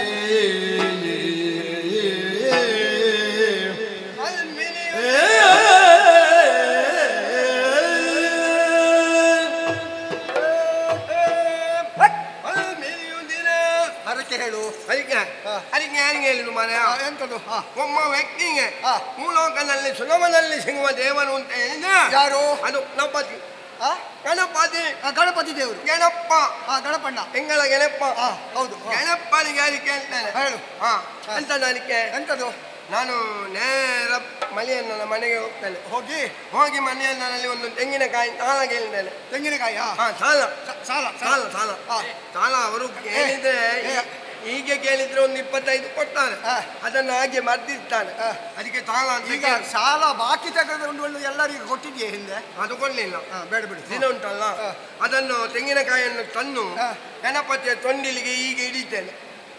ತೊಂಡಿಲಿಗೆ ಹೀಗೆ ಹಿಡಿದು ಕೊಂಡೋಗಿ ಮನೆಯನ್ನ ಸಾಲವನ್ನು ತೀರಿತು. ಅಲ್ಲಿಗೆ ಹರಿಕೆಯು ತೀರಿತು, ಸಾಲವು ತೀರಿತು. ಅಷ್ಟೇ ಅಷ್ಟೇ ಸಾಕಾಗುದಿಲ್ಲ. ಭತ್ತ ಭತ್ತ ಭತ್ತ ಭತ್ತ ವರ್ಷ ವರ್ಷ ವರ್ಷ ಅದು ಹೆಚ್ಚಾಗಿದೆ ಮಾರ. ಮಕ್ಕ ಮಾರ. ಭಕ್ಷ ಭಕ್ಷ ಭಕ್ಷ ಯಾವುದು ಯಾವುದು ಯಾವುದು ಯಾವುದು ಅಲ್ಲ ಮನೆಗೆ ಪ್ರಿಯವಾದದ್ದು ಯಾವುದು? ಮೋದಕ ಮೋದಕ ಮೋದಕ. ಮತ್ತೆ ಮೋದಕವನ್ನು ಮಾಡ್ತೇನೆ. ಮತ್ತೆ ಪಂಚಕಜ್ಜಾಯ ಪಂಚಕಜ್ಜಾಯ ಪಂಚಕಜ್ಜಾಯ ಪಂಚಕಜ್ಜಾಯ ಮಾಡ್ಲಿಕ್ಕೆ ಬರ್ತದೆ. ಏನು ಗೊತ್ತಿಲ್ಲ ಅದೇ ಎಂತಲ್ಲ ಮಾಡುದು. ಇದು ಹೆರೆಮಣೆ. ಹೆರೆಮಣೆ ಇದು ಹೆರೆಮಣೆ. ಹೆರೆಮಣೆ ಅಂತ ಹೇಳಿದ್ರೆ ಗೊತ್ತುಂಟ? ತೆಂಗಿನಕಾಯಿ ತುರಿಯುವ ತುರಿಸುವುದು. ತುರಿಸುವುದಲ್ಲ ಮಾರೆ, ತುರಿಸುವುದು ನಿನಗೆ ತುರಿಯುವುದು.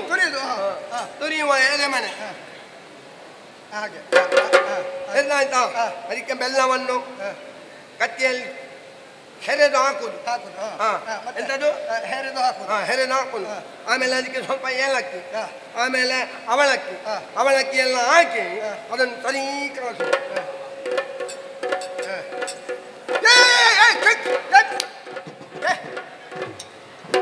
ಇಲ್ಲ ಹಾಗೆಲ್ಲ ಮಾಡಿದೆ ದೇವರಿಗೆ ಸಮರ್ಪಣೆ ಮಾಡ್ಲಿಕ್ಕೆ ಆಗ್ತದೆ. ಯಾಕೆ ಯಾಕೆ ತುರಿಸಿಕೊಳ್ಳಿಕ್ಕೆ ನನಗೆ ದೇವರು ಕೈ ಎಷ್ಟು ಕೊಟ್ಟದ್ದು? ಎರಡರಲ್ಲಿ ಪಂಚಕಜ್ಜಾಯ ಮಾಡ್ತಾ ಇದ್ದೇನೆ. ಅಷ್ಟು ಹೊತ್ತಿಗೆ ನನಗೆ ತುರಿಸುವುದಕ್ಕೆ ಪ್ರಾರಂಭ ಆಯಿತು. ನನ್ನ 2 ಕೈಯಲ್ಲಿ ತುರಿಸದಿದ್ರೆ, ತುರಿಸುವುದು ಬೇಡ ಅಂತ ಆದ್ರೆ ನಾನು ಪಂಚಕಜ್ಜಾಯ ಮಾಡ್ತೇನೆ, ನೀನು ತುರಿಸಿ. ಅಪ್ಪ ಅಪ್ಪ ಅಪ್ಪ ಯಾರು? ನೀನು ಮನಸ್ಸುಂಟು ನಿನಗೆ ತುಂಬಾ ಮಂದಿಗೆ ಅಪ್ಪ ಆಗ್ಲಿಕ್ಕೆ. ನಿನಗೆ ಈಗ ಅಜ್ಜ ಆಗಿದ್ದು. ಅಪ್ಪ ಅಂತ ಹೇಳಿದ್ರೆ ಅದಲ್ಲ, ದೇವರಿಗೆ ಅಪ್ಪ ಸಮರ್ಪಣೆ. ಅದನ್ನೆಲ್ಲ ಮಾಡಿದ್ರೆ ನನ್ನನ್ನೇ ನೋಡ್ತಾಳೆ, ನನ್ನನ್ನೇ ಕೊಡ್ತಾಳೆ, ನನಗೆ ವರಿಸ್ತಾಳೆ.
ಹಾಗೆಂದು ಮುಂದತ್ತಿಕೊಂಡು ಬರುತ್ತಿದ್ದರೆ ಅಬ್ಬಾ, ಇಂತಹ ವಿಶಾಲವಾದಂತಹ ಪ್ರದೇಶದಲ್ಲಿ ಜನಸ್ತೋಮವೇ ಸೇರಿಕೊಂಡಿದೆ. ಹಾಗೆಂದು ಸೇರಿರುವಂತಹ ಜನರು ಅದೆಷ್ಟೇ ಇದ್ದರೂ ಕೂಡ ಪ್ರತಿಯೊಬ್ಬರ ದೃಷ್ಟಿಯೂ ನನ್ನ ಮೇಲೆ ನೆಟ್ಟಿದೆ. ಹಾಗಾದರೆ ಇವರೆಲ್ಲರೂ ಕೂಡ ನನ್ನನ್ನು ಈ ರೀತಿಯಲ್ಲಿ ಕಾಣುತ್ತಿರುವುದು ಯಾವ ಕಾರಣಕ್ಕೋಸ್ಕರವಾಗಿ? ನನಗೆ ಸಿಗಲಿ ಎನ್ನುವ ಹಾಗೆ. ಆಹಾ, ಆಯ್ಕೆಯನ್ನು ನನಗೆ ಕೊಟ್ಟಿದ್ದಾರಲ್ಲ, ನಾನು ಯಾರನ್ನು ಬೇಕಾದರೂ ಹೊಂದಿಕೊಳ್ಳಬಹುದು ಎನ್ನುವ ಹಾಗೆ ಸಾಲಂಕೃತಳಾಗಿದ್ದೇನೆ. ಕಾಮಧೇನುವೆ ದುಗ್ಧದಿಂದಲೇ ಬೇಕಾದಂತಹ ಅಭಿಷೇಕವನ್ನು ಮಾಡಿ, ಸರಸ್ವತಿ ದೇವಿ ಕೊಟ್ಟಿರುವಂತಹ ಮಾಲಿಕೆಯನ್ನು ಧರಿಸಿಕೊಂಡು, ವರುಣದೇವನು ಕೊಟ್ಟಿರುವಂತಹ ಮಾಲಿಕೆಯನ್ನು ಕೈಯಲ್ಲಿ ಹಿಡಿದು, ಕಂಕಣ ಹಾರಕೆಯುರಾಗಳನ್ನು ಶೋಭಿಸುತ್ತಾ ನಾನು ಬರುತ್ತಿದ್ದರೆ ನನ್ನ ಈ ಚೆಲುವಿಕೆಯನ್ನು ನೋಡಿ ಪ್ರತಿಯೊಬ್ಬರು ನಿಬ್ಬೆರಗಾಗಿದ್ದಾರೆ. ಅಬ್ಬಾ, ಕಣ್ಣುಗಳು ಮೊದಲೇ ದೊಡ್ಡದಾಗಿದ್ದರೆ ಇನ್ನಷ್ಟು ಅಗಲಿಸುತ್ತಾ ನನ್ನನ್ನೇ ಕಾಣುತ್ತಿದ್ದಾರೆ. ಯಾರನ್ನು ನಾನು ಕಾಣುತ್ತಿದ್ದೇನೆ? ಓಹೋ, ಈ ಕಡೆಯಲ್ಲಿ ನೋಡಬಾರದೆ? ತಲೆಯಲ್ಲಿ ಚಂದ್ರನನ್ನು ಧರಿಸಿಕೊಂಡಿರುವಂತಹ ಇಂದುಶೇಖರ, ಅವ ಒಬ್ಬನಿಗೆ ಲಂಗವನಿದ್ದ. ಅವ ನೋಡಿದರೆ ಅಗ್ರಜನ ಎನ್ನುವ ಹಾಗೆ ಭಾಸವಾಗುತ್ತಾ ಉಂಟು. ಆದ್ದರಿಂದ ಅವರನ್ನು ಅಣ್ಣ ಎನ್ನುವ ಹಾಗೆ ಕರೆಯಬೇಕು ಅಂತ ಅನ್ನಿಸುವುದು. ಈ ಕಡೆಯಿಂದ ಇರುವಂತಹ ಬ್ರಹ್ಮದೇವನು ಅರವಿಂದ ಭವನು, ಅವನೇ ನನ್ನ ಕೈಗೆ ಮಾಲಿಕೆಯನ್ನು ಕೊಟ್ಟವನು. ಆದ್ದರಿಂದ ಈತನನ್ನು ನೋಡಿದರೆ ಮಾತೃ ಸ್ಥಾನವು ಮಾತೃ ಭಾವನೆಯೂ ಮೂಡಿ ಬರುತ್ತಾ ಉಂಟು. ಮತ್ತೊಂದು ಕಡೆಯಿಂದ ದೇವತೆಗಳೆಲ್ಲರೂ ಕಾಣಿಸುತ್ತಾ ಇದ್ದಾರೆ, ನನ್ನನ್ನು ಕಟ್ಟಾದ ಕೈ ಮುಗಿಯುತ್ತಿದ್ದಾರೆ. ಇವರೆಲ್ಲ ಶರಣ ವರ್ಗದವರು ಕಾಣಿಸುತ್ತಾ ಇದ್ದಾರೆ. ಹಾಗಾದ್ರೆ ಇವರನ್ನು ಸೇರಿಕೊಳ್ಳುವುದಲ್ಲ, ಇನ್ನು ಈ ಕಡೆಯಲ್ಲಿ ನೋಡಿದರೆ ನೆರೆದು ಸಭೆಗಳು ಎಲ್ಲರೂ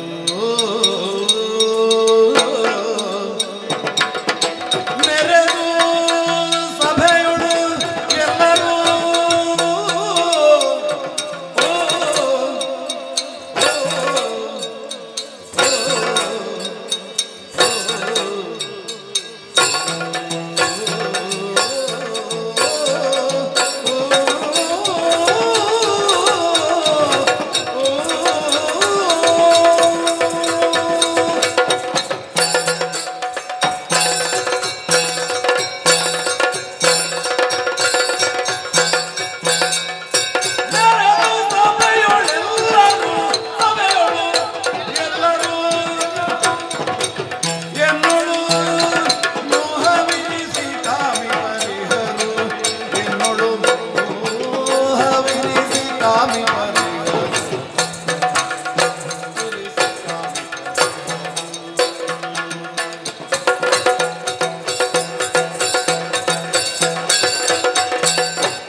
ಈ ಕಡೆಯಲ್ಲಿ ನೋಡಿದರೆ ದೀರ್ಘದೇಹಿಗಳಾಗಿ ಕಾಣಿಸಿಕೊಳ್ಳುತ್ತಿರುವವರಿದ್ದಾರಲ್ಲ, ನೋಡುವುದಕ್ಕೆ ಕಣ್ಣುಗಳು ಸಾಲದು. ಎಂತೆಂಥವರು ಇವರೆಲ್ಲ ಹಾಗೆಂದು ಸಭೆಯ ಗಂಭೀರತೆಯನ್ನು ಅರ್ಥ ಮಾಡಿಕೊಂಡಿದ್ದಾರೆಯೇ? ಇಲ್ಲವೇ ಇಲ್ಲ. ಒಬ್ಬರು ಮತ್ತೊಬ್ಬನ ಕಿವಿಯ ಬಳಿಟ್ಟು ಮಾತಾಡುತ್ತಿದ್ದಾರೆ, ಇನ್ನೊಬ್ಬರು ಮತ್ತೊಬ್ಬನ ಕಣ್ಣನ್ನು ಮುಚ್ಚುತ್ತಿದ್ದಾನೆ, ಇನ್ನೊಬ್ಬರು ಏನೋ ಚೇಷ್ಟೆಗಳನ್ನು ಮಾಡುತ್ತಿದ್ದಾನೆ, ಮತ್ತೊಬ್ಬನು ಕೈಗೇನನ್ನು ಕಟ್ಟಿಕೊಳ್ಳುತ್ತಿದ್ದಾನೆ, ಇನ್ನೊಬ್ಬನು ಅಂಜನವನ್ನು ಹಚ್ಚಿಕೊಳ್ಳುತ್ತಿದ್ದಾನೆ, ಮತ್ತೊಬ್ಬನು ಏನೋ ಬಾಯಿಯಲ್ಲಿ ಏನೇನೋ ಗುಣಗುತ್ತ ಇನ್ನೇನೋ ಕಟ್ಟಿಕೊಂಡು ರಕ್ಷೆ ಅಂತ ಹೇಳಿಕೊಳ್ಳುತ್ತಿದ್ದಾನೆ. ಹಾಗಾದ್ರೆ ಅಪೇಕ್ಷೆಯಿಂದ ಭರಿತರಾಗಿ ಇವರೆಲ್ಲರೂ ಇದ್ದದ್ದು ಹೌದು. ಯಾರನ್ನು ಹೊಂದಿಕೊಳ್ಳಲಿ? ಯಾರನ್ನು? ದೇವತೆಗಳನ್ನು ಹೊಂದಿಕೊಳ್ಳಲಿ? ಬೇಡ ಬೇಡ, ಅವರನ್ನು ದೊಡ್ಡ ಉತ್ತನು. ಅಯ್ಯೋ, ದೇವತೆಗಳು ಏನು ಸೌಂದರ್ಯದಿಂದ ಕೂಡಿದ್ದಾರೆ. ಆ ಕಡೆಯಲ್ಲಿ ಹೊಳಪಿನಿಂದಿರುವಂತಹ ಸೂರ್ಯನಾದರೂ ತಪನನು, ಅವನಲ್ಲಿ ಬಿಸಿ ಎನ್ನುವಂತ ವಿಕಾರವು, ಮತ್ತೊಬ್ಬ ಆತ ಚಂದಿರನು, ತಂಗದಿರನು, ಯಾರಾಗಲಿಕ್ಕಿಲ್ಲ ಶಶಿ. ಆಹಾ, ನೋಡುವುದಕ್ಕೆ ಚಂದವೇ, ನೋಡುವುದಕ್ಕೆ ಮಾತ್ರ ಸ್ವಲ್ಪ ದಪ್ಪ, ಆದರೆ ಅಲ್ಲವೇ ಅಲ್ಲ. ಆ ತಂಗದಿರನು ಬಹು ಸೊಗಸಾದ ರೀತಿಯಲ್ಲಿ ಹೆಚ್ಚು ತಂಪನ್ನೇ ಕೊಡುವವನು. ಹಾಗಾದ್ರೆ ಅದು ಆಗ್ಲಿಕ್ಕಿಲ್ಲ, ಹೆಚ್ಚು ಶೀತವೂ ಆಗ್ಲಿಕ್ಕಿಲ್ಲ, ಹೆಚ್ಚು ಬಿಸಿಯೂ ಆಗ್ಲಿಕ್ಕಿಲ್ಲ. ಇವನು ದೇವ ಅಗ್ನಿ ಎನ್ನುವ ಹಾಗೆ ನಗಾಡುತ್ತಾನೆ. 2 ತಲೆ ಉಂಟು, ತಲೆಯಲ್ಲಿ ಕೋಡು ಉಂಟು, 7 ನಾಲಿಗೆ ಉಂಟು. ಅವನು ಚಂದ ಅಂತ ಅವನಲ್ಲಿ ಇರುವಂತದ್ದು, ಅವನು ವಿಕಾರಿಯವನು. ಇನ್ನೊಬ್ಬ ಆತ ಭೀಕರನು, ಯಮನು, ಅವನಾಗ್ಲಿಕ್ಕಿಲ್ಲ. ಮತ್ತೊಬ್ಬ ಆತ ಕುಬೇರನು, ಕುಬ್ಜನು, ಡೊಳ್ಳು ಹೊಟ್ಟೆಯವನು, ಅವನು ಆಗ್ಲಿಕ್ಕಿಲ್ಲ. ಹಾಗಾದ್ರೆ ದೇವತೆಗಳೇ, ದೇವತೆಗಳಲ್ಲಿ ಅಂತಹ ವಿಕಾರಗಳಿದ್ದರೆ ಇವರೆಲ್ಲರೂ ದೇವರೇ, ಇವರು ವಿಕಾರಿಗಳು ಅಲ್ಲ, ಇವರು ಭೀಕರರು. ಇವರಾಗ್ಲಿಕ್ಕಿಲ್ಲ, ಇವರಾಗ್ಲಿಕ್ಕಿಲ್ಲ. ನೀನು ಮಾರ. ಹಾಗಾದ್ರೆ ಯಾರೂ ಇಲ್ವೇ ನಾನು ಆಯ್ಕೆ ಮಾಡಿಕೊಳ್ಳುವಂತ?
ಪ್ರೇಮಿಸಿದ ಹುಡುಗಿ ಕೈ ಕೊಟ್ಟ ಕಾರಣ ಅಮಾಯಕ ಯುವಕನ ಆತ್ಮಹತ್ಯೆ.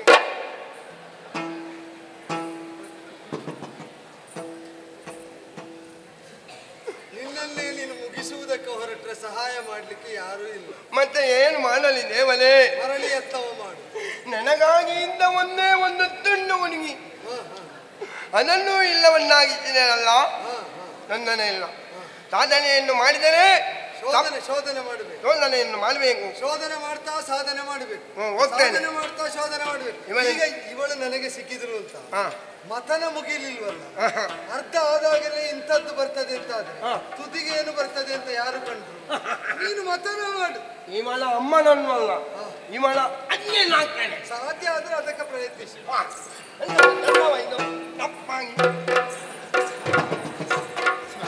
ಲಕ್ಷ್ಮೀದೇವಿ ಪ್ರಭು, ಅನ್ವರ್ಥಕವಾಗಿ ನಿನಗಿರಿಸಿದ ಅಭಿಧಾನ ಸಾರ್ಥಕವಾದದ್ದು ಈ ಕ್ಷಣದಲ್ಲಿ.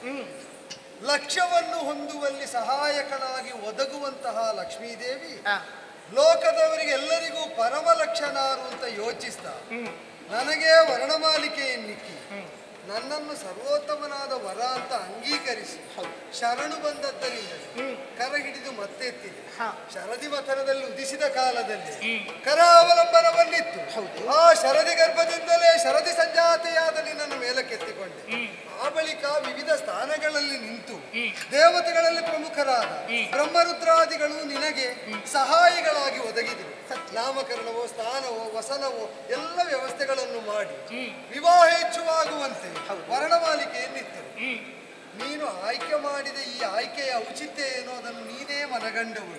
ಹಾಗೆ ಅಂತ ನಿನ್ನ ಯಾವ ಅಪೇಕ್ಷೆಯನ್ನು ಹೊತ್ತು ನನಗೇ ವರ್ಣಮಾಲಿಕೆಯನ್ನು ಹಾಕಿದ್ದೆ, ಆ ಅಪೇಕ್ಷೆಯನ್ನು ನೀನು ಆಡಿದೆ ಅಂತಾದ್ರೆ ಅದನ್ನ ಸಾಧಿಸಿ ಪಡುವಲ್ಲಿ ನಾನು ಬದ್ಧನಿದ್ದೇನೆ. ಏನು ಬೇಕಮ್ಮ? ಕರುಣಾಬ್ಧಿ ನಿನಗೆ ಕ್ಷೀರಾಬ್ಧಿ ನೆಲೆಯೆಂಬುದರಿತೆನು ಹರಿ ನಿನ್ನ ದಯದಿ.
ಚೆಲುವಿಕೆಯಿಂದಲೂ ಲಾವಣ್ಯದಿಂದಲೂ ಸಂಪತ್ತಿಗೆ ಅಧಿಷ್ಠಾತ್ರೆ ಎನ್ನುವ ಹಾಗೆಯೂ ನನ್ನನ್ನು ಬಹುವಿಧವಾಗಿ ಹೊಗಳಿರುವಂತಹ ನನ್ನನ್ನು ಪಡೆಯುವಂತಹ ಅಪೇಕ್ಷೆ ಸುರಾಸುರರಲ್ಲಿ ಇದ್ದರೂ ಕೂಡ ಅವರೆಲ್ಲರಲ್ಲಿ ಶ್ರೇಷ್ಠನಾಗಿರುವಂತಹ ತಾವು ಈ ಸ್ವಯಂವರದಲ್ಲಿ ಒಂದಿಷ್ಟು ಆಸಕ್ತಿಯನ್ನು ತೋರದೆ ತನಗೆ ತನಗೆ ತನಗೆ ಎನ್ನುವ ಹಾಗೆ ಒಂದಿಷ್ಟು ವಿಕಾರಗಳಿಗೂ ಒಳಗಾಗದೆ ನಿರ್ಲಿಪ್ತತೆಯಿಂದ ಕೂಡಿದವರು ಸರ್ವೋತ್ತಮನ ಗುಣವದು. ಕಳೆದುಕೊಂಡರೆ ದುಃಖಿಸುವುದಿಲ್ಲ, ಬೇಕು ಎನ್ನುವಂತಹ ಹಂಬಲವಿಲ್ಲ. ಸ್ಥಿತಪ್ರಜ್ಞನಾಗಿ ಅವನು ಇರುತ್ತಾನೋ ಅವನ ಜೊತೆಯಲ್ಲಿ ಲಕ್ಷ್ಮಿಯು ಸ್ಥಿರವಾಗಿ ನಿಲ್ಲುವುದಕ್ಕೆ ಸಾಧ್ಯವಿದೆ ಎನ್ನುವುದನ್ನು ಲಕ್ಷ್ಮೀ ಸ್ವಯಂವರದಲ್ಲಿ ತಾವು ಕಾಣಿಸಿಕೊಟ್ಟವರಿದ್ದೀರಿ. ನನಗೆ ಬೇಕಾದುದು ಅದೇ. ನನ್ನನ್ನು ನಾನು ಬರುತ್ತಿರುವಾಗ ಹೇಳಿದರು, ಸೊಡರ ಕುಡಿಯಂ ಪೋಲ್ವಳಿ ಚಪಲೆಯು, ದೀಪದ ಕುಡಿಯು ಹೇಗೆ ಅತ್ತಿತ್ತ ಅಲುಗಾಡುತ್ತಾ ಇರುತ್ತದೆಯೋ ಅದೇ ರೀತಿಯಲ್ಲಿ ಲಕ್ಷ್ಮಿಯು ಚಂಚಲೆಯು. ಹಾಗಾದ್ರೆ ನನಗೊಂದು ಸ್ಥಿರವಾದ ಸ್ಥಾನ ಬೇಕು ಅಂತ ಎನ್ನುವ ಕಾರಣಕ್ಕೋಸ್ಕರವಾಗಿ ನಿಮ್ಮಲ್ಲಿ ಕೇಳಿಕೊಳ್ತಿರುವುದು. ಏನು ಬೇಕು, ಯಾವುದು ಬೇಕು? ನಿಮ್ಮ ವಕ್ಷಸ್ಥಳದಲ್ಲಿ ನನಗೆ ಸ್ಥಾನ ಬೇಕಾಗಿದೆ. ಚಂಚಲೆಯಾಗಿರುವಂತಹ ನನಗೆ, ನಿಮ್ಮ ಸತಿಯಾಗಿರುವಂತಹ ನನಗೆ, ನಿಮ್ಮ ಮನಸ್ಸಿನಲ್ಲಿ ನನಗೊಂದು ಸ್ಥಾನ ಬೇಕು ಸ್ವಾಮಿಯೇ, ನನಗೊಂದು ಸ್ಥಾನ ಬೇಕು. ದೇವಿ ಮೆಚ್ಚಿದೆ ಮೆಚ್ಚಿದೆ. ನೀನು ಅಪೇಕ್ಷಿಸಿದ್ದು ಯುಕ್ತವಾಗಿಯೇ ಉಂಟು. ಐಶ್ವರ್ಯ ಅಂದ್ರೆ ಈಶ್ವರನ ಭಾವ ಅಂತ ಅರ್ಥ. ಐಶ್ವರ್ಯಾಭಿಮಾನಿ ದೇವತೆಯಾಗಬೇಕಾದ್ರೆ ಈಶ್ವರ ಭಾವವನ್ನರಿಯಬೇಕು. ಭಾವ ಅರಿಯಬೇಕು ಅಂತಾದ್ರೆ ಭಾವದ ಉಗಮ ಸ್ಥಾನವಾದ ಮನವನ್ನು ಮನೆಯಾಗಿಸಿಕೊಳ್ಬೇಕು. ವಕ್ಷಸ್ಥಳ ನಿವಾಸಿನಿಯಾಗಬೇಕು. ದೇವರ ಮನವರಿತು ಅಲ್ಲಿ ಯಾರ ಕುರಿತಾಗಿ ಕರುಣೆ ಒಡಮೂಡ್ತದೋ ಅವರನ್ನು ಸರ್ವಸಂಪದದಿಂದ ಅನುಗ್ರಹಿಸುವುದಕ್ಕೆ ಸಂಪತ್ತಿನ ಅಭಿಮಾನಿ ದೇವತೆ ಎನಿಸಿದಂತಹ ಲಕ್ಷ್ಮಿ ಪದ್ಮಾಲಯಾಗಿ, ಪದ್ಮವನ್ನೇ ಆಲಯವಾಗಿ ಹೊಂದಿದವಳಾಗಿ, ಪದ್ಮದಲಾಯತಾಕ್ಷಿಯಾದಂತಹ ನೀನು ಸಾಕ್ಷಾತ್ತಾಗಿ ಪದ್ಮ. ಪದ್ಮ ಅಂದ್ರೆ ಸರ್ವ ಸಂಪತ್ತಿಗೂ ಕೂಡ ಆಶ್ರಯ ಸ್ಥಾನದಲ್ಲಿ ಇದ್ದವಳು ಅಂತ ಅರ್ಥ. ಅದಾಗಿ ಕಂಗೊಳಿಸ್ತಾ ಇಲ್ಲೇ ನೆಲೆಯಾಗುತ್ತೆ. ನೀನು ನನ್ನನ್ನು ವರಿಸಿ ನನ್ನ ಮನಸ್ಸನ್ನೇ ಹೀಗೆ ಉದಿಸಿ ಏರಿದ್ದರಿಂದ ದುರ್ವಾಸನನ್ನು ಕೆಣಕುವುದರ ಮೂಲಕ ದೇವೇಂದ್ರ ಏನನ್ನು ಕಳ್ಕೊಂಡ ಅಂತ ಈಗ ವಿದಿತಾಯಿತು. ಏನು? ಭಗವಂತನ ಕಾರುಣ್ಯವನ್ನು ಕಳ್ಕೊಂಡ. ಅದನ್ನೇ ಅವನು ಶೋಧಿಸಿದ್ದು ಭಕ್ತಿಯಿಂದ ಮಥನ ಮಾಡ್ತಾ. ಆಗ ಉದಿಸಿದಂತಹ ನೀನು ಭಗವಂತನ ಭಾವದ ಉಗಮ ಸ್ಥಾನವನ್ನೇ ಏರಿ ನಿಂತ ಅಂತಾದರೆ ಈ ಲೋಕದಲ್ಲಿ ಲಕ್ಷ್ಮೀ ಸ್ವಯಂವರದ ಮೂಲಕ ವಿದಿತವಾಗುವ ವಿಚಾರ ಯಾವುದು? ಸ್ಪಷ್ಟ ಆಯ್ತೋ ಇಲ್ವೋ? ಭಗವಂತನ ಕಾರುಣ್ಯದಲ್ಲಿ ನಾವು ಭಾಜನರಾಗುತ್ತಾ ಇದ್ದರೆ ಸರ್ವ ಸಂಪತ್ತು ಕಲ್ಯಾಣವು ನಿತ್ಯ ನಿರಂತರವಾಗಿ ನಮ್ಮ ಬದುಕನ್ನು ಆವರಿಸಿರ್ತದೆ.